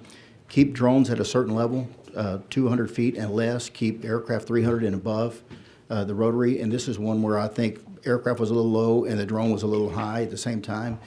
But the drone operators, the problem is the connectivity. Early on, we had problems with there's not enough cell network band, and the drone was essentially frozen in place, where you have an aircraft that thinks that they see something that they want to come closer to investigate, so they come down and kind of fly into the drone. So that's under investigation by NTSB. With the use of Starlink, we were able to mitigate some of those risks, but it's just a good example of overwhelming the system, and so we see what NTSB comes out of that. But we did restrict drone traffic, and so it was everybody out there was either law enforcement or some kind of responders that was responding to the event and actively searching. And so what are the repercussions for those private entities that disregard the warnings of the no-fly zone? What happens to those folks? We struggle, and there's at the federal level. There's so many discussions right now. We have things to mitigate, like in El Paso, for example. Mm-hmm. We have the technology to detect all these drones, and there's technology to take them down. We don't have the authority, so we have now embedded HSI with the state to be able to bring some of these drones when we know they're there for nefarious activity. Right. Those policies, in fact, we had a Texas Ranger captain testify in Congress here recently, just a couple of weeks ago, over the lack of authority to us to mitigate some of these drones. So we can detect it. We can normally detect where they started from and go find the operator, but we don't have the authority to take them down physically with a jammer or with a shotgun or with a net or whatever the case may be. And are there any state laws, can you prosecute someone that is flying a private drone during a rescue operation in a fly zone? Not that I'm aware of. Okay, I'd like to work with you on that. Sure. Thank you. Representative Verdell. Thank you, Chairman. I've got a few questions. And then first, I want to say, Colonel Martin, Colonel Vanderroos, y'all were at the EOC every day. Y'all had teams that were doing amazing work out there. And so I just want to make sure y'all get credit for what your teams did and your leadership. So first question I want to ask, which could be to all four of y'all, is people have become desensitized to flash flood warnings or alerts on their phone over time. Do you think that there's a way to address that issue now where we need to have actually less warnings, or is there another idea that y'all may have to deal with people being desensitized to those warnings coming in on their phones? Just state your name if you're going to take the question. Freeman Martin, Texas DPS. I would agree with that 100%. In fact, we're working on a public awareness campaign as we speak for the 90th anniversary of DPS, educating people and reminding them to turn their alerts on, to look for amber alerts, to be cognizant of these alerts. But I do agree that there's especially weather alerts, and I'll back up just for a minute. There's nobody up here bragging about we're working with the families every day, so we realize the magnitude of what happened. And but we're talking about what we did, the response, suggestions for improvement moving forward. And I'm not sure if anybody up here is. There are experts that with technology, early warning devices for rivers, water PSI gets a certain level that sirens go off. That's not us. And in defense of TxDOT, as far as the flooding, normally DPS or our local law enforcement are the first responders to identify. We know what the low water crossings are. We get heavy rains. Troopers go out and they know to look to close this area. This was nothing I've ever seen before. And talking to the police chief, I'm not sure where he lives, a private road. He lives up on a mountain. And he was coming down the mountain, and it was up. He's never seen anything like this in his life. So that was early morning, 3 o'clock in the morning. I don't think there's any way that TxDOT would have known about that to close the road, and they were all flooded. So I know that morning when I got to Kerrville, Texas DPS had roads blocked everywhere. We were flying resources into some of these camps, and as a helicopter would land and we would identify somebody who was actually injured, there's one gentleman hurt himself with a chainsaw trying to clear debris so they could get out, and we transported them by air, but all the roads were flooded. It was I don't know if they had ever seen anything that private roads and things that TxDOT are not responsible for. But in answer to your question, I'm sorry, I rambled on for a minute. Yeah, no, it's all right. It was in regards to, are we sending too many warnings out on the phones? Because if we're in a restaurant, you see people, if an Amber Alert, first thing people do is try to mute their phone and turn it upside down. So I would agree with that. And being in charge of pushing those alerts, when the locals push that to DPS, and we work with other agencies to push that out, sometimes I'm hesitant. And you always want to look at what information do you have. And if there was a way we could regionalize that to the area affected, but many times you don't know. If a kid's abducted and they're in a vehicle and 2 hours have passed by, you look at the radius of where they could have traveled in 2 hours. Yeah. It's a large area. And the decision's made to push that out. And we normally do that in response to a local request. But there are a lot, and I think people are sensitized. I have friends that turn those off. Yes, Mine's going off when we're in a restaurant, and theirs do not because they have them silent. So yeah. I don't know what the answer to that is, but I agree with you. I appreciate it. The next question is, on July 4th, going into that next July 5th, I was out there till probably about 3, trying to talk to first responders. And one of the things that came up, we had some city PD from different areas that were there, and they had, I won't say the name of the radio, but they had a radio that has a touchpad on it, and they weren't able to communicate with that. Did y'all have any comms issues inside of your agency because of that? No cell service or whatnot out there? We did early on. Our troopers with the newer radio, we were able to mitigate that pretty quick with, we have the newer radios that have the technology, and we had to build a plug-in to be able to communicate with the Sheriff's Department. Like I said, I believe they just recently went to a new system. So in a very short period of time, we were able to mitigate that. There's so many different systems out there, as Chief Kidd was talking about, and some of those, the lower end radios are not compatible. Yeah. So we deployed some comms teams with some trailers, some radios, to mesh those systems, and some of them we just have to issue radios. Did some of the cell services companies that came in, did they help you with that? They did. Okay. Absolutely. FirstNet yes, showing up. Yes, sir. I appreciate it. Next question, sir, is for you, TxDOT. I was in a meeting recently where they had mentioned that TxDOT has played a lesser role in road closures during flooding, flash flood. Is that true, and is that because that y'all have less staff now? They said that what it's come down to now is more local officials have been more involved in road closures than TxDOT. I would say our goal is to be as responsive as we can. Yes, sir. And to work with all locals to be responsive. We stand ready to help anybody. I don't think there's any staffing issues here. Okay. We have emergency trailers ready to go in every one of our maintenance yards in every county in the state. We have a great emergency management person that usually, in this case, in this circumstance, was at the State Operations Center and in contact with our folks. So we were responding as soon as we were called to respond, and I don't think that that's Yeah, I appreciate that. One last question on that to you, sir, is you mentioned that it could cost between $20,000 and $30,000 for low water crossings. One of the common complaints among citizens is that everything with government costs way too much. I do feel like a float switch and LEDs and solar setup would be at least only a fourth of that cost instead of 20 or 30,000.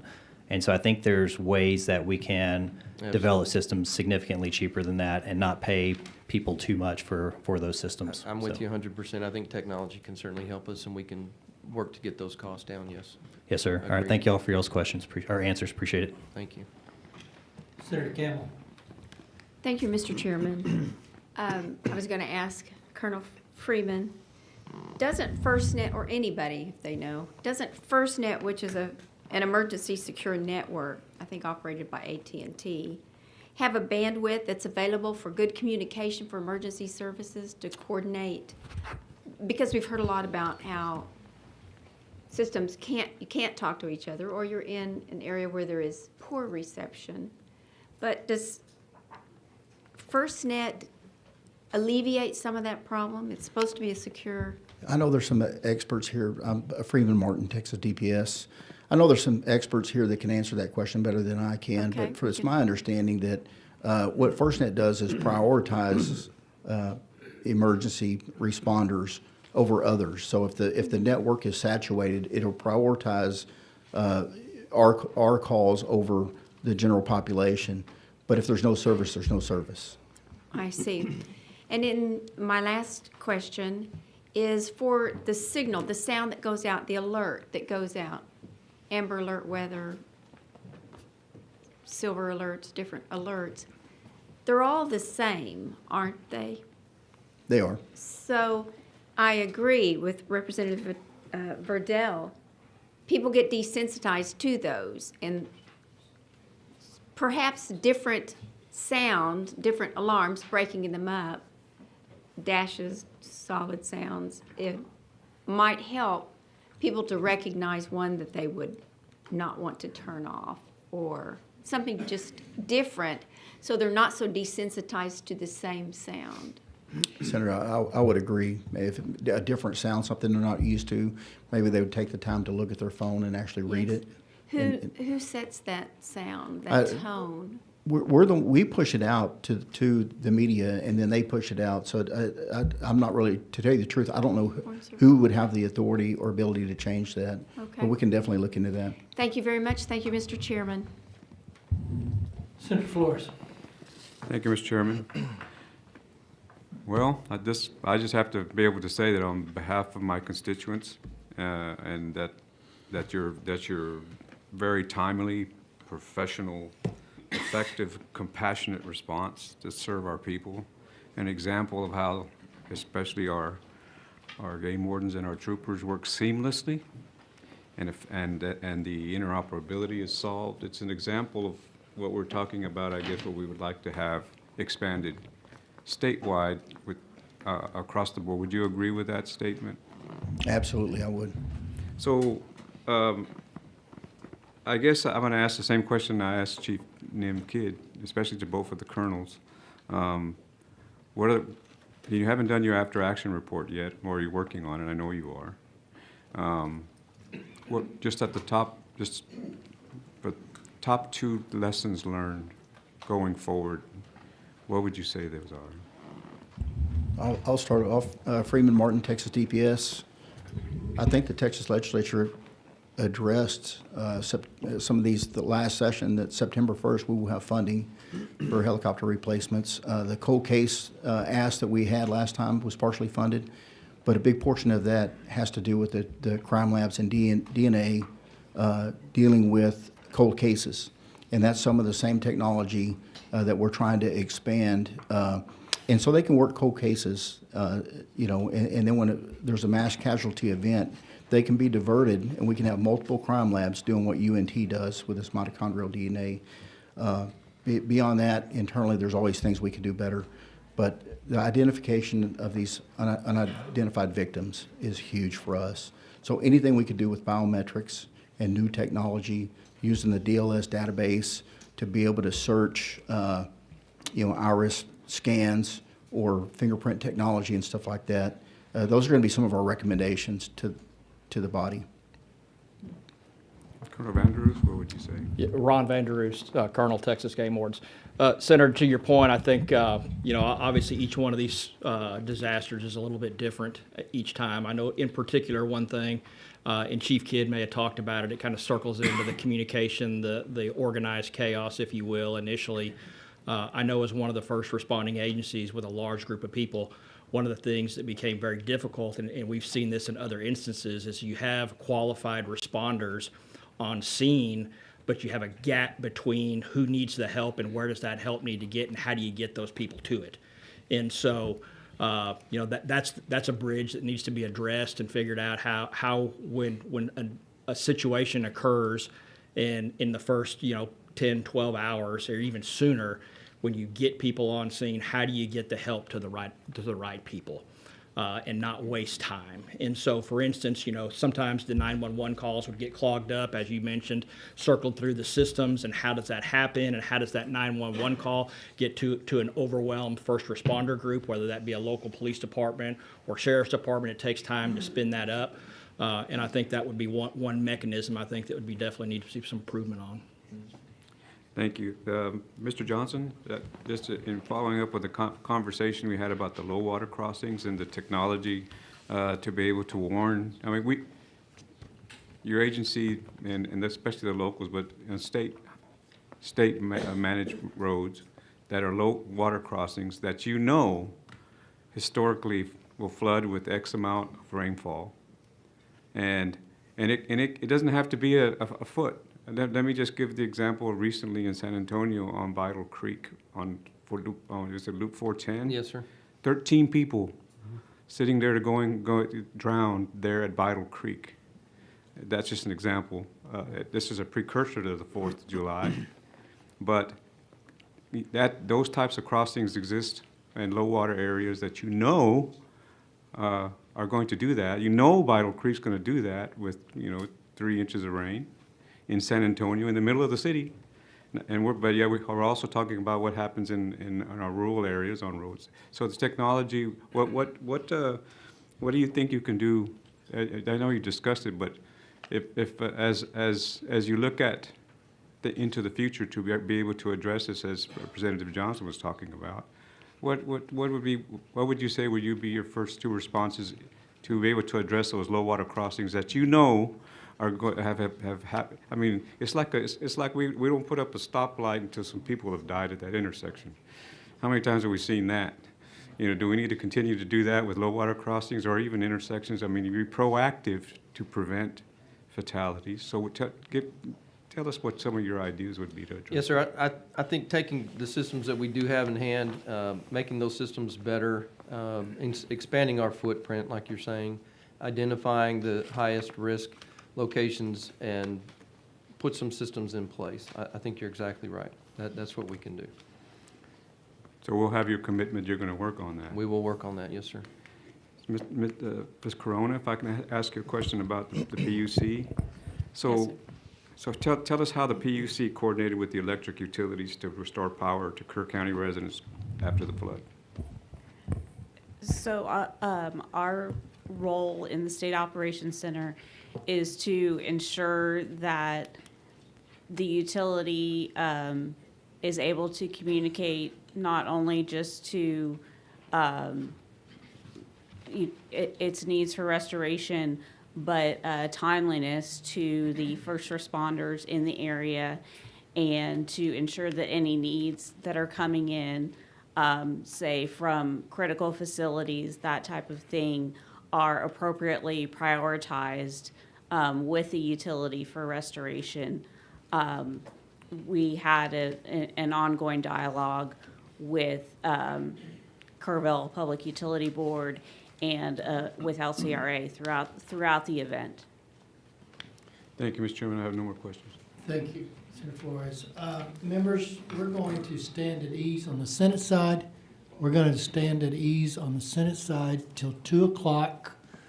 We've got clerks and those folks that are supporting this panel and all that we do. You guys can check email, text message, whatever you need to do. Be back here shortly if you're leaving at 2 o'clock. If you're not, we will stand at ease till 2 o'clock and just let everybody take a real quick break here and get caught up on life and the bathroom breaks and take a quick snack or something. But I appreciate anybody that wants to stay. It's fine. Just we'll be starting back at 2 o'clock sharp. Now, the Texas House Select Committee on Disaster Preparedness and Flooding will also stand at ease till 2 o'clock. Panelists, you're stuck there, up or down, but just be back here at 2 o'clock.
Committee will be back in order.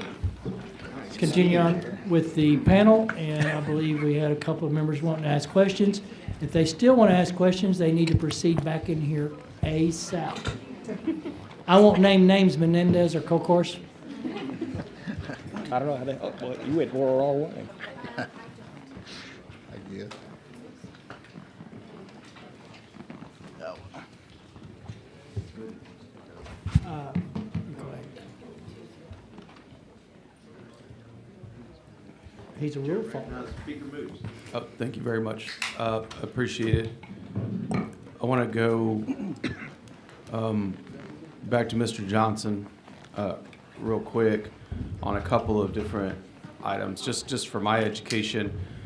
When we're talking about road closures, obviously, when you're dealing with a large area, you're going to have city arterials, county roads, state roads and highways, interstate system. Is there a centralized decision maker for closures, or is it dependent upon whose roadway it is and they determine that? Or I guess that'd be part one of the question. Part two of the question is there a coordinated communication place? Is there a place where we're coordinating communication if all of those different entities are part of the closure discussion? How does that happen? So generally, the way that happens, sir, is there are some folks that have what we consider authority to close the road. So TxDOT can close the road, DPS can close the road, fire chief can close the road. No matter, that authority rests with you no matter what type Correct. of roadway that is. Correct. And then do you all go through, there's a chain of communication, we've made this decision, and that way other entities are notified, or? Yes, sir, I would more characterize it as a partnership. Got it. Where we're in communication with each other. We all know what the situation is on the ground at that point in time. Sure. And a decision needs to be made, and that will be made. Generally, we try to deflect to our partners with DPS on whether we should actually close the road or not, and then we're there to support getting that accomplished. Because their folks are gonna have to deploy and do. They help us with it, yes, sir. That work. We help them, yes, sir. Okay, all right, I was just trying to understand really just the nuts and bolts and the mechanics of how that happens. Second question, and one of the charges that we have here on the House side, I guess I don't know if it's identical, is streamlining rules and regulations to speed preparedness for recovery from, preparedness for and recovery from natural disasters. So I look at that in two ways, and I think I can kind of strip that down. We're talking about bureaucratic nonsense that gets in the way of solving problems. That's what that says to me. We can have a lot of solutions, but if there's a lot of red tape that may have been well-intentioned, and I'm not saying to dispatch with all of it, because there's certain controls you want over spending of funds, right? We want to be careful with that, and there's a responsibility we all have to that. But one of the charges we have is when people are in an emergency situation or when they think they can prepare better for an emergency situation, we want stuff happening faster. You talk about 60 days to get this roadway back up and running. Can't think of a bridge that gets built faster than that, right? So there's probably certain powers that you all have. You can waive certain things. Like you said, there's a pot of funds that are available. If there are things, are there things that we need to get out of the way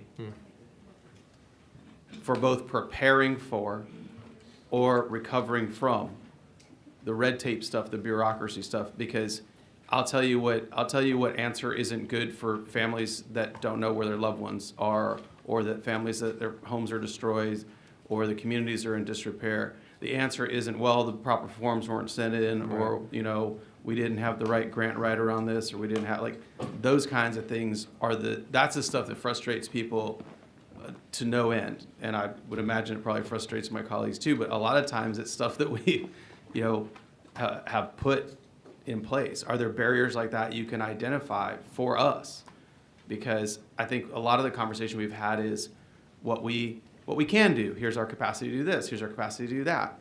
I think our focus needs to be like, what are we doing? When is it going to get done? And how, when we talk about partnerships, how can these folks up here help you get to that finish line? Because I think that's the goal of everybody. And it's not going to happen in 30 days. but I think people want to see that action item moving forward, whatever it may be. So are there things like that that fit into that category that you could help highlight for us? So there's some things on the TxDOT side I could speak to, but I can't speak to the citizen side of their stress that they may be having for reimbursements and things like that. But for Sure, us, and those are questions for other folks. Yes, And sir. and in fact, if everybody's listening, it's coming to talk as witnesses, this is a question I want to know from everybody, because that's what we're here to do. So So thank you. the great thing that we have going with our partnership with TDM and DPS and Parks and Wildlife, Forest Service is that we work so well together, and that partnership is very strong. And when we get that, as Chief Kidd talked about the declaration from the governor, that opens the door. And getting that very quickly is very, very helpful. I have the same issue that Chief Kidd talked about with purchasing items, getting materials very quickly, and having the ability to purchase what I need on the spot. Barriers, to your question, just maybe some stronger partnerships with debris management could be helpful. I may not really address fully your question, but that's something on my mind. But honestly, I think the partnership that we've developed with the other agencies works very well, especially with the disaster declaration. Okay, and so you're highlighting the disaster declaration, which is the triggering event, and I think that speaks to the speed of streamlining recovering from. What about streamlining the speeding up of preparedness, getting ready for? Because that's probably where some of the barriers do exist. Because you're operating in a situation where there isn't a disaster declaration, but there is a need and a known need for preparedness measures. And so you may still have some of the same barriers, bureaucratic barriers that we need to identify and get out of the way if it's being done for these purposes. And it may not be something that you can highlight now, but I think it's something that we do need to know as a group. If you can opine on it, I'm happy to hear about it now. Otherwise, I'd like to hear about it whenever Yes. you can. I was thinking if you could give me some time to get with the team, I bet we could identify better than right this minute on some of those barriers for you. We use every event with our after-action discussions to talk about how can we be better prepared for the next event. Sure. And somebody mentioned earlier, every event is different. Yes. And so it's a continuous growing opportunity to step it up for the next one and talk about how things went. So the after-action is very important for us in my agency. No, and I appreciate that very much. And I keep hearing the words in my head, we can do better. We should do better, and people expect us to do better. And so that's what this is all about. And so it is identifying not just what we can do, but when we're going to do it, and how you need us to help you accomplish that. I appreciate that. And we have the full power and weight of this state. We talk about the greatness of this state, and we have to harness it in these moments. Absolutely. We do, and it's our obligation. It's our moral obligation to do that in light of this. And so thank you for your answers. Yes, sir. To the two colonels, a question more about your all's folks on the ground. A lot of time in tragedy, in situations like this, there's very little discussion about who helps the helpers. I think it's been a more prominent discussion in recent years because the folks that are on the ground from your organizations, they are seeing terrible things. They are working tirelessly. They themselves maybe have family in harm's way, and that's something that people that are called to your line of service put in the back of their mind while they're on the front lines, but it doesn't stay in the back of their mind forever. I know we've certainly seen that in mass shooting events and other mass casualty events. So I want to ask both of you to help enlighten us about what resources are there for your folks on the front lines, both in the field when they're dealing with this and then post, because that's a trauma they're living in that trauma too. And I think it's also important for us. These are folks that we also need to help the helpers as well. And so I'd love to know what it is that you have available for them now. And if there is a need, this is part of the need too. This is part of this discussion too. So I'd like to see if y'all could help me understand that. Chairman Freeman Martin, Texas DPS, and that's an excellent question, and it's something that you asked 5 or 10 years ago. I would dismiss it. We have seen with some of the mass shootings that we have, a good example is our major crime investigation team, the Ranger team that has handled so many incidents in Texas in the last 5 years. In their recent retirements, and you talk to a rough and tough Ranger that's had a great career and never showed any sign of weakness, and he kind of opens up about, just can't deal with children anymore and some of the stuff. So we have a victim and employee services that is excellent. We've grown that division. In the recent, you ignore it, just Texas law enforcement is a little different. I was talking to a police chief in Chicago about their suicides and some of the issues they were having with their law enforcement. We didn't see it, but now we're starting to see it. And so we have a team. That team has been dedicated to the families, but they did divert some resources. There are 2 psychologists in the EOC that are looking for signs, that are communicating with our troopers and agents and rangers and officers and just trying to get people to talk. And if you don't want to talk to me, you can do it in confidentiality when you get back to your area. These are some resources. And then there's some apps that TCO and others have developed and really push for law enforcement. Some of those that don't want to open up in front of their peers. So we're doing a lot of stuff to address it, but we're not seeing the suicides that some of the agencies have seen, but we are seeing retirements because of that. And are there, I mean, to the pivot forward, is there something? We always need additional resources, and I think it's this last session in working with TCO and some private vendors on social media apps and how they can connect with people and maybe they don't want to do it internally in their own agency and have people think that they were struggling with an issue, but give them avenues. But this incident, like no other, when you have 71 adults and 37 children die, the same Rangers processed every one of those. Likewise, the same Rangers were dealing with the families, and our victim services are dealing with the families. I've talked to this day, I'm still communicating with families. Their lives are changed forever.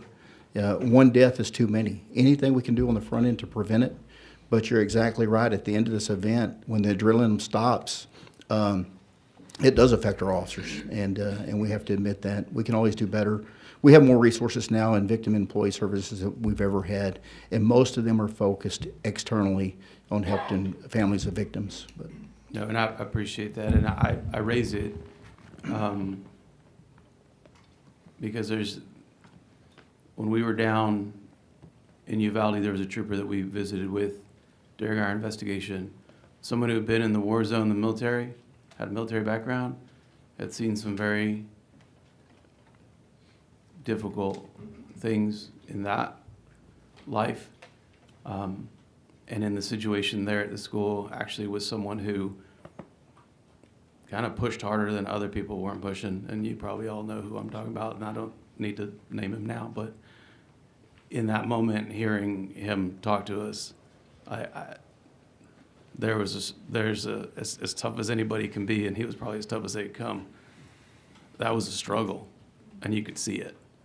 And we ask a lot, and we should, and people come to that calling because they want to be in these situations helping as best they can, but it doesn't mean that we can just move on because they can't.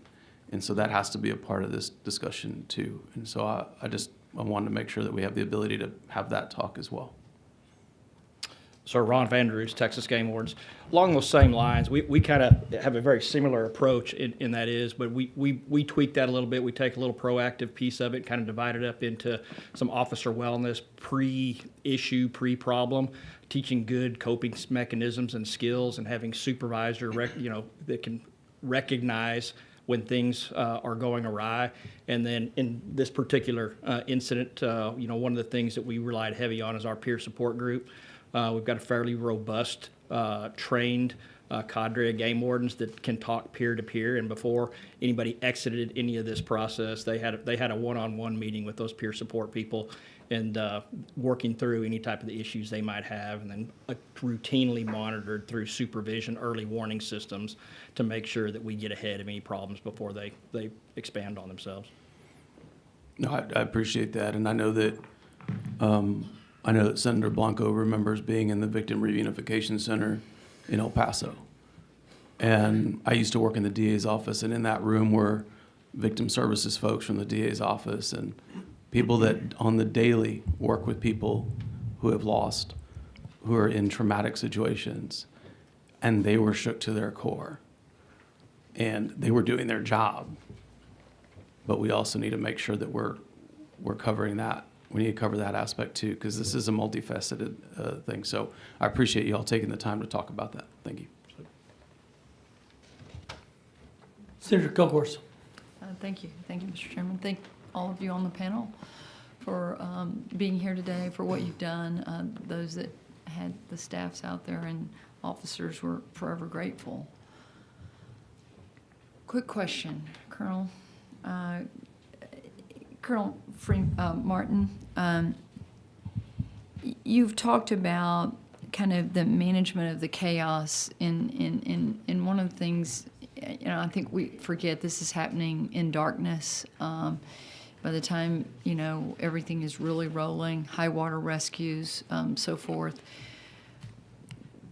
I was very moved by how quickly you were organized, and as you said, the reunification of parents with children and then those that still had children missing, and y'all being able to separate that. And I just can't imagine. The question is, I had a family who has lost their daughter, and she was not found for 10 or 12 days, but we're so grateful that she was recovered. There was a time from like July 4th, and that when they were notified and the family started arriving, to like a Tuesday when I talked to them, that they were assigned a local PD, maybe a sergeant or an investigator, and they hadn't heard from anyone in quite a while. And I'm not complaining, I'm just saying as we look at how we perfect this process, there was a time when I think y'all really did kind of move in and take over the contact with the families. Am I correct on that? That's correct. And actually, Freeman Martin, Texas DPS. Sheriff Larry Letha and the city manager of Kerrville are both with us today. They were instrumental in this. And we, like I said, lessons learned moving forward, there's many things that we would do different. One thing we would do is assign to be with the locals, a Texas Ranger to be there with the families and coordinate what's going on the search and rescue and the recovery and the identification process, just to keep them in the loop. They should not hear in a press conference what's going on with this investigation. We separated those families from the families that we knew their kids were okay. They just haven't been rescued and reunited. But we knew they were fine, and so we're communicating very well with them. The unknowns, they were getting periodic updates, but it wasn't enough. It wasn't frequent enough. And that actually came to me from a call from the Sheriff Larry Letha and said, hey, we need some help. And then we engaged. But that's one of the lessons learned early on is we have to deploy teams of resources that are not doing search and rescue, that they were there to handle all the logistics and other things that go on. So that is one thing that we identified that we can absolutely do better, and we did. It just took us a day and a half to get there. So when I was talking to Chief Kidd, again, dealing with the family, they had not, and I'm not criticizing, there was a lot going on, but I do think that in our evaluations, that is something I think that the families, especially when you have a child missing, there's hope there for a while, statistically speaking. There could be hope, and then when the hope starts to fade, still, what is going on with the investigation, even just a touch on a daily basis. So thank y'all for when y'all did step in. I know Kerrville had a lot going on, and they were dealing with so many. I mean, the numbers as we know of how many we're missing. So I look forward to kind of your recommendations as we build, a bill, a statute, how that can be handled just a little bit better for those families who are just need that information. Absolutely. Thank you. Representative Burdette. Thank you, Chairman King. Colonel Vonderoost and Colonel Martin, this is just a quick question for you all that I didn't ask earlier. You had multiple technologies, but you also had cadaver dogs, drones, other stuff. Is there anything that stuck out to you that was very effective to do your job through that process, or anything that didn't work that maybe you would not use next time? I'd say the cadaver dogs are priceless. We had the Ohio State Police called and said, "What do you need?" And I said, "We need cadaver dogs." And they sent a team of state troopers with cadaver dogs, and they were instrumental. There were a few scenarios where these dogs go through a certification. Some are better than others. There were a few instances where a dog actually hit on a pile of debris, and we spent hours and hours going through that debris, and there was nothing there. But there's always technology, and there's stuff that our tactical marine uses for searching underwater. And even the muddy water with debris does very well. Those are really expensive. And I'm not real familiar with the technology, but I know they're going to make a request for more of that for tactical marine unit. Ron Vanders, Texas Game Wards.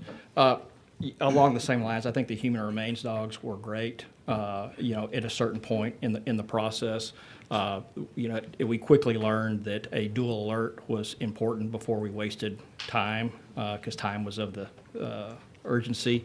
I think when we saw the utilization and how important the UAS and drone program can be, as that technology continues to progress, when we look at the thermal ability to be able to determine whether there's something worth us taking the time, through that thermal image to look at something. And so those are probably the two biggest pieces I thought were the biggest takeaway from it. And then again, the aviation assets and the ability to respond, early on in this process to do things that not even highly trained swiftwater boats could get to. So some big takeaways out of there. I appreciate it. Thanks for your answers. Senator Menendez. Thank you, Mr. Chairman. Mr. Johnson, I'm not going to belabor the point, but we've heard a lot about low water crossings. We've heard about the flooding of the access roads, the frontage roads in the valley. My understanding in the brief research that I did a little bit in between here is that in y'all's budget that was just approved this last session, y'all got about $21 billion, a little bit over for 2026, and just under $19 billion for 2027. Does that sound about right to you? Right, yes, sir. So with close to $40 billion, I would hope that in the next few days, you can take a look at what you could do to help mitigate the loss of life and loss of damage, and what TxDOT can do to be a part of the solutions for these low water crossings that you gave us an estimate of approximately $30,000 per, and that we start with those that are in the most flood prone areas, and then we maybe take a look at what can be done to those frontage roads that are flooding every time there's something, and that people can't get out, or emergency vehicles can't get in.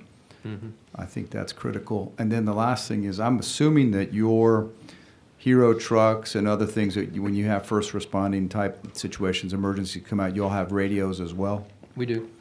I would like to see that your radios, and I'd like to see that all of the state maybe put together some sort of RFP for radio interoperability, that at least there's a channel or whatever the hell they call it, so that y'all can all talk to each other, whether it be Parks and Wildlife, DPS, TxDOT, local fire and police, so that y'all can be on the same page. So if y'all could help us with that, I think that would be important. Yes. And I appreciate that. I don't have any, just if you get back to the committee, because I mean, obviously this is something we need to take our mission of this committee to prevent further loss of life in the future in any flooding, in any type of disaster.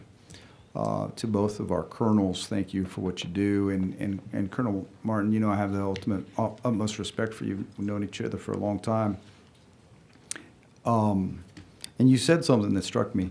You said that the officer who had maybe been dealing with some issues didn't want to see himself as having a weakness. I hope that y'all, when y'all get a chance, and it appears that Parks and Wildlife is addressing this, if one of your officers got shot or twisted their knee, had a torn ACL, nobody would think anything about going to get help, right?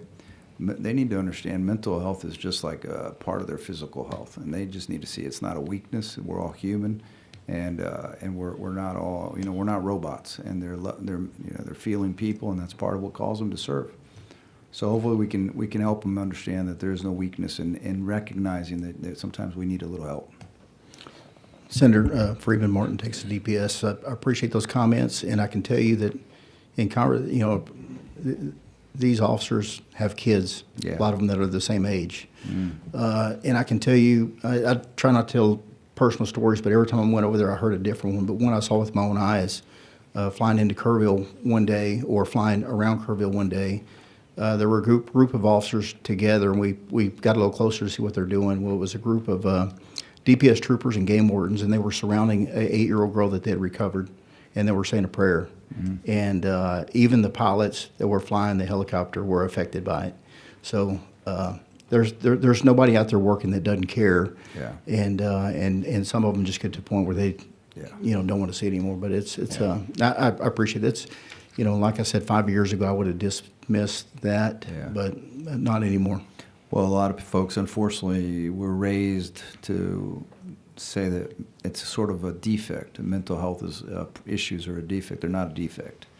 And we need to get it out of the shadows and, you know, make sure we just talk about it and normalize the fact that people need help with their mental health. And so thank you for what y'all do. Thank you, Mr. Chairman.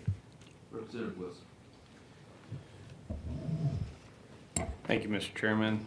Again, I echo, as the other members do, our appreciation for everything that you and your agencies do, especially during these difficult times. Can you tell me, and this is for the entire panel, what participation your agency had in the Sandy Creek effort? Is that on 1431? It's Travis County, but right. It's Travis County around on the other side, the Williamson County off-system, line. Right. Off-system bridge? That's correct. We had ESD 1 in Travis County.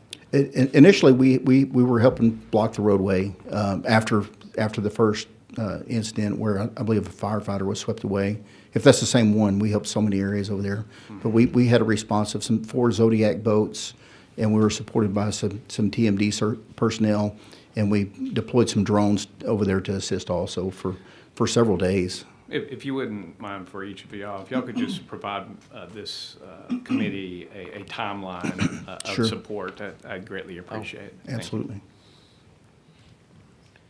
So Carl Johnson, TxDOT. So I do know that we had folks on site with Travis County representatives looking at that structure, and we did send bridge engineer there to assist in assessment of that structure and to give recommendations on what to do to fix it, timeliness of things like that. But Do you recall at what point in time y'all were contacted that there I was do an not issue? recall, Okay. sir. That's great. Again, I'll make it- timeline. And Yes, thank sir. you. I appreciate it. Yes, sir.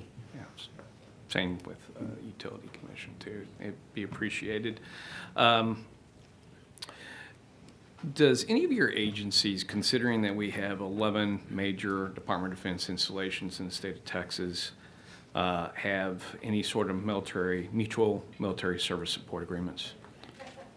I'm not aware of any agreements, but almost every incident we respond to, the Texas Military Department, General Tom Seltzer is probably the best partner that we've had. He is great at coordinating resources. He was able to work with the state of Arkansas and move in 5 Black Hawks like the next day. And so he's really our point of contact for the military. Appreciate it. Yeah, Ron Vanderus, Game Wars, and I'm not aware of any contracts that we have or agreements with them. Is TxDOT familiar with Mutual Military Service? I am Support Groups? familiar, but I do know that comes out of the State Operations Center, and then we end up working In hand by terms hand. of their request? Yes. Okay. My understanding, yes. Okay, but there's no agency to I do not have, direct to installation my knowledge, I do support? not have an agreement with them within TxDOT. We just partner with them. Okay, I appreciate it. Yes, sir. Same, Connie Corona, Public Utility Commission, same for PUC as TxDOT. We interface with the military through the State Operations Center. Thank you very much. And of course, not to rehash this past legislative session, nor would it been beneficial for this particular event, the flood. Are there exceptional items that was provided that if that would address some of the requirement gaps that we recognized in any one of our emergency management situations, be it the Panhandle fires, Harvey, of course, the flood, Uri? Are there any outstanding exceptional items that we may not have supported that would have been or would be beneficial in future emergency management events? I could start off with this September 1st, Texas DPS is going to be better off than we were previously with some of the additional personnel, resources, technology, the cold case, like I talked about, the DNA, the crime lab, definitely a move in the right direction. There's additional things that came to light that we will highlight, and one of them is our nighttime search and rescue. Our hoist helicopters are exceptional. They have thermal. They're really good at search and rescue, but at night the hoist is very limited, and there's technology that they can use for nighttime rescues that would enhance that. And then there's a few other DNA capabilities that we're gonna and biometric capabilities that we're gonna highlight and see if there's a will of the legislature to move forward on some of that new technology. And it's all about early identification of these unidentified deceased victims. Ron Vanderus, Game Awards. The legislature was very generous to us, allowing us some funding for technology increases and to really hone in some of our search and rescue type systems and tracking pieces. Probably the one conduit that we didn't have or didn't get funded for was the additional FTEs. We realized that with the growing population of Texas, the fact that every waterway in this state, including the Gulf of America, is covered up with people using it, our responses and things, our search and rescue opportunities, just the calls for service are pretty profound. And so we think that we'd love to have about 50 game wardens to supplement some of those areas that have been high use and would also, to that point, increase our ability to respond in these types of situations. Hey, Carl Johnson, TxDOT. So TxDOT would not be where they are today if it wasn't the support that we get from you all. The funding that you give us year in and year out, we really appreciate that. As far as gaps, relative to your question, sir, if it's okay, I'll just refer to the follow-up action items in our handout. If you'd like for me to go through those individually, I'd be happy to do that. No, it's documented, but yes, sir. Any further that you want to provide this, please provide in written statement. Okay, thank you, sir. Connie Corona. Thank you for the question. Yes, during the most recent legislative session, we did receive funding that will help with our emergency coordination and response in the form of several FTEs, along with infrastructure resiliency and reliability funding. The one item that we identified and has not as of yet been funded is a Texas-specific data system that would aggregate utility outages across the state. We currently rely on a federal system, but our emergency management personnel have indicated that having a Texas system that we could, in fact, query ourselves and control the functions of would be beneficial. Thank you. And last question. As it pertains to the Center for Human Identification at University of North Texas, I understand that they did an outstanding job. And just to inform the committee here, I did not realize that there's only 4 locations within the United States that is incredible in terms of being able to provide for, and that is the state of New York, which I imagine they prioritize New York, the state of California, which I imagine they prioritize the state of California, and the Federal Bureau of Investigation. I understand that we purchased 2 additional machines capability to shorten the period of time at a significant price of about $485,000 in support of this MassCal event. I imagine that you would see that the state of Texas, would you see in terms of the backlog that we have in terms of forensic investigations and so forth like that, we probably need to increase that capability so that we can meet the backlogs here in the state of Texas, as well as be postured to support any, heaven forbid, any future MassCal events? Yes, sir. Freeman Martin, Texas Department of Public Safety. The Texas Legislature has been very good to our DPS crime labs, and 80 to 90% of their work that they do is not for the Department of Public Safety, it's for local agencies. And so it's free, and they're really good at what they do, so the demand just continues to increase. So the backlog, rape kits, DNA, drug analysis, they're doing really well. As some of the drug issues, with the hemp and THC testing and having to quantify has slowed down a little bit, but that's a different section from the DNA. We would like to expand it to this mitochondrial DNA that we're not accredited to do right now, and with that we struggle with space in the lab. We have a facility that is vacant in Houston. We would like to expand, but the good thing about investing in the Department of Public Safety DNA crime lab is that there's always work. There's always they can work cold cases 24/7. And then when there's a mass casualty event, we can divert all those resources to doing something else.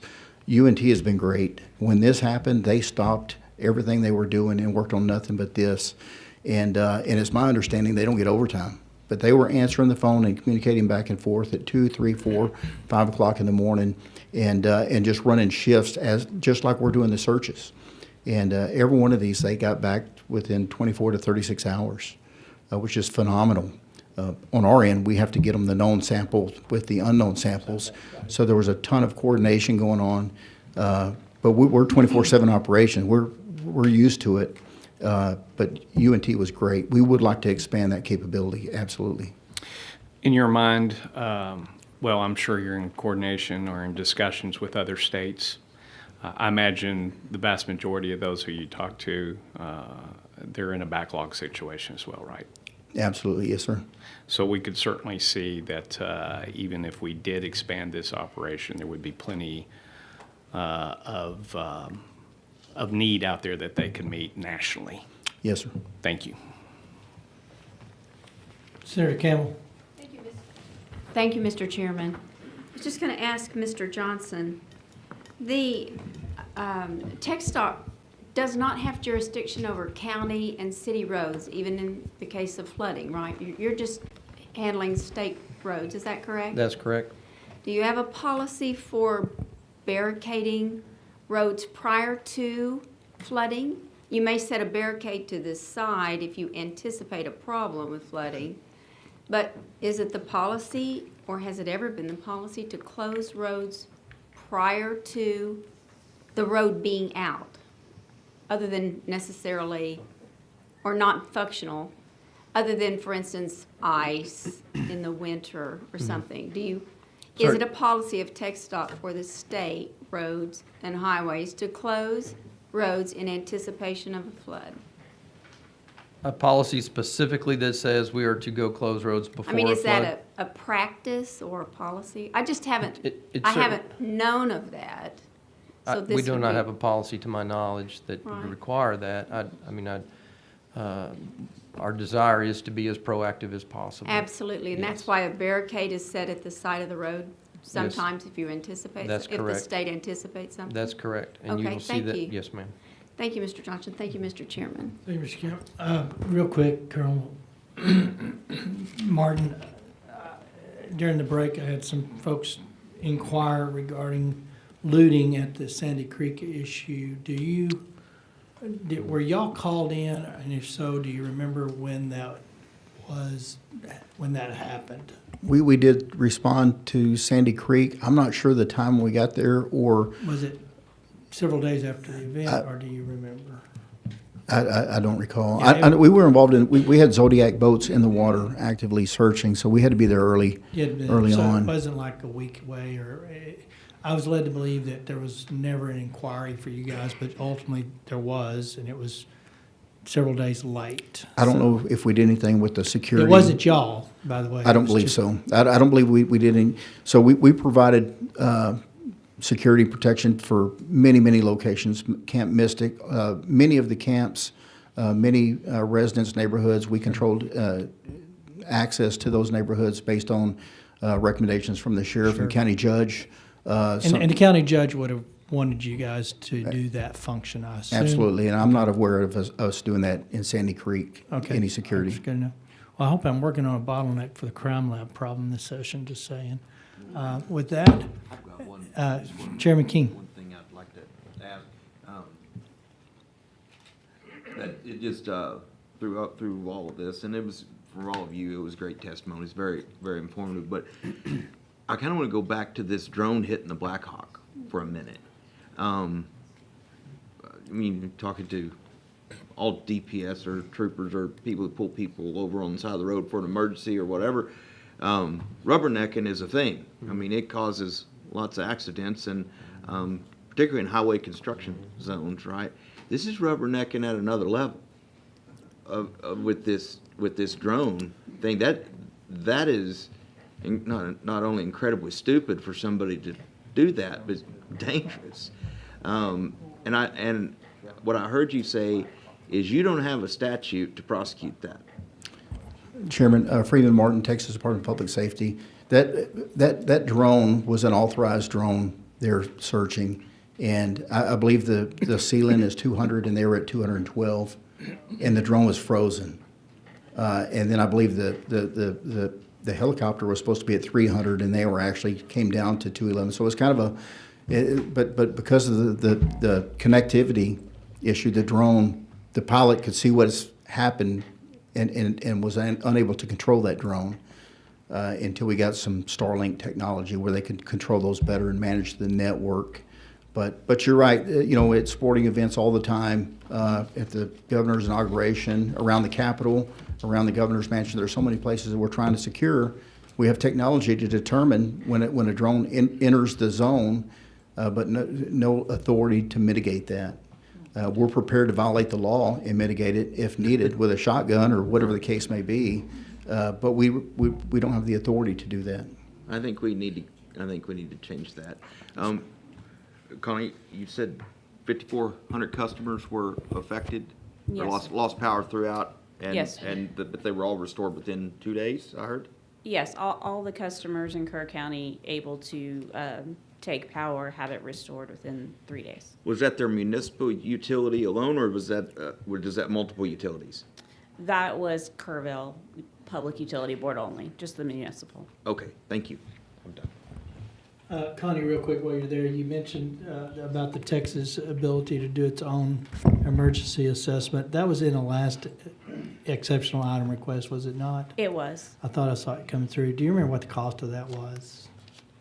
We can go back and get it. It was, I'm saying 2 million, but I don't remember. The entire exceptional item was 2.7 million. I want to say that particular element was around $500,000. Okay, all right. To 700,000. Thank you. It's our own grid. I mean, it's not like we're hooked to hooked to the national grid. So, all right, appreciate that. Any other questions, members? Guys, thank you for participating. Oh, one whoops. second. Oh, I'm sorry. Representative Johnson. Thank you so much. Colonel Martin, obviously you've clarified that this drone incident seemed to be an accident, not any kind of criminal intent, but wouldn't interference with the duties of a public servant come into play if somebody were trying to use a drone device to keep somebody from performing a public duty? Yes, it could be. So we do have a Could be. statute that could cover the potential concern or scenario that somebody's using a drone as a way of interfering with public duties. It could be. Most, Freeman Martin, Texas DPS, most of what we see, they're hobbyists, and they're flying over events and sporting events. They're not really interfering with public. And sometimes it's, they're flying over a chemical plant, so we're, is definitely suspicious.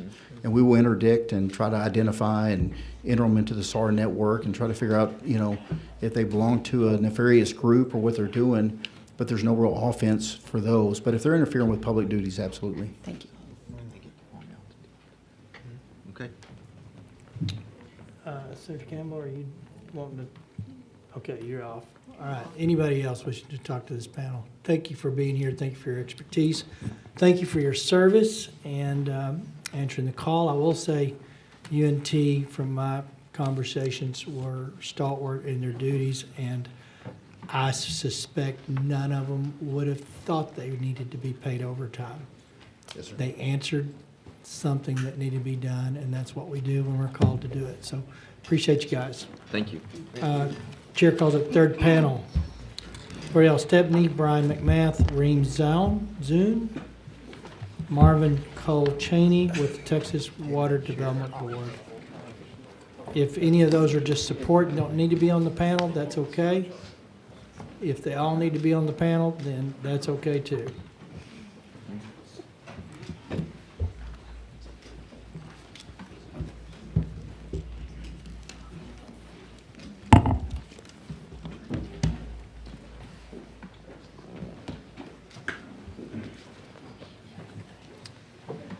Do we want to go with L'Oreal or Brian first? Which one? L'Oreal? All right, that's good.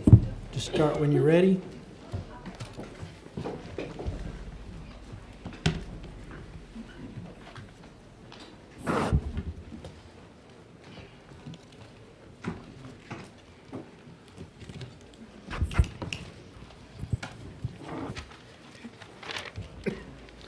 Good afternoon, Chairman Perry, Chairman King, Vice Chairs and members of both the Senate and House Select Committees. I'm L'Oreal Stepney, Chair of the Texas Water Development Board. With me today is Brian McMath, he's our Executive Administrator, and we also have a couple of our subject matter experts with us today, Reem Zune and Marvin Cole Cheney. I believe the clerk is passing out a copy of our presentation for the members. And we have a couple of other handouts in those folders. Before I begin, I just want to express our deepest sorrow and condolences to those who are impacted by this unbelievable and unimaginable tragic event. These are our neighbors, and I think we all feel that way. And so our hearts and prayers are with the families and with those communities. Thank you for the opportunity to visit with the committees today regarding the Texas Water Development Board's flood-related science, planning, and funding programs. Next slide. Great. In Texas, we've heard today about, Texas is a big state, and our topography and our environment all look different around the state. That's no different from what we see with respect to flood. Texas experiences not only severe droughts, but also major flood events. History has shown that flooding has really impacted our communities, and we heard of additional examples today. In recent years, the 2015 Memorial Day flood had a devastating effect on Wimberley and surrounding communities, setting new river stage records for the Blanco River, rising 41 feet. In 2017, Hurricane Harvey brought 19 trillion gallons of rainwater that caused significant loss of life and property to our state. And of course, the most recent tragedy with the July 4th and subsequent days of unprecedented and absolutely devastating flooding and loss of life. But we hear about flooding in all communities around Texas, from the Panhandle to the Valley, Central Texas, East and West Texas. Next slide. I think it's important for us to talk about a few key milestones that have put in place in the last several years with respect to flood. I think that'll give us a perspective of where we are right now with respect to funding, science, and planning. In recognition of the major flood events that the state has seen, the Texas legislature has enacted a series of measures to update the state's approach to flood planning and flood funding. After the Memorial Day floods, the legislature provided funding for increased flood-related activities to the Texas Water Development Board. Additional funding was also provided in 2017 for the board to conduct the first ever state flood assessment, which was submitted to the legislature in 2019. This effort was followed by the passage of Senate Bill 8, creating the flood planning process, and Senate Bill 7, which created the Flood Infrastructure Fund program. Along with that was an appropriation of $793 million. That was a one-time appropriation. Next slide. From 2020 forward, the development of our planning function with respect to flood, as well as our funding function with respect for flood, went hand in hand. So just a few key milestones to point out to the committee. After 2019, which was a really busy year, the board hired staff, worked with state leadership, the legislature, state agencies, local representatives, flood experts, and the general public to develop the scientific foundation and programmatic requirements needed for flood planning and flood funding. On the timeline, a few key dates. In 2020, the first intended use plan for the FIF program, or Flood Infrastructure Fund program, was established and provided the requirements for submitting applications for funding. It was approved in September of 2020 with a prioritized list of 285 applications. Subsequently, later on in 2023, the legislature approved an additional one-time appropriation of $625 million for the fund. In July of 2023, the agency approved the first set of regional flood plans that will be later rolled up into the first adopted state flood plan in August of last year. And finally, on this slide, in March of last year, we also approved the second intended use plan, again, which establishes the requirements for submitting funding applications. Next slide, please. Now, I want to go over, and Brian is going to do the same thing, some of the key elements of that timeline and update the committee on really kind of the how we got to where we are with respect to planning. The first state flood assessment in 2019, the board produced to assess risk and roles, estimate flood mitigation costs, and envision the future of planning in Texas. There were a few identified needs that were provided to the legislature. The need to increase resources for implementing mitigation activities, increase technical assistance and data collection, improved mapping, and also a coordinated watershed-based planning approach. Next slide.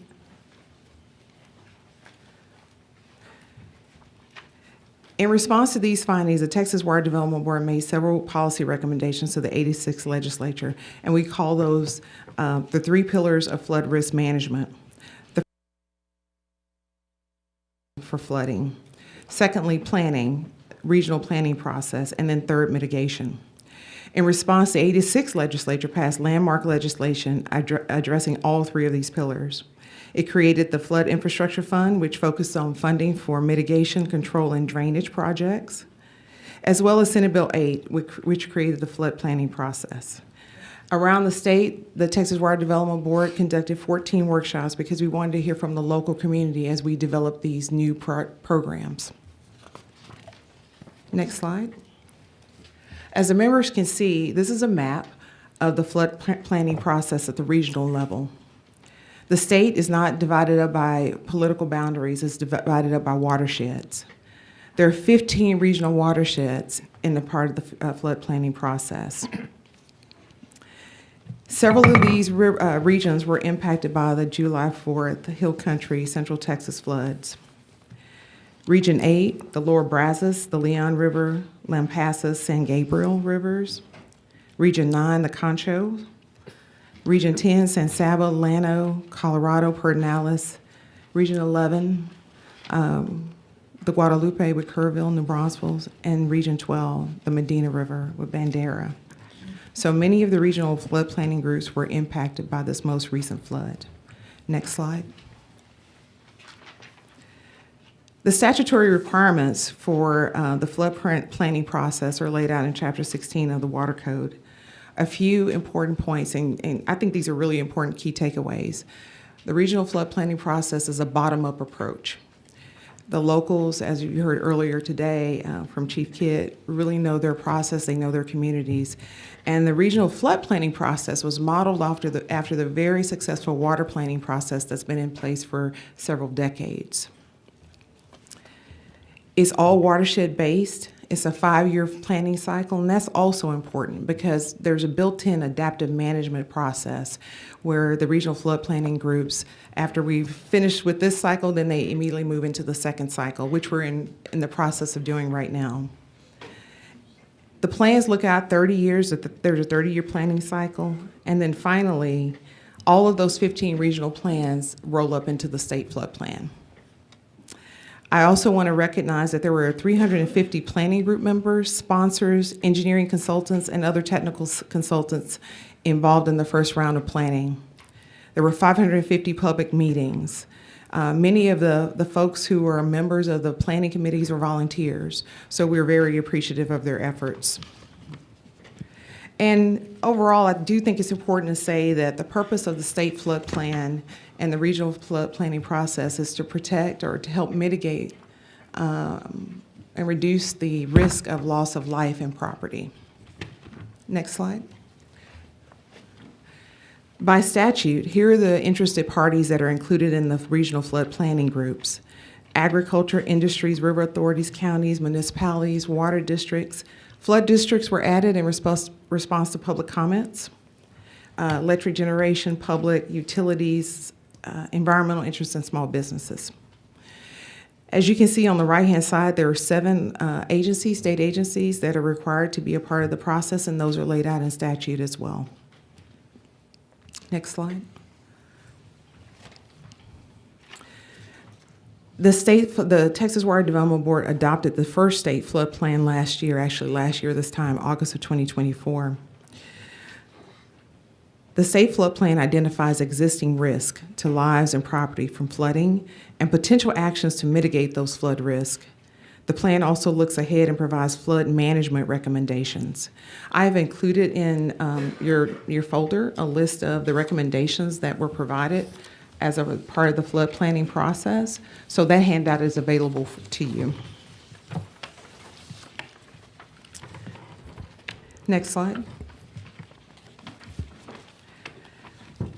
Here are some key statistics that the regional flood planning groups identified, and they were rolled up into the state flood plan.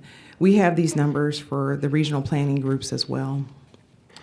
But approximately 1 in 6 people in Texas live or work in known flood hazard areas, and that includes the 1% and 0.2% annual chance floodplains.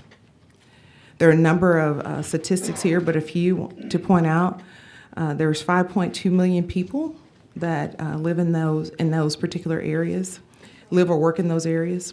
There's over 9,000 low water crossings, over 6,000 critical infrastructure facilities such as hospitals, fire stations, police stations, schools, medical services, and of course buildings and agricultural acreages, and then road miles as well. So there's quite a bit of flood risk that we see across the state. And we hear about that. We hear about that from all of the different regions around the state. Next slide.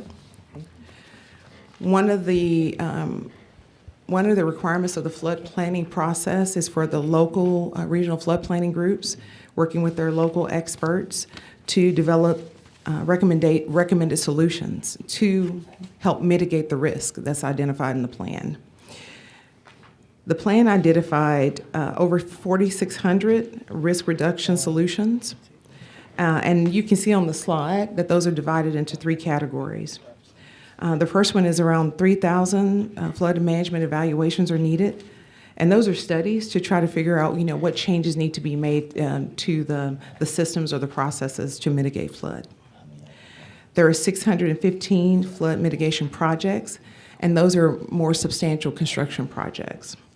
$49 billion is the cost estimate for that. I will say as well, about half of that is associated with the Galveston Bay Surge Protection Coastal Storm Risk Management Project, or the Coastal Spine, about $24 billion of that.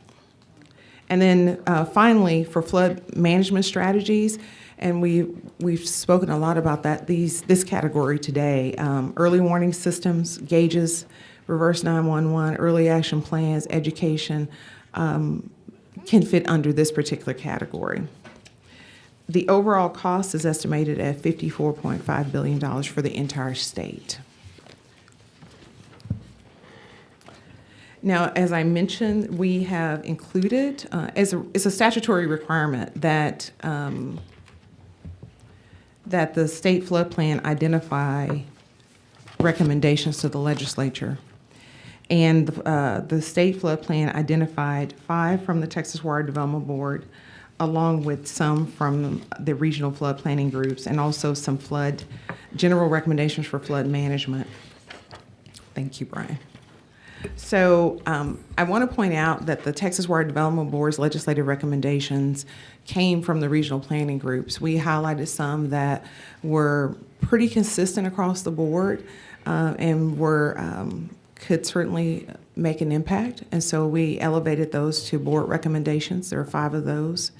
They focus on dedicated funding for flooding, community financial assistance and technical assistance, funding for low water crossing safety, early warning systems. And then we worked with our sister agencies on dam safety. We're not a regulatory agency, but there were a number of comments around dam safety and creating a levee safety program. So we recognize those. The statute also requires for the regional flood planning groups to make legislative recommendations. We didn't filter those, we included those as well. Some of those are beyond our expertise and beyond our statutory authority, but they're in there as well for the committee to see. The next slide is just it's a viewer. We have an online viewer. It's a resource, texasstatefloodplan.org. Resource for the public to see. And if you're interested in the flood plan or the regional flood plan or state flood plan in your area, then this is a pretty good tool to use to look at the details of each of those regional flood plans and the state flood plan as well. That's online. Now I'm going to turn it over to Brian to talk about our funding and our science piece for flooding. Thank you, Chairwoman Stepney. Chairman Perry, Chairman King, members of the committee, for the record, I'm Brian McMath, Executive Administrator at the Texas Water Development Board. The Flood Infrastructure Fund, or FIF Financial Assistance Program, this process is modeled after many of our other financial assistance programs. We looked heavily at our clean water and drinking water state revolving funds to model this fund. That's important because a lot of the customers that rely on this financial assistance program are also customers of our other financial assistance programs. So consistency and the ability to understand the components of financial assistance programs across all of our programs is very helpful to communities. As mentioned earlier, Chairwoman Stepney mentioned that the intended use plan, you can think of that as a guidebook that we put out to communities throughout the state so they know how to access these funds. It is a solicitation that allows them to apply for this funding. It establishes the eligibility criteria for consideration. It involves public comment and provides for consistency and review for applications across the state applying for the 3 categories that Chairwoman Stepney mentioned: flood management evaluations, flood mitigation projects, and flood management strategies. These again all help reduce the risk of loss of life and property. After the passage of the state flood plan last year, projects are now required to be included in the state flood plan to receive funding. This is required by statute. This means that projects identified that are locally driven by the regional flood planning groups that include the 12 interest groups mentioned before earlier in the presentation are geared towards reducing, again, that loss of life and property. You're noticing a theme. This is all about identifying flood risk and then putting resources forward that reduce that risk to life and property. The process is consistent statewide, allows for public input at each step. That includes the development of the guidebook or intended use plan. We have project priority lists. Once applications come in, we rank those based on the prioritization criteria in the plan. That includes public comment. During the development of the current flood intended use plan, we received comments from cities, counties, regional water authorities, drainage districts, engineering firms, environmental associations, public interest associations. Eligible projects can range from project design and feasibility assessments to early warning systems, stream gauges, crossing barriers, drainage structures, detention or retention ponds, erosion control, levees, pump stations, flood control, or mitigation infrastructure. It is a wide variety of solutions that these groups have identified that help. In both solicitations from 2020 and our current solicitation, 24-25, we received over $2 billion for each solicitation request for financial assistance for a total to date of requests of nearly $4.7 billion. On your slide, you see various steps in this process, and I'd like to walk you through those steps because they're all very important. The first step is our public process to develop the intended use plan. The chairwoman mentioned 14 workshops that we did early on after the passage of Senate Bills 7 and 8.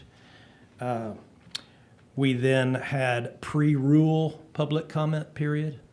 That's not typical, but considering that we were breaking new ground, we wanted to hear from stakeholders throughout the state.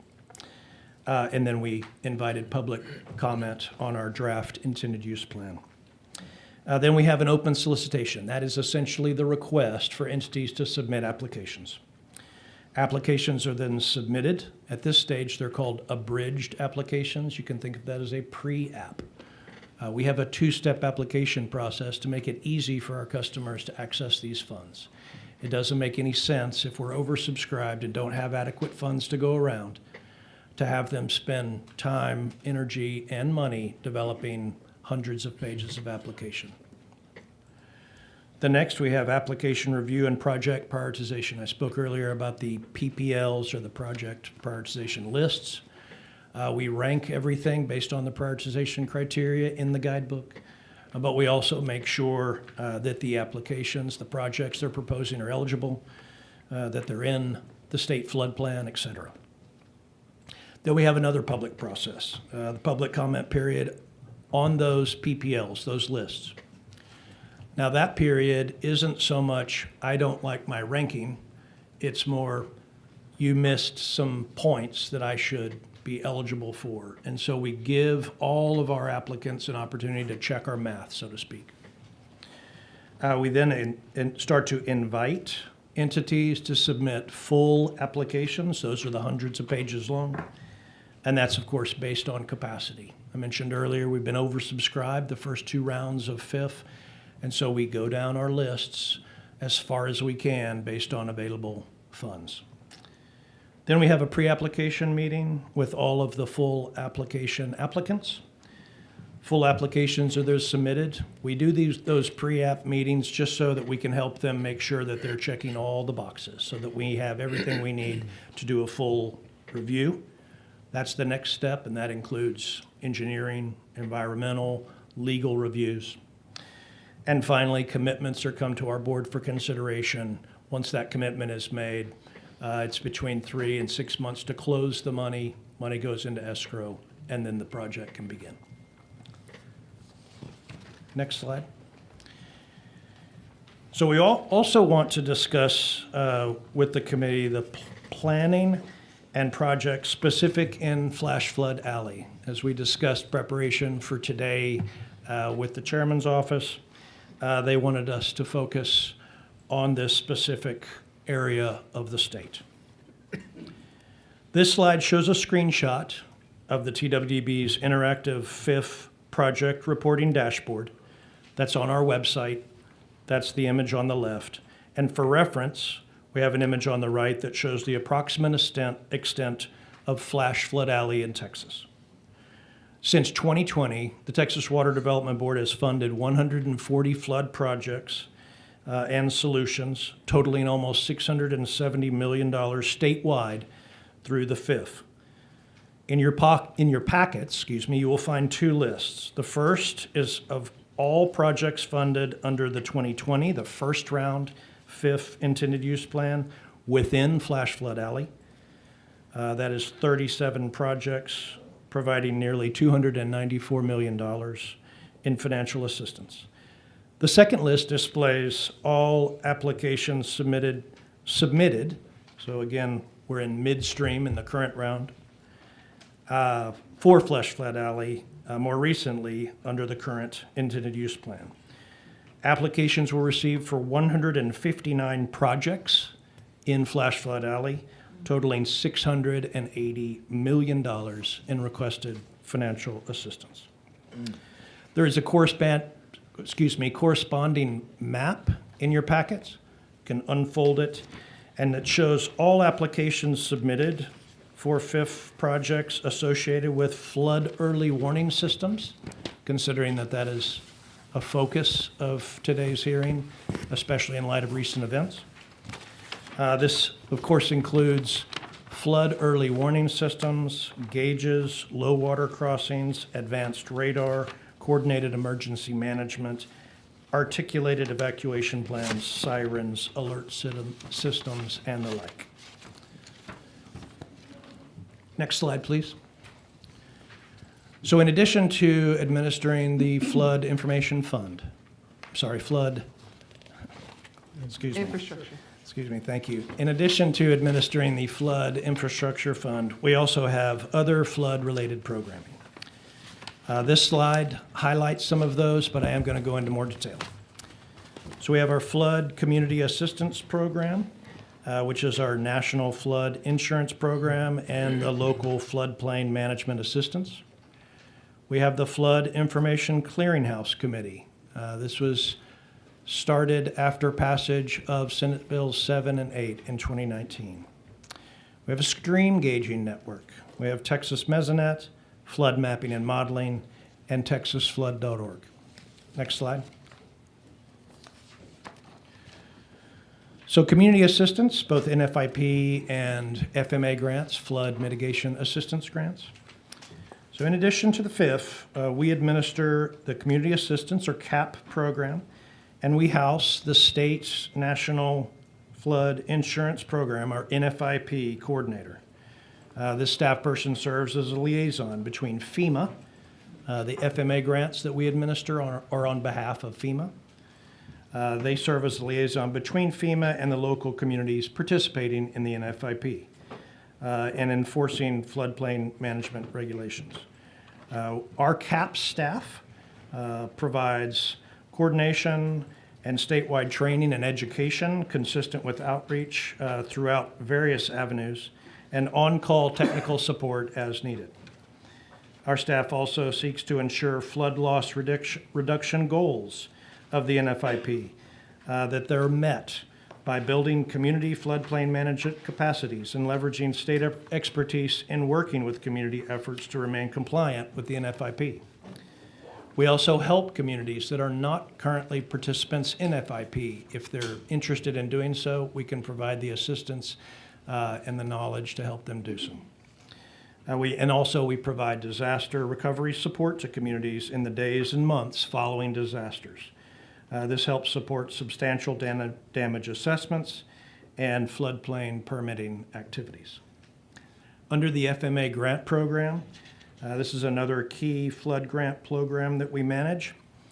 This assists states and communities by providing federal funds, FEMA funds, for cost-effective measures to reduce or eliminate long-term risk of flooding damage to repetitive or severely repetitive loss buildings, manufactured homes, or other structures. Now, these have to be insured by the NFIP.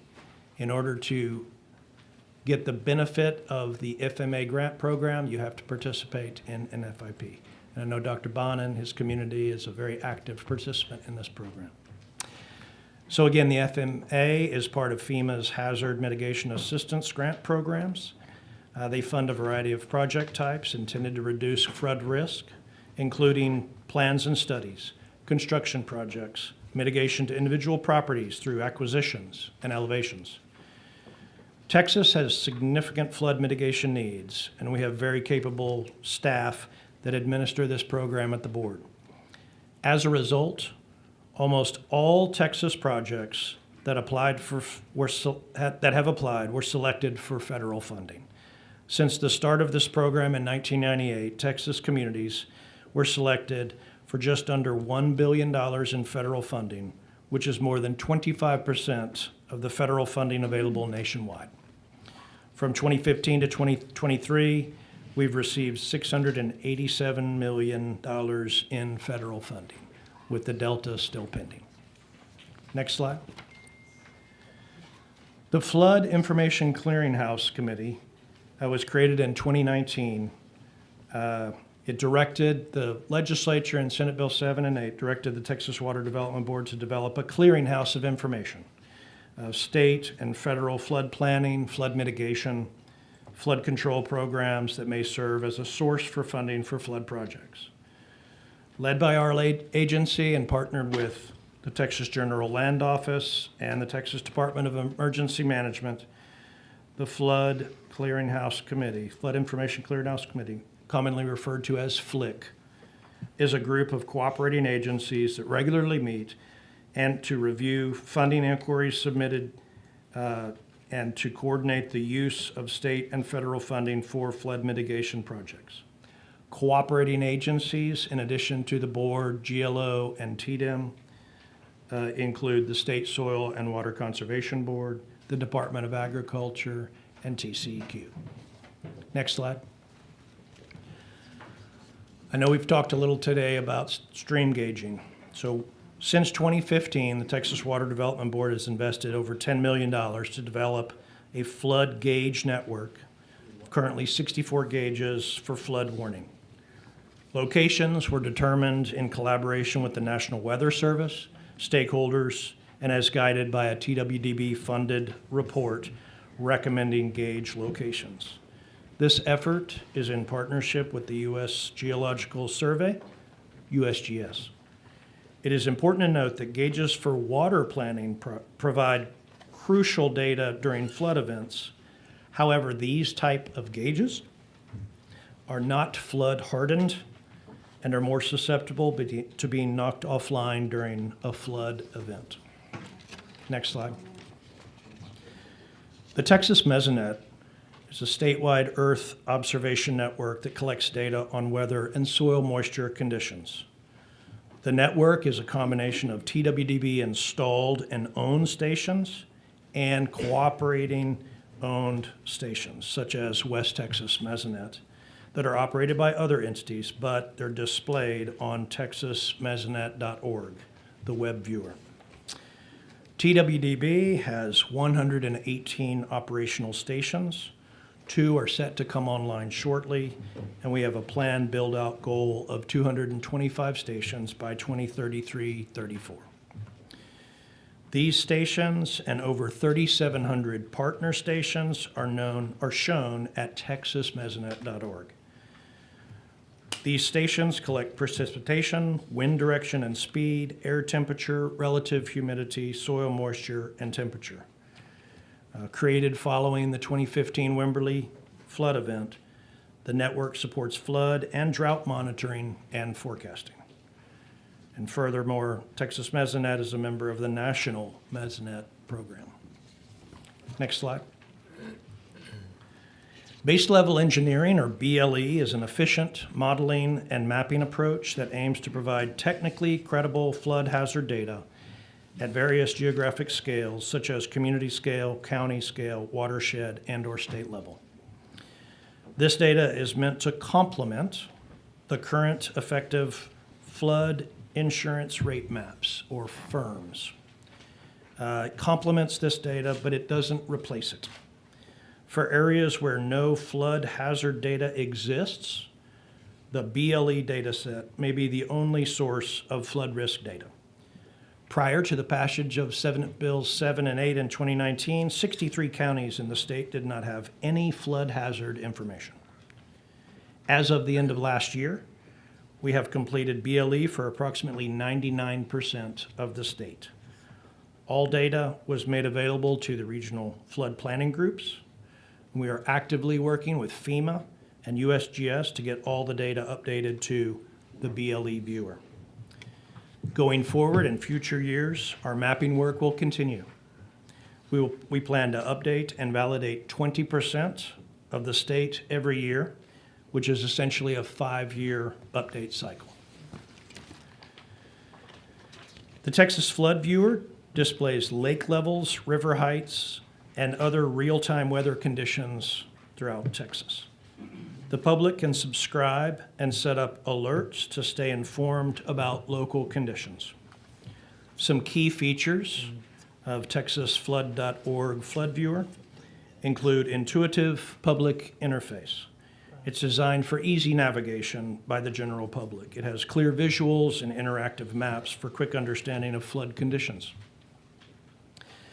Another feature includes near real-time gauge information, live updates from river and stream gauges across Texas, and it supports timely decision-making during flood events. It has custom notification options. Users can subscribe to alerts for specific gauges, and it helps communities and individuals stay informed about local water levels. There's an integrated real-time weather radar and alerts. It displays current radar imagery and National Weather Service warnings. It enhances situational awareness during severe weather.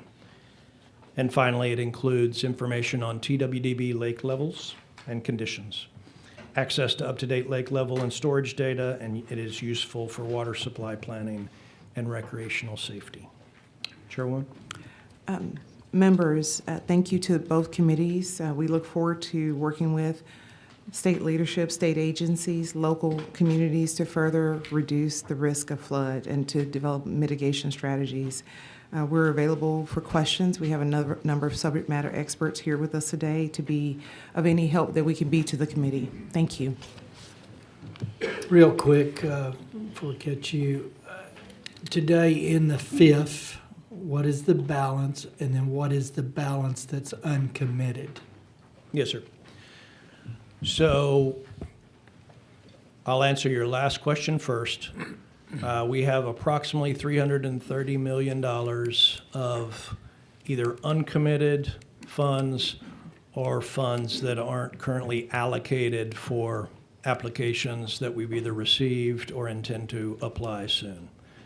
So of that total amount, that would be the funds that could be allocated for the next round if we wanted to put out a new intended use plan or guidebook.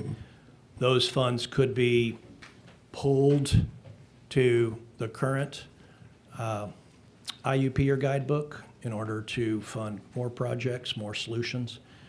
Of course, the legislature could direct us to use those for a specific purpose. So in that vein, when we spoke earlier, my thought was, and you did the recap of projects for Flood Alley, specifically. Yes, sir. Kind of in the southern port, Guadalupe, those places. So as the legislature goes through this process and ideas are thought of and discussed, those may be included in some of the projects you have already gotten applications on that since they're included in the state flood plan, they would be eligible for portions of those funding dollars. Is that a fair statement? Yeah, that's a fair statement, yes, sir. And we don't know what this group and what the suggestions and recommendations will be. The locals are going to be a big part of that. But I just want to make sure that as we go through and come up with ideas and hear things, we need to probably look to your application list first and make sure that it is includable. I know in talking to you, you believe there is some low-hanging fruit. I don't know the number of gauges that we're working or not working on those things, but there are things inside those applications and those funds that we believe as a legislature, as we go through this, possibly would be solutions that can be implemented. You know, I remind people, hurricane season's around the corner. I don't know that we get these ordered and deployed anytime soon, but it's very likely a depression will form somewhere in Hill Country or Texas over the next 3 or 4 months. So with that, I appreciate it. I will remind members the funding of the $1 billion a year. I'm not advocating. I'm just saying it will include 50% of those dollars, if approved by the voters, will actually be eligible for supply, leaky pipes, and flood infrastructure. And it would be the first time that we've had a consistent opportunity of funding to address those issues going forward, subject to voter approval. So timely is, you know, we're in good shape. With that, Colonel Wilson. Thank you, Mr. Chairman, and thank y'all for being here today. I appreciate your slides, clearly articulate, identified areas of need. Yes, sir. So I appreciate that. And these questions here aren't, they're not intended to be gotcha or anything else like that. I'm just asking. Sure. Was this flood adequately captured by the inaugural Texas flood plan? Reem?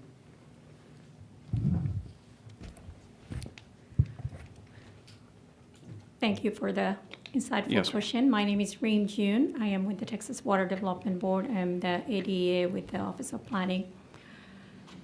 What we have in the state flood plan currently is flood hazard area that was identified by our 15 regional flood planning groups, informed by best available information, which is FEMA map, base level engineering, the best available map that's available on ground. So we did go look at the flood plain area or flood hazard area that's mapped in the planning level map. It does place some of those flood hazard area. It aligns with the mapping, planning level mapping data set. I see. I heard the word some.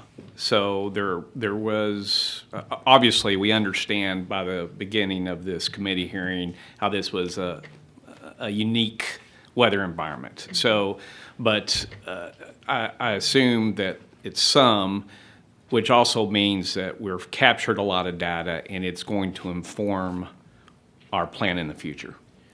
The information, the best available information that we have received, as you know, the data will continue to come out of this flood that we have received is through TDEM and FEMA, actually, and that showed us the extent of the flooding that has happened that night. It aligns, I said some, I think we can generate a map and share with you. It aligns very well with the planning level information. Some of it is a 1% flood hazard area, which we call also 100-year flood hazard, and some of it is in 0.2%, in 0.02% flood hazard area, which we also call 500-year flood. So yes, they align well with the planning level information that we have. Okay. If I may add, Representative, our regional flood planning groups are currently have the opportunity to amend their plans. So the chairwoman mentioned it's a 5-year cycle, but we know things can change in that period of time. They don't have to wait 5 years. They can do it They do sooner, not. right? Mhm. And so anticipating the $330 million approximately that's still available in the FIF, regional flood planning groups are actively working to amend those plans. And what's key about that is you got to be in the plan to potentially get the FIF funding. And so events like this, regional planning groups throughout the state, whenever they have events, they can analyze those events, develop solutions, whether it's a study that they need to do, a project, or even a more expedient type solution, the strategies, they have that opportunity to do so. In determining a flood, the soil moisture content is pretty important, isn't it? It is. Yeah. All elements are very important, of course. No, I appreciate that. And so when we look at and please correct me if I'm wrong, when we look at the state flood plan, in terms of recommendations for improved monitoring, I'm just seeing Region 4, the Sabine region. Have we done it for the other regions? Region 4 being East Texas. Is that not accurate? Am I looking in the wrong place, maybe? Reem, do you want to take that one?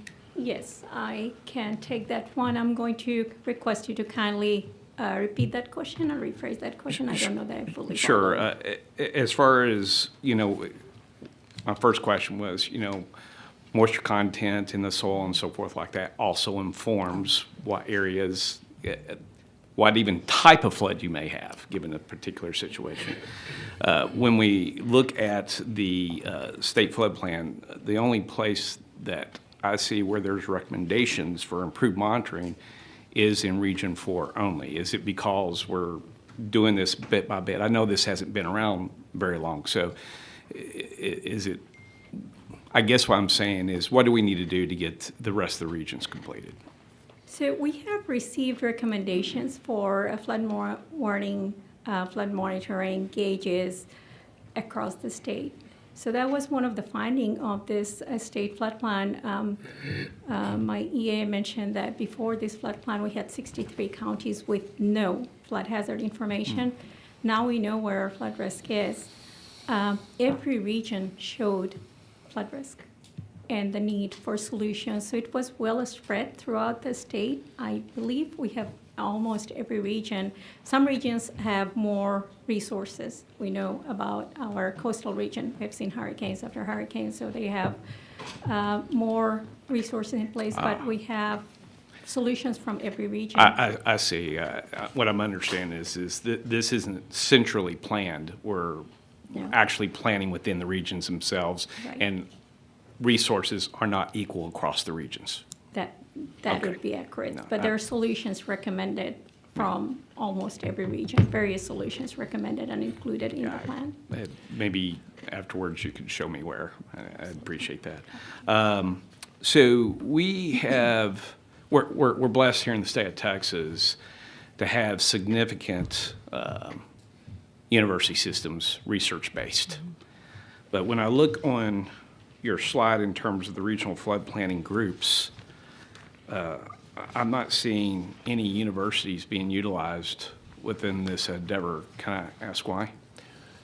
So the slide demonstrates the statutorily required members, both voting and non-voting, with the addition of flood planning.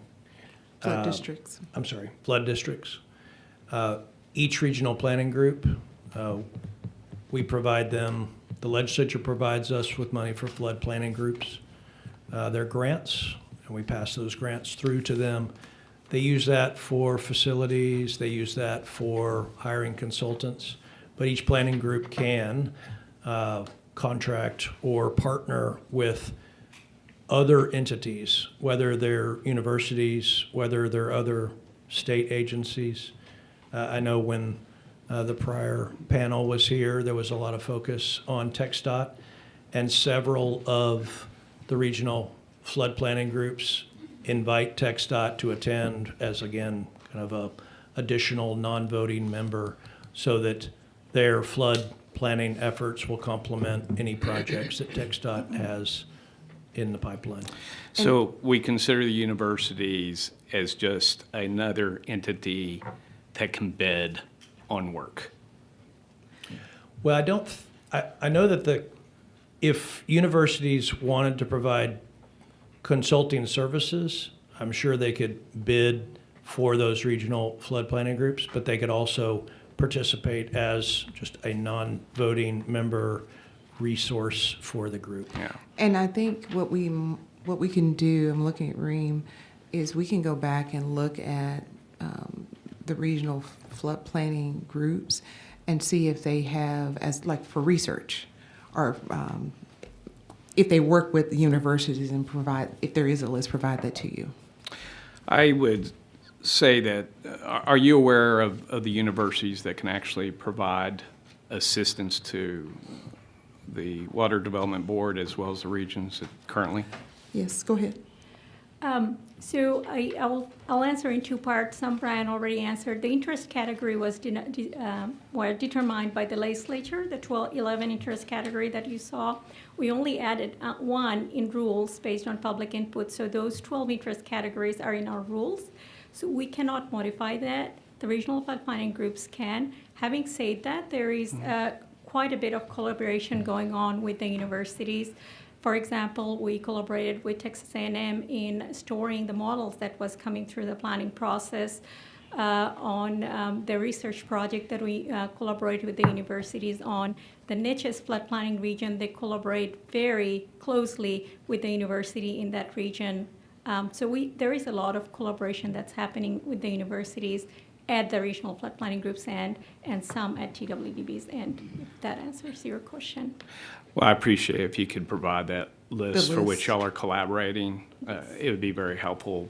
I think there's 3, University of Texas, Texas Tech, and A&M, all of which are training hydrologists and have engineers in that particular area. And I would hope that we would be using all the assets that we have in the state, especially considering that we're looking at Region 4 in East Texas is beyond the other regions. I would think that we, especially in your alley, that y'all, thank y'all for showing that, because that helps us really focus. Does the Mesonet system inform the National Weather Service? Representative Wilson, I can answer that. Oh, thank you. We're going to have that group on 7/31. The West Texas Mesonet is housed out of Tech. They have 165 towers as well as other monitoring.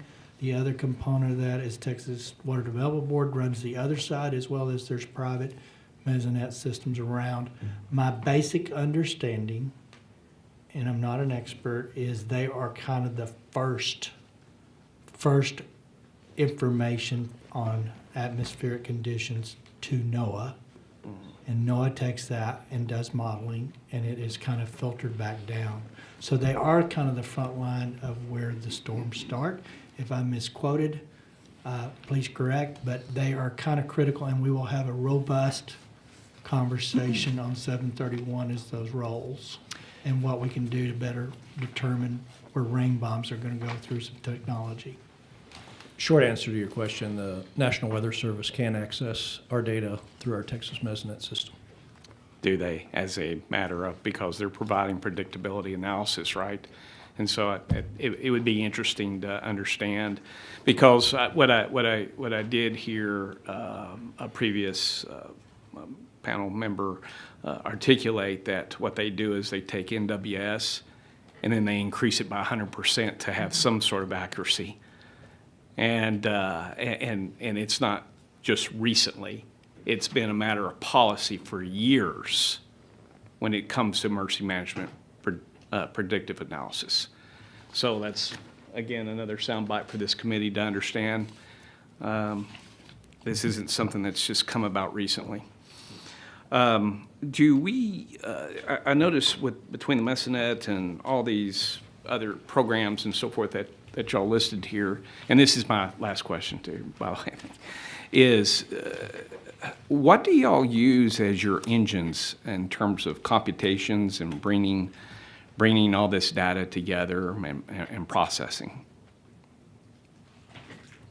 Where's this resident? Where does this reside? Well, we have internal resources with respect to mapping and modeling. Mm-hmm. And I know we've spoken multiple times in the past about, utilizing TAC and other Advanced computation. Yes, sir. Right. I don't know off the top of my head if we utilize TAC currently for flood modeling, but we have a division in our agency, the Texas Geographic Information Office. They use LiDAR collection. They use other GIS data to enhance our maps, to enhance those models. But similar to the regional flood planning groups, should there be an opportunity to partner with resources to make those models, to make those maps more accurate, we are always willing to do so. I appreciate it. And what have y'all done thus far to reach out to our state-owned assets for advanced computation?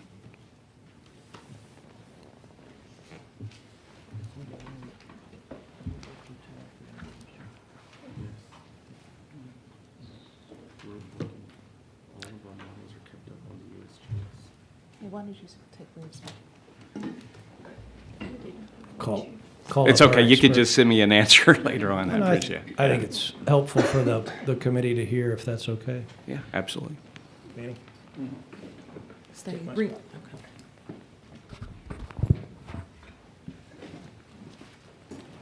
Introduce yourself, and we'll make sure you fill out the card. Yes, ma'am.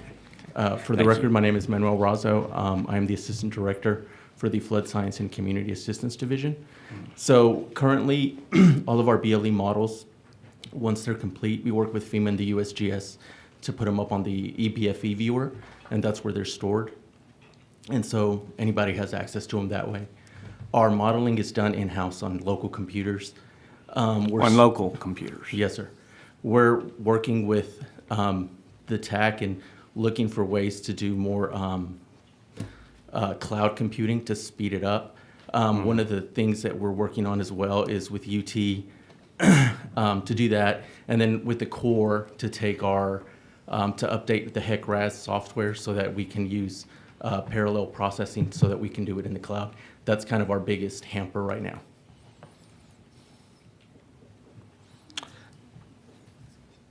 I appreciate it. I know we've been talking about this for a couple of years now. I just wish we could just move on and get on with it and use the resources that we have here in the state that our taxpayers have already paid for, especially when you're looking at modeling that is critical. You saw how fast this came to be. I'm sure that this is a key element that would, as other people who have basically articulated, we can do better.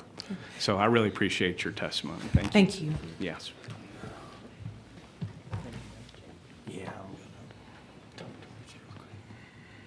So real quick before we move on, there was a couple of things. So we'll have the modeler, Rice University, to your question about interaction with university systems. Rice is evidently one of the most renowned weather modelers. I did not know this stuff, but it has come to my attention. They will be there. The Mesonettes feed the data. They're the input source. So that'll be an interesting conversation because the modeling is where the rubber meets the road, right? So we'll have those. I want to go back to the board real quick. In your initial layout, if you laid it out, I apologize, but I think it's important before we move forward because ultimately the questions about money and how do people access money is going to become the deal. You have an eligibility requirement in just 10,000 foot view. My basic understanding is applicants are multiple criteria, but one is ability to pay, which is probably one of the biggest hurdles for determination of how much is either grant or how much is zero interest loans or whatever vehicle. Is that a 70-30 max? Is that what I understand? Generally speaking, Brian? Eligibility for funding Yes. and what is the max the Yes. state would be under the fifth, and it's based on ability to pay for just generally the hurdle that determines what is grant and what is low interest loans. So the different categories, whether it's an evaluation or a study project, that's typically the larger scale construction projects or strategy, those grant ranges can vary. Marvin, can you remind us of the grant percentages for those various categories? Yes, sir. Marvin Cole Cheney, Director of Program Administration and Reporting Division. The maximum levels for those goes up to 60% based on annual median household income and up to 70% overall. Okay. So, and that's going to be critical because the locals, I think, have got some things that they'd like to address with that. But basically, the state match is up to maximum of 70 or 60, depending on type of programs. It's judged on the median household income or average. What is it, median household income? median household income is the Of primary. that region, of that area, okay. So, Senator, if I Yes, will, there's three factors that go into your grant percentage or an applicant's grant percentage. AMHI, annual median household income. We look at the statewide average, and then we have a tiered system. If you're 85%, you get a certain amount of grant.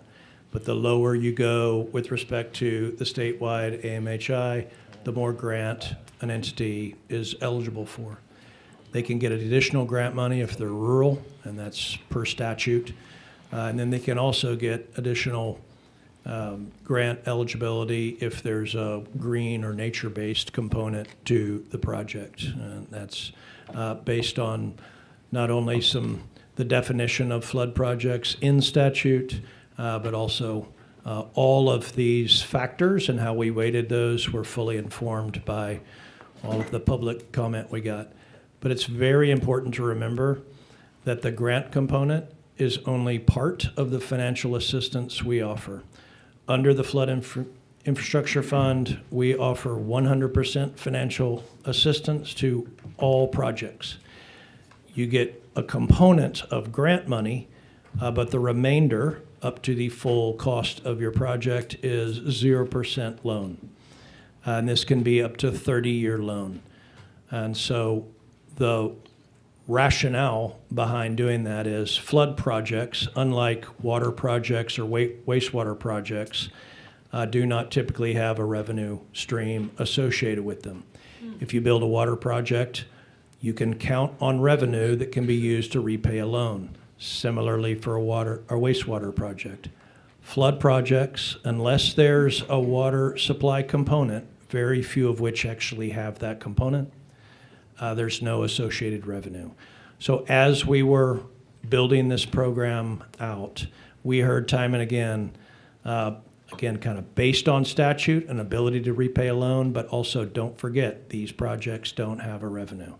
And so our board at the time and our subsequent boards have continued to offer 0% financing for the full cost of the project. Yeah, and I'm always amazed at when you go back through and it's a rehash of things I knew or know or forget, but the thought that was put into how these programs work and the justification for a 0% interest loan.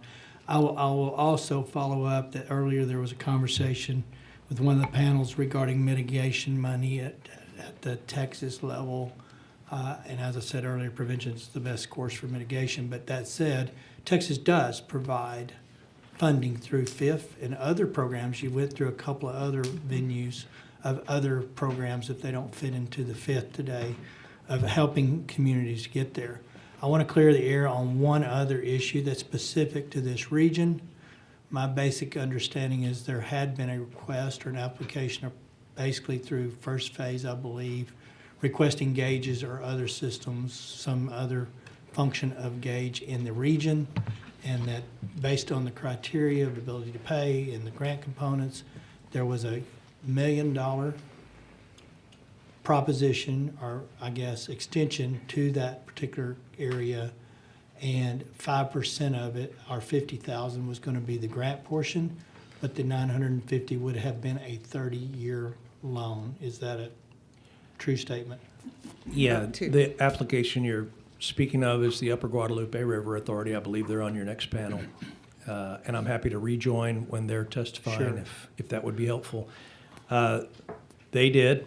They have an early warning system for Kerr County in the state flood plan. They applied for $1 million of financial assistance for that project.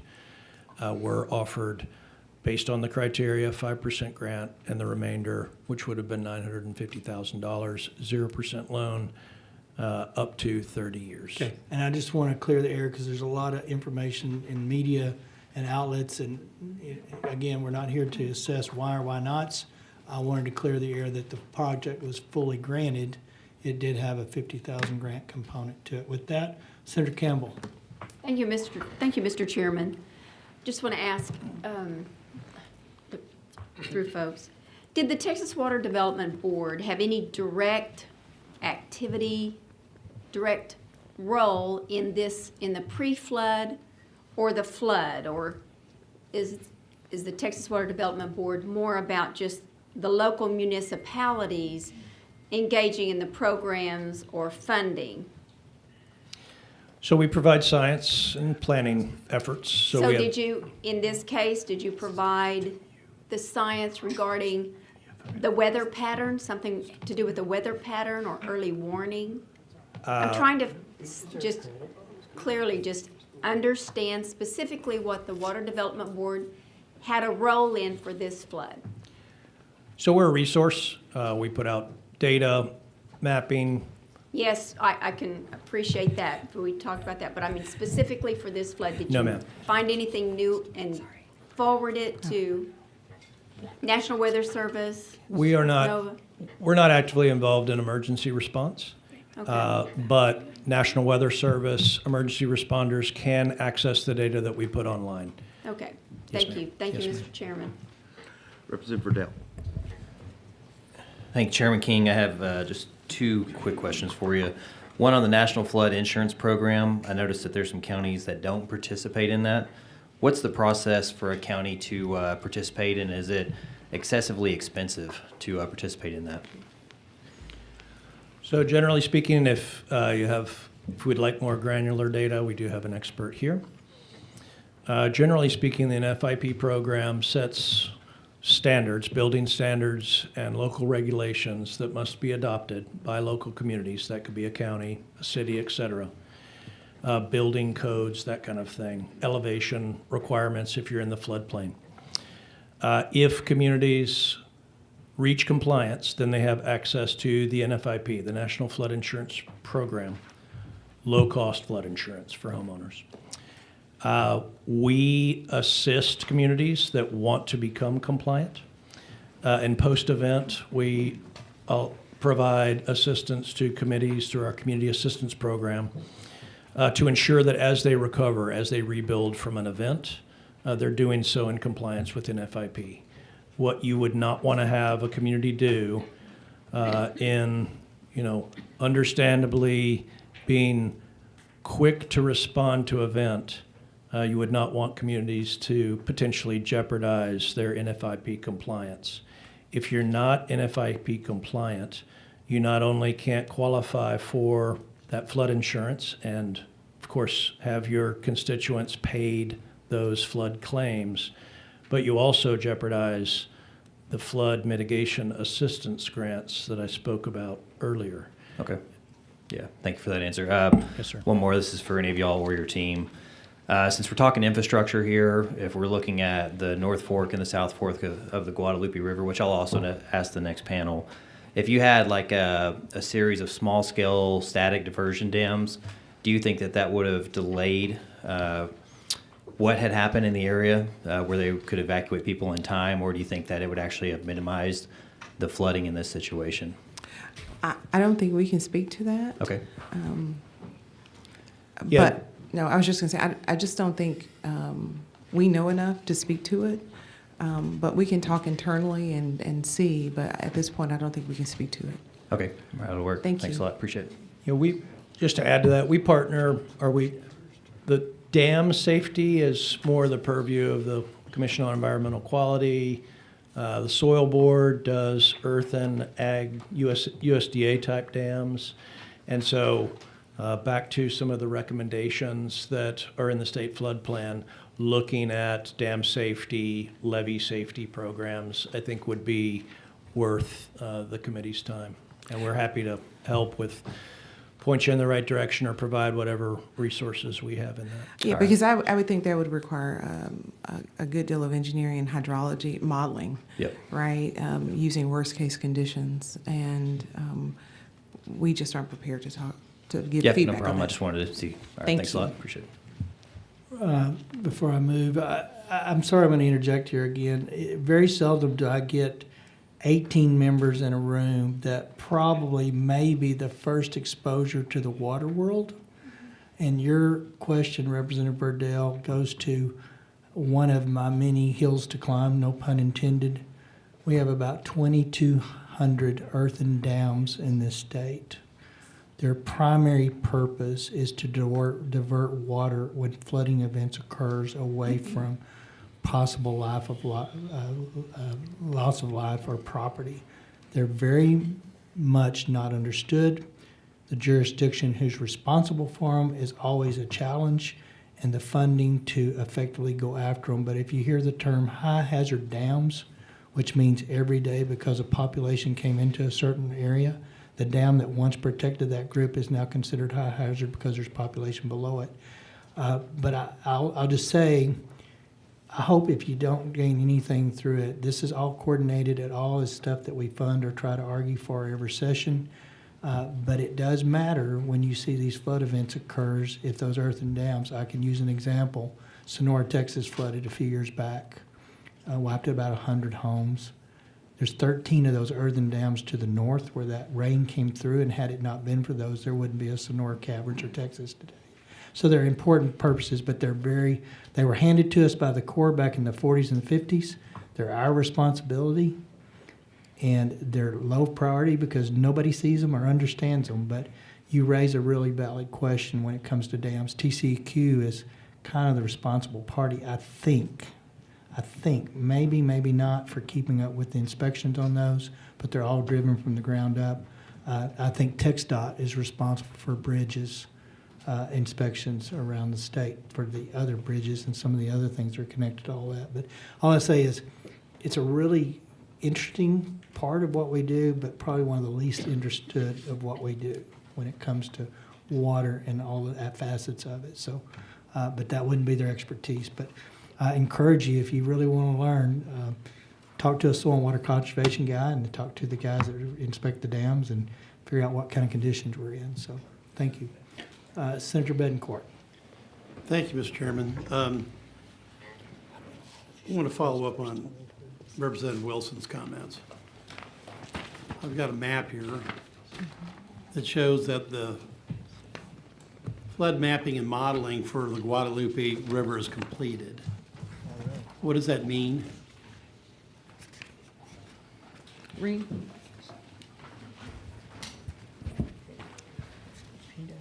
So when I was previously answering, I mentioned when we started this process in 2019, 63 counties did not have anything, which would mean that that map that you're looking at will have a 63 county gap. As recently as late last year, we at the Texas Water Development Board completed base level engineering mapping. Those are approximate mapping, which are scientifically reasonably accurate and can be done very fast. So that's what we wanted to do. So we do have flood hazard information now for the entire state. Some part of the state, it's detailed mapping, like FEMA map. Some part of the state, it's just BLE. Okay, now, I've got section 11 says it's completed. Okay, that means I've got a base level map for the Guadalupe River, which is in this region, upper and lower, and it's completed. What does this model do? That model shows you where the flood hazard area is in that region, including 1% and 0.2%. Right, I understand the 100-year and 500-year translation. Now, Yes. have you taken this model and run it against the conditions that occurred on July the 4th? We haven't run it against the condition, but we have compared. The model has already been run, and it shows us the extent of the flood hazard. I think that's what I was responding to. So we have that. Information about the flood that just happened is just coming out now. We do not have the clear picture yet. What we have is information from TDM. They gave us full access to their extent data, and we compared it against. And we can share that information I would believe with it's you. fairly comparable, and I believe you could be able to at least take an approximate estimate. See, here's my question. The state of Texas has mapping, We do. all right? We have a model, a base level model. We okay? do. And you've run the model. We Now, have. from his earlier comments, I detect that there is a lack of computing horsepower to be able to run this stuff in parallel and do it quickly. Is that true? It's not the computing power. Right now it's the software. We use HEC-RAS, which is available to everybody. We're working with the Corps to make it to where you can run it on multiple cores. And so, yes. And currently we're working with our contractors to take the new model that FEMA has developed and run the rainfall on it to determine what Okay, the so flood you- extents So were. you have an archaic code base that runs slowly, is that what you're saying? Yes, sir, in a roundabout way. No, I'm trying to, Yes. listen, we've got 18 members here, we don't have time to The- go roundabout. we're- Just it say runs- exactly what the answer is, please. It runs, but it takes a couple of hours to run. All right, now, I would think given the fact that we had 135 or now 137 people lost, that we would have taken a shot at running the model to see if the model actually can replicate the conditions that we saw on July 4th. And if you haven't, I would expect you to do it immediately. We're working on that as we speak. Okay, because this is going to be the first question that I'm going to ask is if you have a base level model and we have an event and we've spent time developing it, I want to understand what it shows, and the faster the better. Can we have a response by next week or not? Give me a timeline that you can give me a model run on this. We can probably get you a map by next week showing the flood extents. Right, of and the, I of the rain. understand that you're going to have to run some comparables, and you're using some estimated data that TDM gave you. I'm not asking for 100%, accuracy, but if we're investing in this, we're coming to hearings with this, we've got a map that shows we've got a completed base level model, I would have expected that we've already run it against the conditions that occurred. Because otherwise, why are we investing in this? I do have one question just to follow up, just to clarify. Do we have all of the information you mentioned that we're getting data from TDM and others? Do we have all of the information to run the model at this point? I think that is a Manny question. Oh, I'm sorry. I was comparing the planning level data to what TDM gave us. Okay. We'll work on it. That's, okay, well, I would have loved to have heard we've done it, but in absence of that, obviously, we're gonna have to work on it.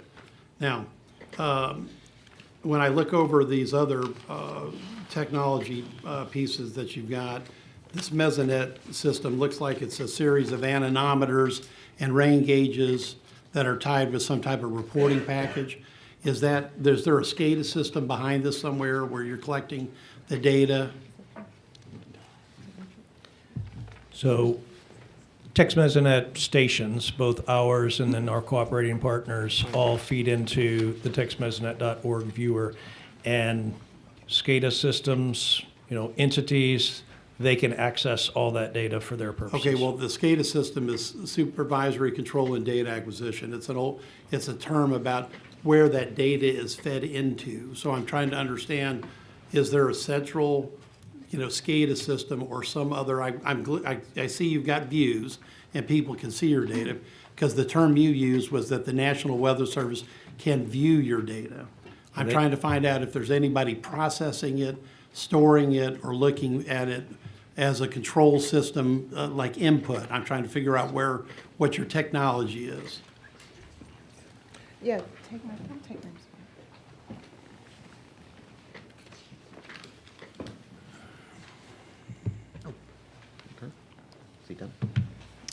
Please state your name and we'll make sure she fills out a card. Good afternoon. I'm Carly Guthrie with the Texas Water Development Board, and I will do my best to answer your question. Thank you, Carly. Carla. Carla.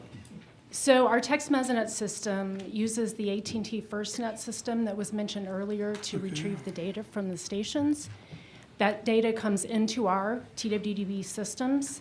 It also reports to the Synoptic Public Benefit Corporation, which is a vendor of the National Mesonet program. And so our data comes into those two places. It's accessible from the Synoptic system. It's also accessible from our internal TWDB systems. Okay, but you're not using this data then for any feedback to the model, or there's no interoperability connection between the Mesonet system and the math models we're just talking about? So I'm not as familiar with the BLE models. The BLE models are more of a planning model, I would say, as opposed to a forecasting model. No, I understand. Okay. But I'm just trying to say, you've got data collection ongoing that could be put into, trends or blocks of data that can be used to be able to test the model, and that you're trying to run your base engine level model. That's what I'm trying to understand. Are we using our own data to test our own model? Yes, sir. As mentioned earlier, we have a 5-year cycle to refresh BLE throughout the state. And so as additional events happen and data is collected, that will help enhance models going forward. Okay, well, given the severity of the disaster, the loss of life, I think we should use a little more alacrity in this area and speed that up. Yes, sir. Executive Absolutely. Director. Now, I want to go, and I'll use just a little bit more time. You open with what I think is the obvious, and Representative Wilson is actually looking at a prior event. But the closest analog I think we've got to this situation is the 2015 Memorial Day Wimberley flood. Correct. What did we learn from that? What did the water board learn from that? What are the lessons learned that you teach people that come in to the water board about that storm?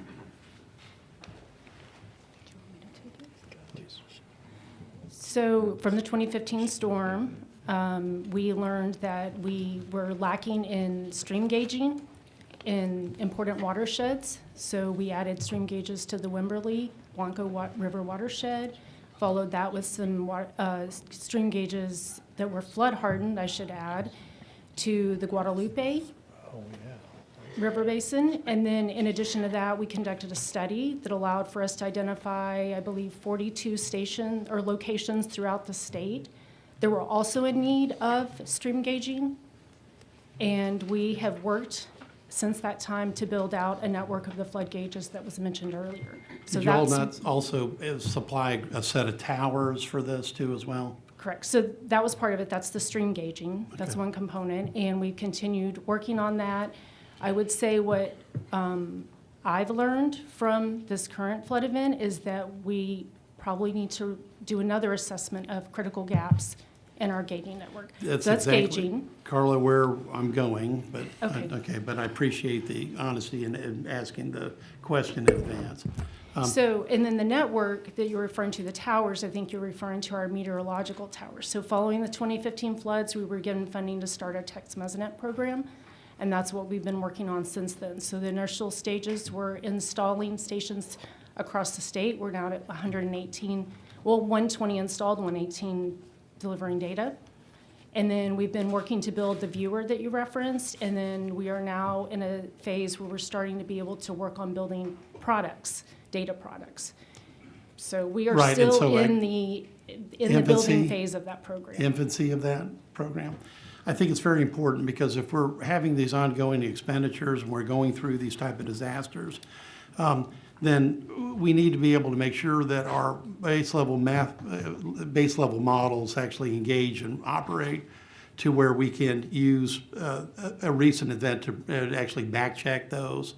In addition, these data products are really important because otherwise we have collected data and we're not using it in any type of feedback loop. We've got literally no ability to make sure that the data we're using actually helps us learn for the next storm, or much less use it as a package to try to help us look at a model to make sure all of this activity has some type of interrelated activity. And Representative Wilson, what was the other storm you were worried about? 1987.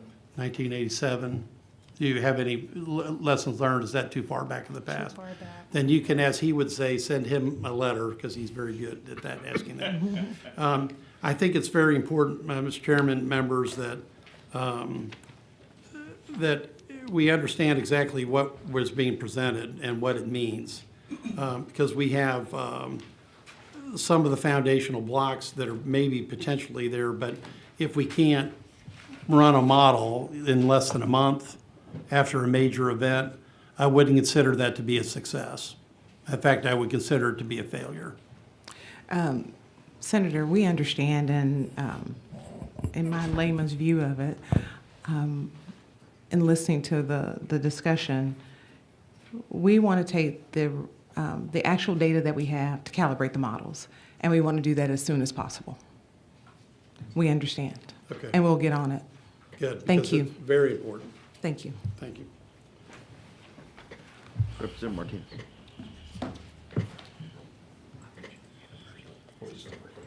Thank you all very much for being here today. I just have a couple of quick questions. So when you do your flood impact studies and I assume you gather a lot of the historical conditions that have, and impacts that it's had. Do you work in partnership with the local jurisdictions?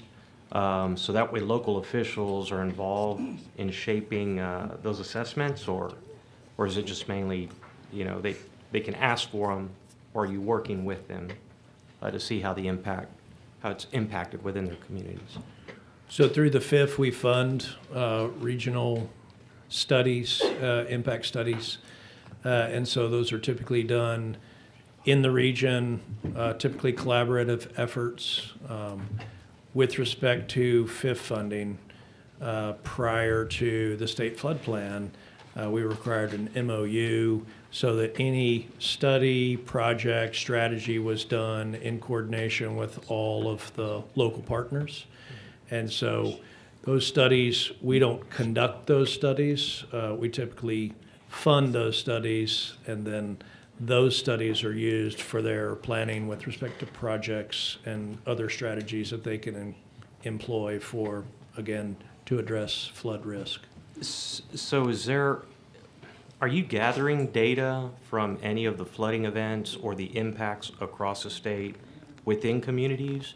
Do you gather that data and then have it mapped out? Because, you know, as per what Senator Betancourt was talking about, in the mapping, how do the locals kind of gather that information on the impacts of their communities?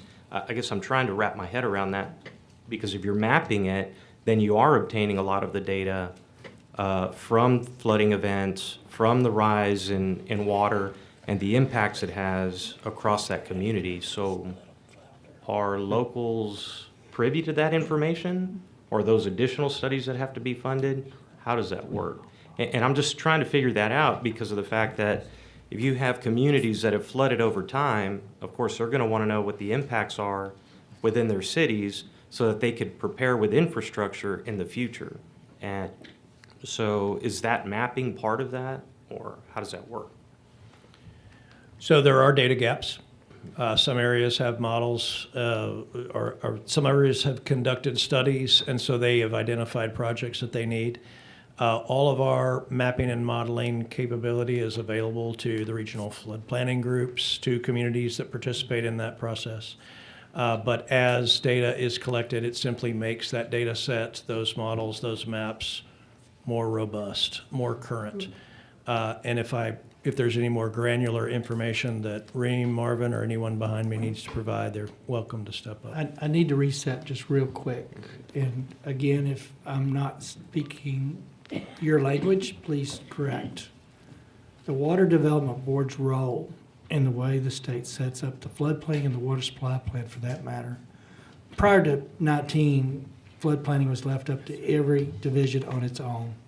No, the typical flood planning was model is, I got a flood, if I can move it to my neighbor next door, my problem solved, I'm not worried about it.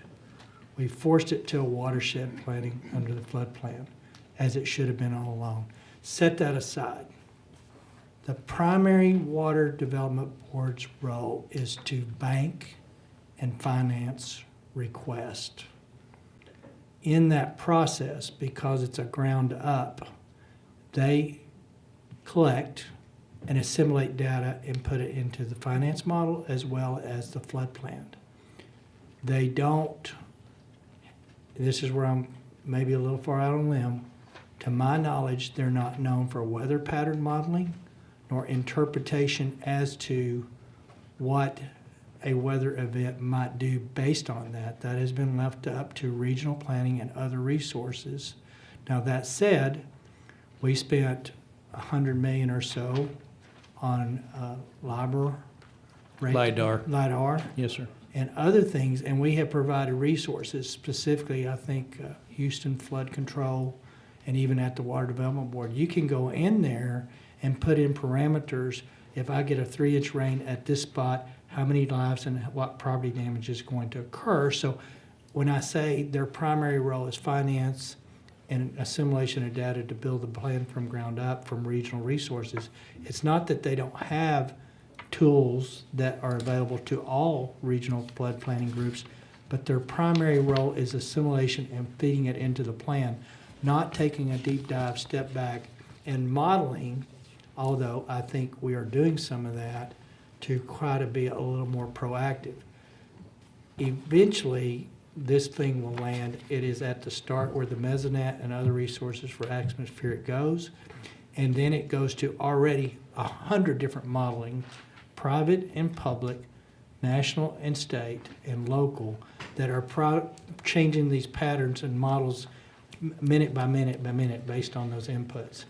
And it's those weather models. Now, if we're asking the Water Board to expand their role going forward into more of a predictive, forecasted, weather-based resource in addition to assembling and putting it into the flood plan, correct me if I'm wrong, would that not be a new mission?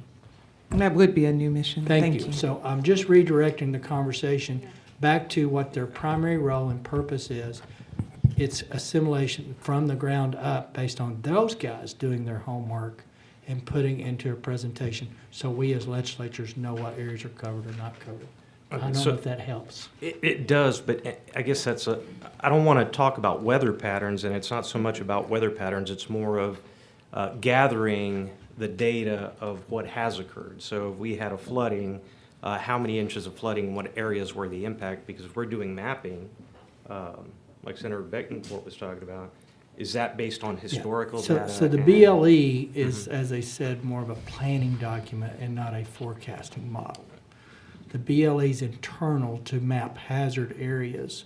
It's updated every 5 years, and in that vein, as we have these data sets that build better data for a hazard review, if you will, to see if that area is more prone to hazard than it was 5 years earlier, then I believe that's where their role is. Is that kind of where that comes in? I'll point you back to a previous slide in our presentation. It was early, slide 6.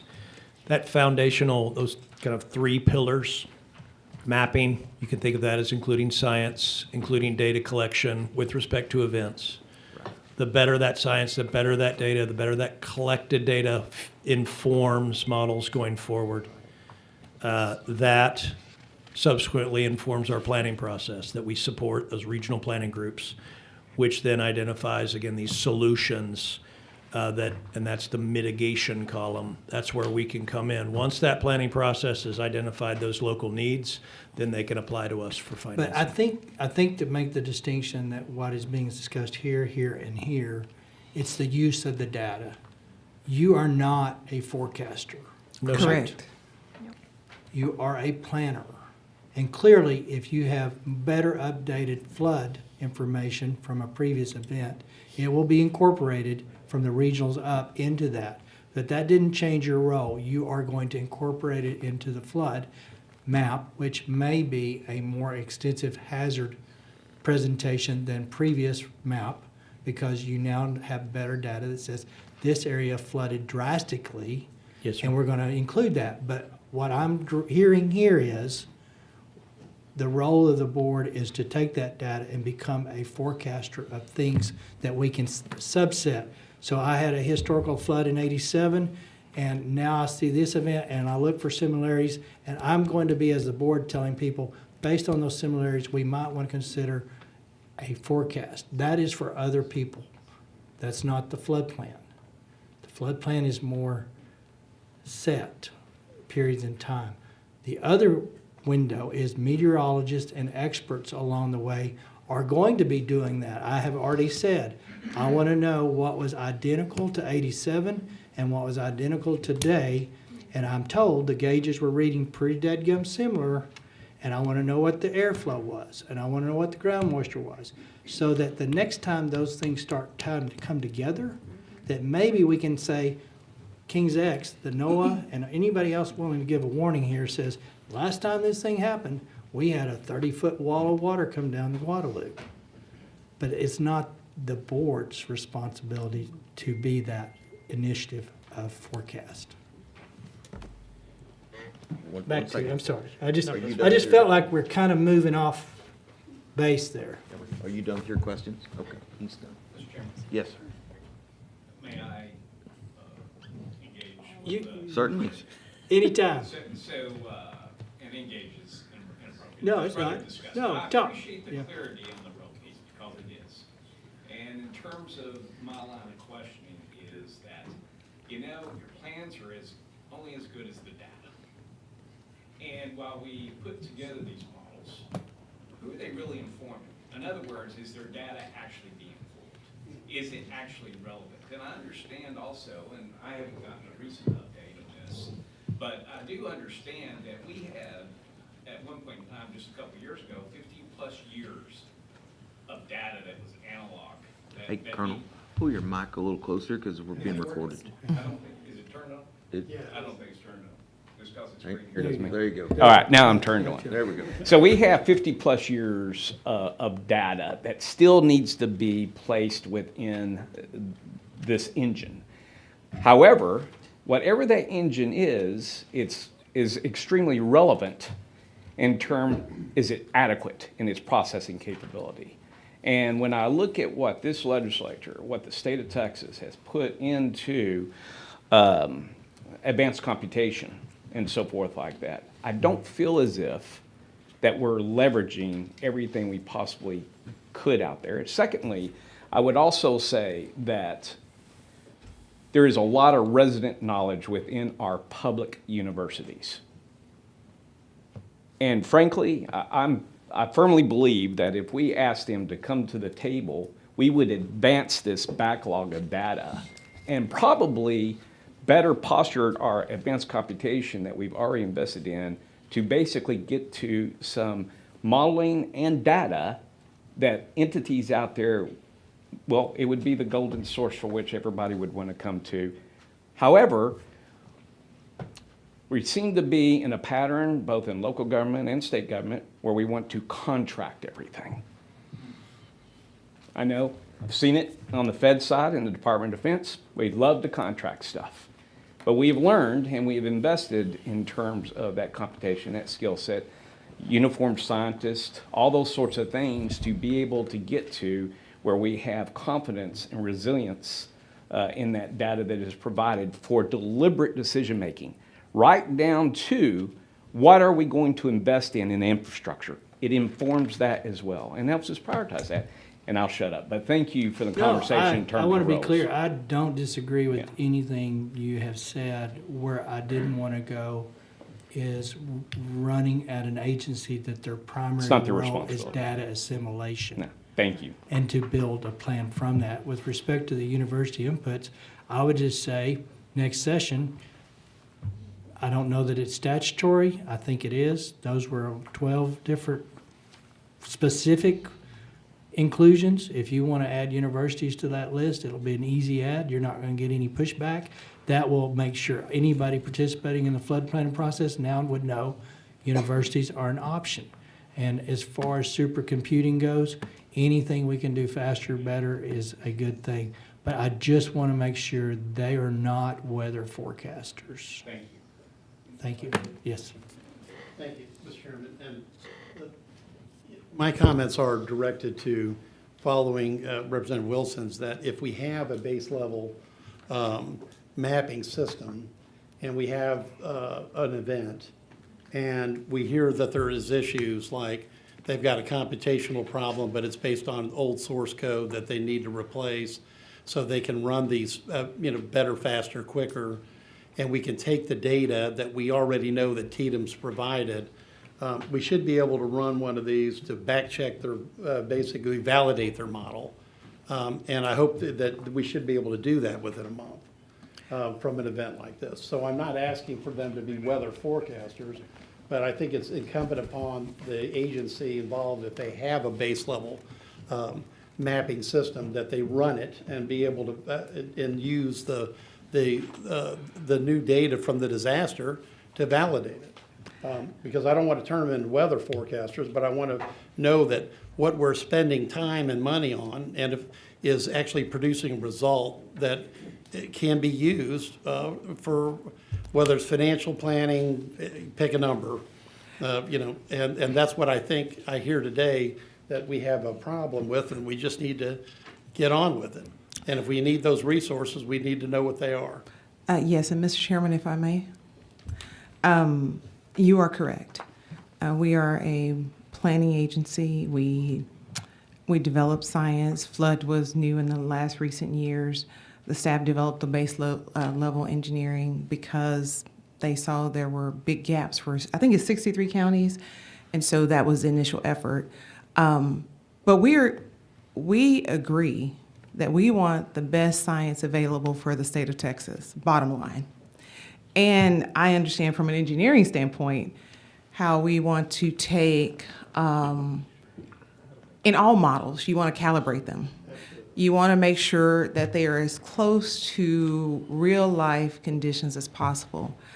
Also with models, you understand that they're only as good as their assumptions, and there can be new events that change those assumptions, which we may see with this event. But our three pillars are, our three buckets are science, planning, and funding. And so we want to have the best science available to inform those other pieces. The question over there about if a flood happens at the local level, I think that's one of the beautiful parts of the regional planning process, because they know those things and they feed that data. If we have data, if they have data, we feed it into the regional planning process. And I think it's another important point that it's an adaptive management process, right? Things don't get stale. 5 years is a long time, but it could be 10, it could be 20, it could be 30. So really, they never stop working. They're working now. We just approved the Safe Flood Plan last year, but they're working now. They never stop working. So for me, I understand. We want the best data possible. We thought we were doing a great thing by trying to fill the gap as much as possible, because there were many holes in the FEMA process.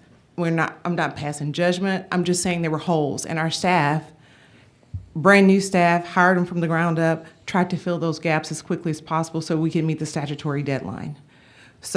But in response to your comments and the committee's comments, we're going to go back and try to calibrate the model as quickly as we can. Now, he said a week. I don't know in computer time. I don't know how fast the molecule, not molecules, but the nanos process. But we're going to put our effort into it to meeting that requirement. But we are only a planning agency. We're not a forecasting agency. We're not an emergency response agency.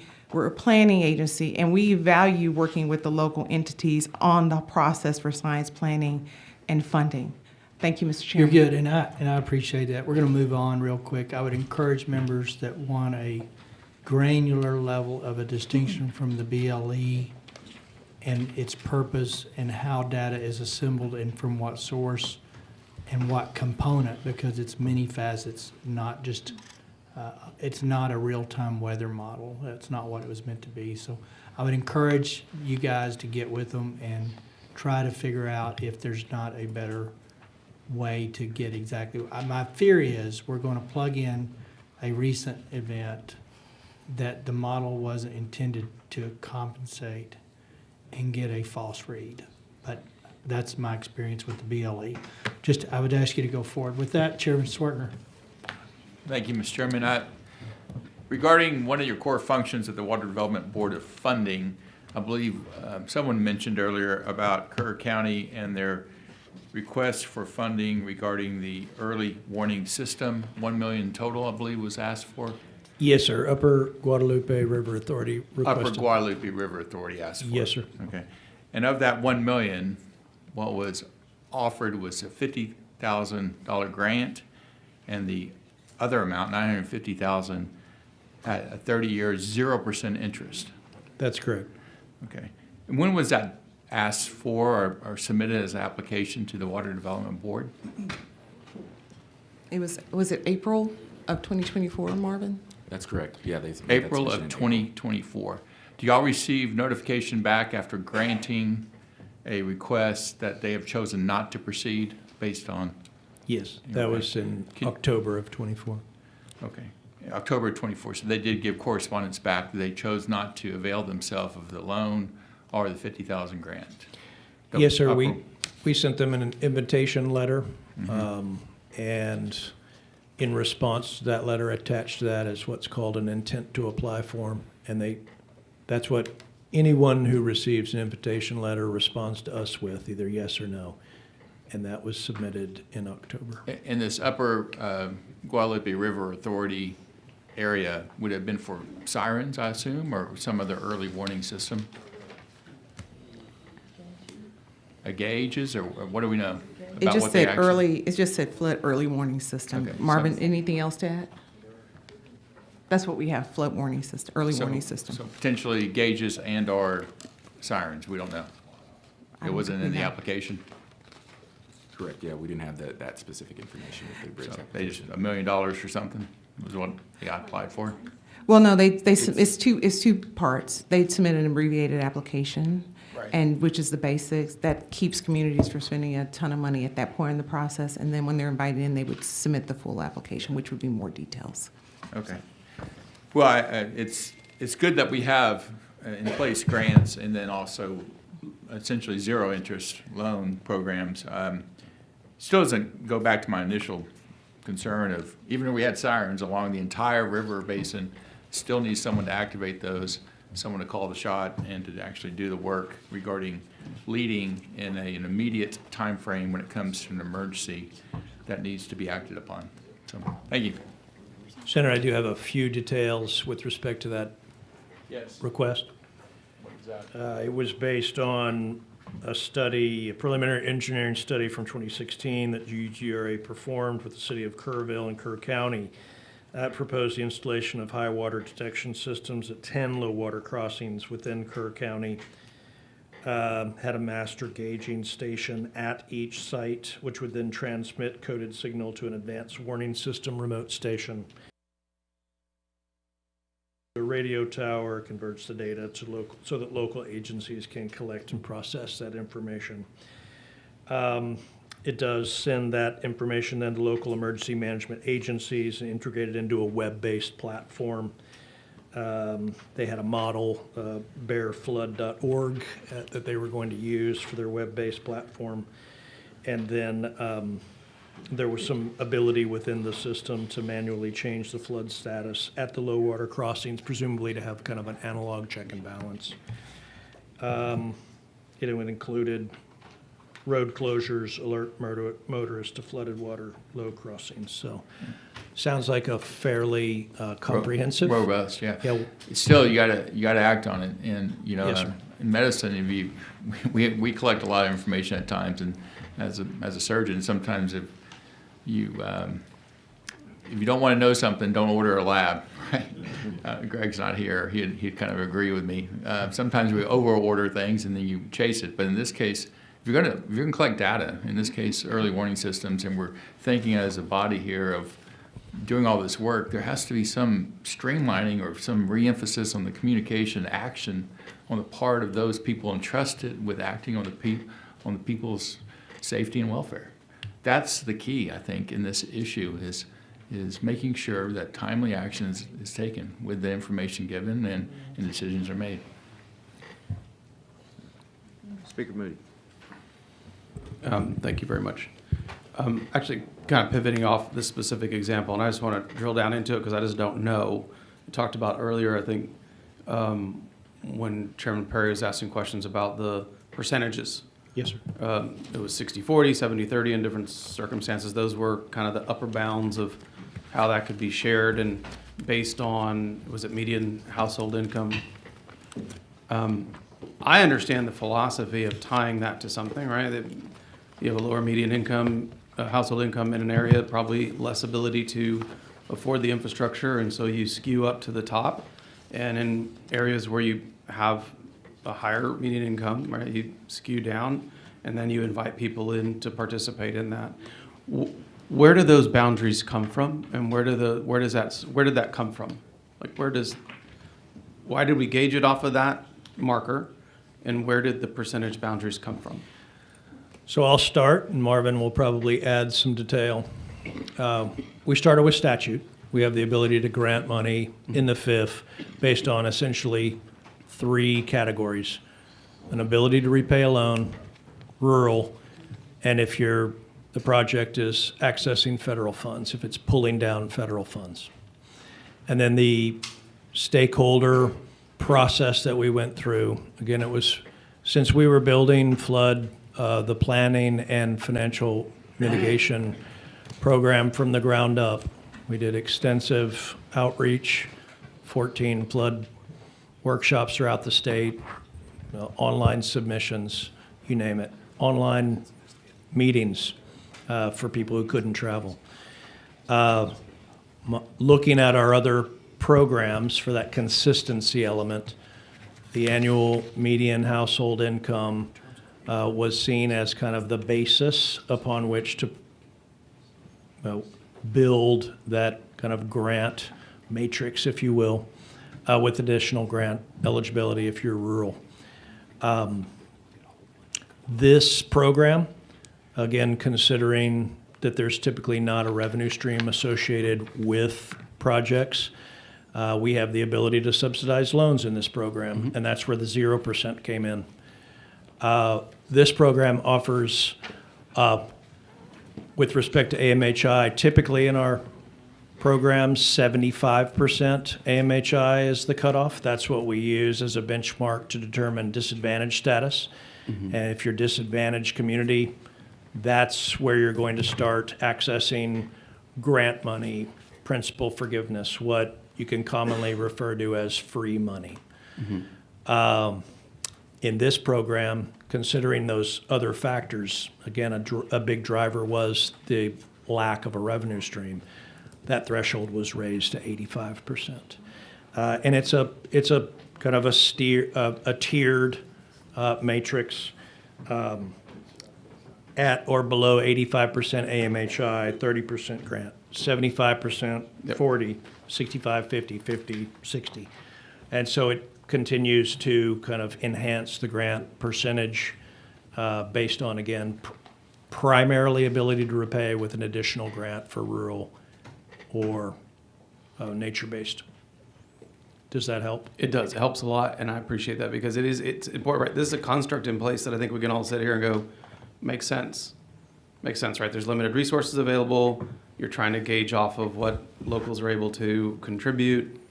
And so an application comes in, there's a matrix, you dump that data into the matrix, it comes back with 50,000, 950,000 on the 0% interest for 30 years. That's how it pops out. My question is it something that we need to reevaluate?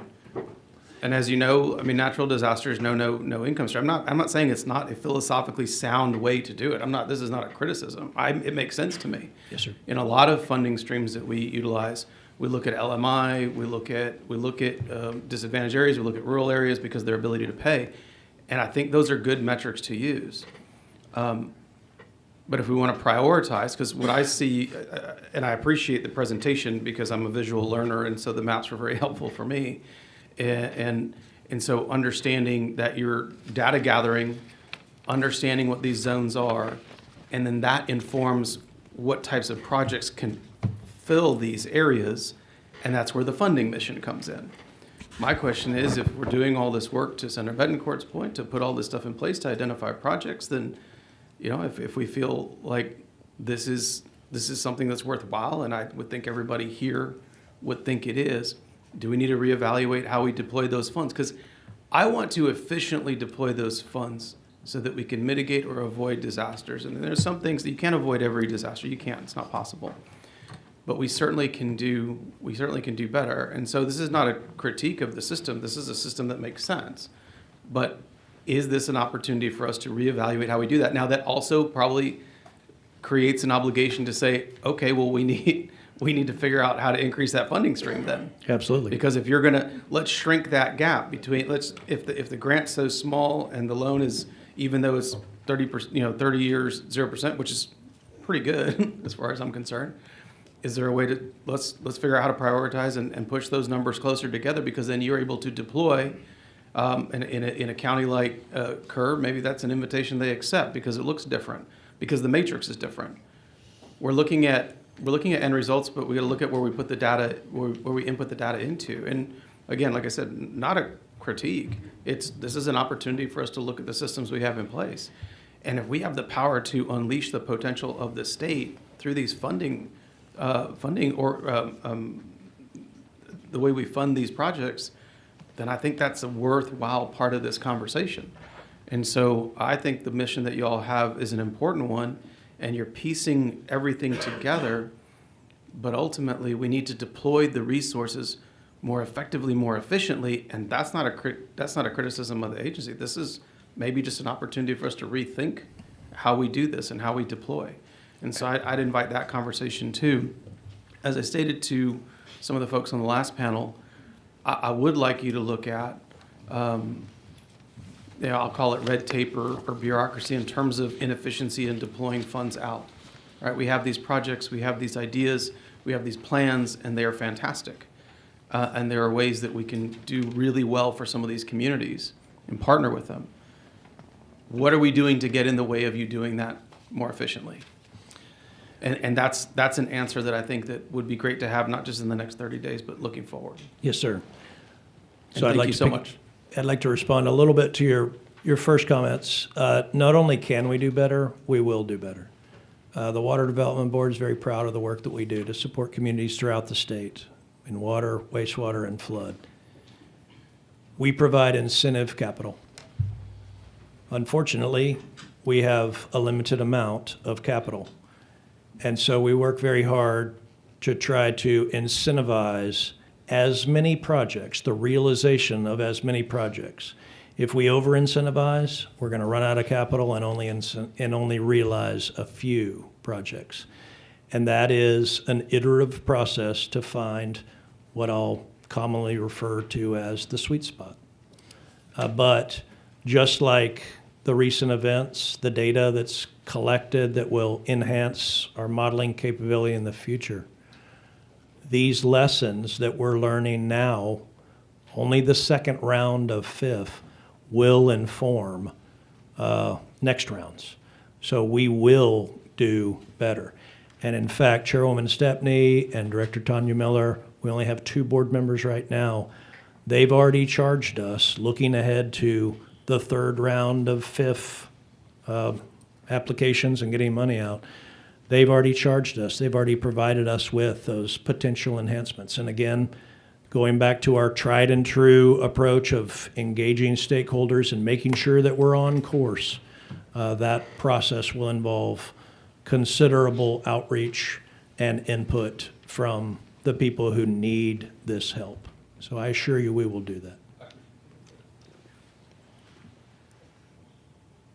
Sorry, and let me be clear. I have seen the work that the agency has done out in a district like mine. Yes, sir. Which has some communities that didn't have that infrastructure.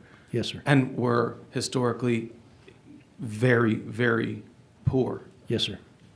And the life-changing infrastructure that this agency has put in place in communities like that, in Westway and in Vinton and Canutillo in my area, like life-changing.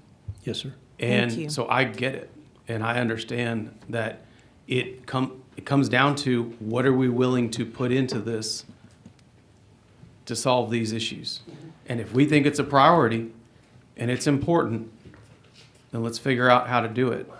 And that unlocks the potential for you to do more things quicker, faster, right? All those great projects that you're doing, it can unlock that potential. And that's what, honestly, that's what the people that we represent, they demand. These are their taxpayer dollars.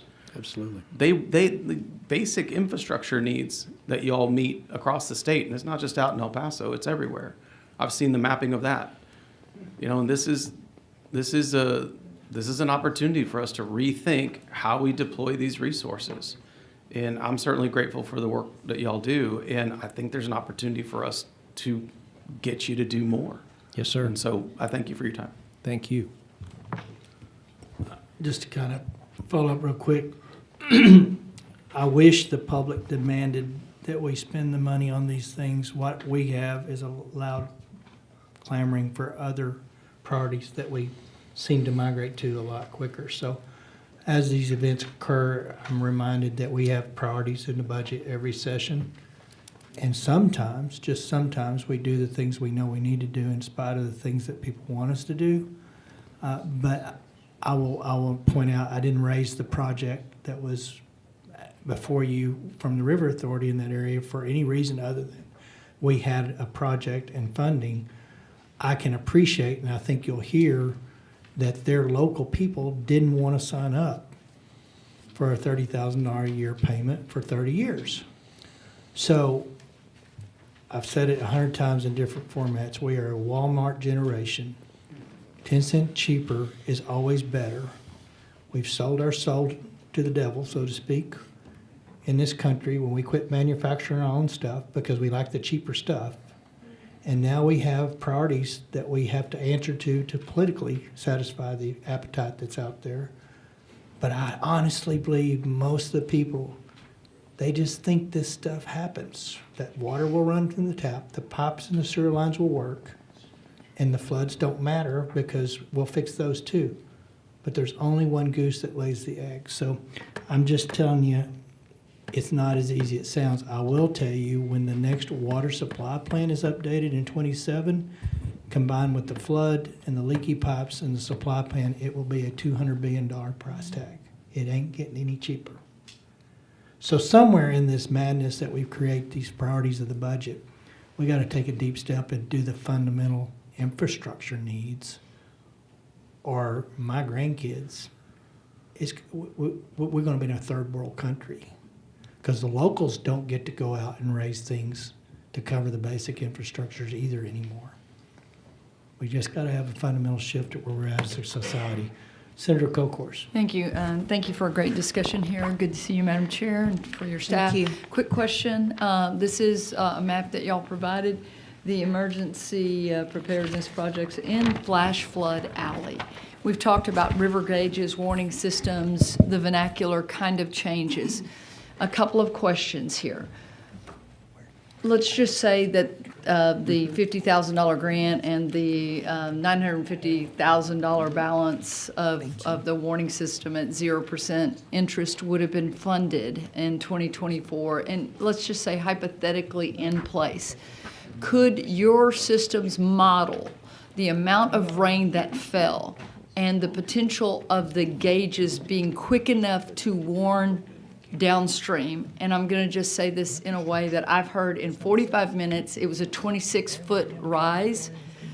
In the descriptions that it was so fast and so unbelievable. And I've talked to people that have lived along that river for 50 plus years, 3 generations, that they saw water in their home that they had never seen in the 87 floods. Can your model tell us how quickly that could have, and not today, obviously, but do y'all have that capability, yes or no? We do not have real-time modeling capability. I do not believe that that technology exists yet, but I do know that in partnership with universities, our TextGIO folks, they have some kind of iterative examples of what's coming. Can we take an event like that just happened and model that to better understand the impacts? Yes, but... And I do like what Chairman Perry said, building upon Senator Betancourt, of this data that we need and the presence of certain atmospheric, but more importantly, like you said, ground absorption, other things that were going on at that point as compared to the 87. And I believe there was another The on that Wimberley river, flood. 1978, Oh. am I right on that? And we don't have that, so we have to build that. Yes, ma'am. And my next question would be, in this model of the flash flood alley, which we've heard very prevalently spoken to in media and in references, I'm not sure what constitutes that, and we won't go over that today because the day is getting long. But do we have the data on the floods concentrated in those counties, in that region? And let me say why I'm saying this. So the GBRA, one of the first phone calls I started making was about Senate District 18. How are we going to be downstream? And they're like, Canyon's going to catch it. Like Travis is going to catch it. Buchanan's going to catch it. And for example, I know BRA is about to testify, okay? When we have floods upstream, Lake Somerville's going to catch it. We know when we're going to have to release from that dam. And below Lake Somerville, for example, in Fort Bend County, which happened actually in, I think, 2015, 2016, and 2017, or 17, 18, and 16, 17, and 18, we knew when we were going to release that to say downstream hey, Fort Bend County, you are going to flood because we're letting this water out, okay? In Flash Flood Alley, obviously in this particular area, we didn't have that. There was not going to be a lake that was going to catch this. And so my question is, do we have the data on flash floods? I mean, truly the definition of flash floods. That means you got to move quickly. And I'm looking at these timelines, and I wish, like all get out, that at 1:16 a.m. when they issued that first warning, that everyone would have known and gotten out, because we probably had time. As that time crept closer to the 4 p.m. emergency, probably didn't have time for many people along that river. So I'm just looking for that data, because I'm going to Representative Moody's question of, we get to pull the levers on matches or not matches, or to say we're going to prioritize Flash Flood Alley because it's so quick. And we're going to hear from the river authorities. There are different amounts of flooding. I represent a lot of the coast. You do not represent Senator Blanco. We see hurricanes. We don't always know that Harvey is going to go from a 1 or 2, light 2 to a 4 in those last, 8 hours, 6 hours. But we have a little bit of warning. This was very difficult. So I kind of want to focus on flash flood, moments, seconds, the Wimberley flood. How many seconds did we have? Those minutes really matter.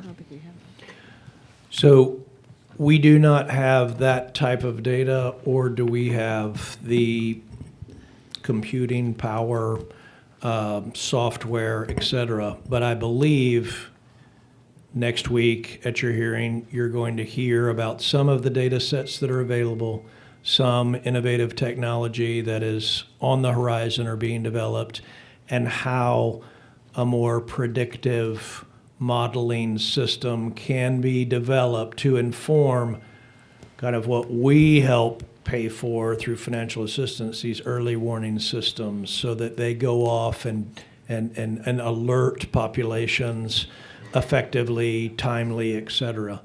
The data that we collect, whether it's weather data, topographical data, whether it's historical flood data, that all feeds into the maps and models that we use to plan. So the better planning areas understand their topography. And granted, it's changing with developing areas. You're going from fields to strip malls, concrete, exactly. I'm from Houston. I'm well aware of that phenomenon. Yes, sir. And so that's the need to kind of continually refresh our BLE, our topographical data. Again, our weather data and that kind of historical flood event data, all that mapping and modeling informs the planning. Then the planning groups can understand, well, hey, if this happens again, here's what we need that we didn't know before an event like this happened that we might need. And so it is an iterative process, but that real-time emergency response type systems, that's unfortunately not something that we do. But some of our data, some of our science can help support those efforts that I believe are on the horizon, but I'm over my skis when I start talking about that. And I think our river authorities, Mr. Chairman and Mr. Chairman, can help us on that, and they're going to be up next. And So here's what we're missing. We had 2 meteorologists supposed to be here this morning. Neither one of them were able to be here. Had we had those guys here, all of these conversations regarding modeling and forecasting with respect to prior historical data and where we can project from and looking at it real time, that's their wheelhouse. That's their bailiwick. They are running models today. Every meteorologist that you'll watch on your 10 o'clock news today are running 100 different models, European, state, area, and they're all trying to get to what they're going to be able to tell you what the temperature's going to be tomorrow. So this is not the Water Development Board. The BLE program is a 10,000-foot view for planning purposes to go into a water plan. They will not have that granularity. Now, that said, they may with Ouija board the input fields in a very gross, huge context and feed it in there and get a redone of a hazard map. But the meteorologists that we missed today, unfortunately, would have addressed 90% of the conversations that we're having as we speak. Well, I appreciate that. And prevention is a focus. You know, we're doing after action prevention. How do we do that? On page 12 of yours, you have $54.5 billion. Yes, ma'am. The flood mitigation, Madam Chair, project 615, 49 billion. I want to make sure I heard what you said. 24 billion of that is the Galveston project. Okay, that's the what do we Ike call Dike it? Coastal Ike Dike's Spud. The Ike Dike. Okay. And then, Mr. Chairman, you talk about 2,200 dams, earthen dams.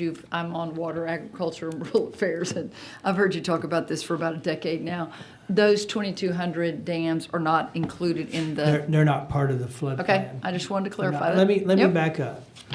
I can't tell you if on a regional plan where those dams are an integral part, they're not a consideration that we divert water through those, therefore we plan our regional plan differently, but they're not part of the water development boards.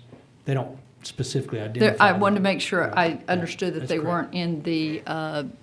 They're part of the what is it? regional planning groups. 25 billion, 49 billion minus the 24 billion for the Ike Dike. No, that Thank you, cost Mr. was Chairman. $2 billion. $2 billion? $2 billion to do the, actually, Smaller that's what it price was tag 10 than years ago. these. Thank you. Yeah. Representative Johnson? Nope, Sorry, you're, no. are you done? Okay, looks like that's it. All right, panel, you've survived. We appreciate it. Thank you so much to both committees. We thank you guys for what you do and for being here. We're better for it. Your work's gonna get busier. Yes, sir. Thank you very Don't much, get bored. members. Chair calls up fourth panel.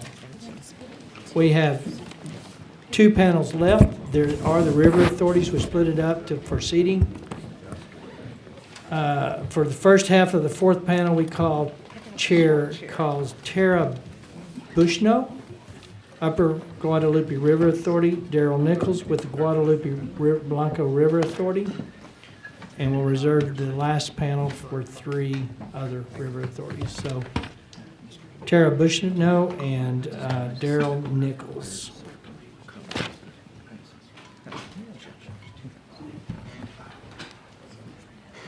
I hate to be such an ass, but I just can't keep that conversation going. We can't have answers to. And we're not gonna get the answers from plugging in data that doesn't exist for input. State your name and who you're with, and tell us what you think is pertinent to what we need to know, and I'm sure you'll garner questions. Let's go, ladies first. Good afternoon, Chairman Perry, Chairman King, members of the committee. I'm Tara Bushnell, and I'm the General Manager of the Upper Guadalupe River Authority, and it's an honor to be here to speak with y'all today. Our board and staff are all members of the community of Kerr County, and our hearts are broken by the devastation that's caused by the July 4th flood. UGRA was created in 1939 by the Texas legislature as a conservation and reclamation district, and our jurisdiction is just Kerr County, which includes the headwaters of the Guadalupe River, one of the most beautiful and healthy rivers in Texas. And UGRA's mission is to protect the health of the Guadalupe River watershed in Kerr County by managing water quantity and quality, and by promoting stewardship and providing services to our community. We're led by a 9-member board of directors who are appointed by the governor, and we are funded primarily by Kerr County property tax dollars. We receive no state appropriations. River authorities across Texas vary greatly in size and in services and operations, and UGRA is one of the smallest river authorities in the state. And I've always seen our one county jurisdiction as an asset because it allows us to concentrate our water quality monitoring, our education, and our stewardship practices within the communities that we love and that we are members of. UGRA staff includes 8 full-time employees and 4 part-time employees. And approximately 40% of our staff supports our environmental laboratory, which meets drinking water and wastewater testing needs of the region for water and wastewater customers. In addition to our lab operations, we focus on data, on collecting data primarily for water quality, and then we also fund data that's collected by other sources, like our USGS gauges. We have 6 of them in Kerr County within our contract. And for public education, we work with groups throughout the community to increase understanding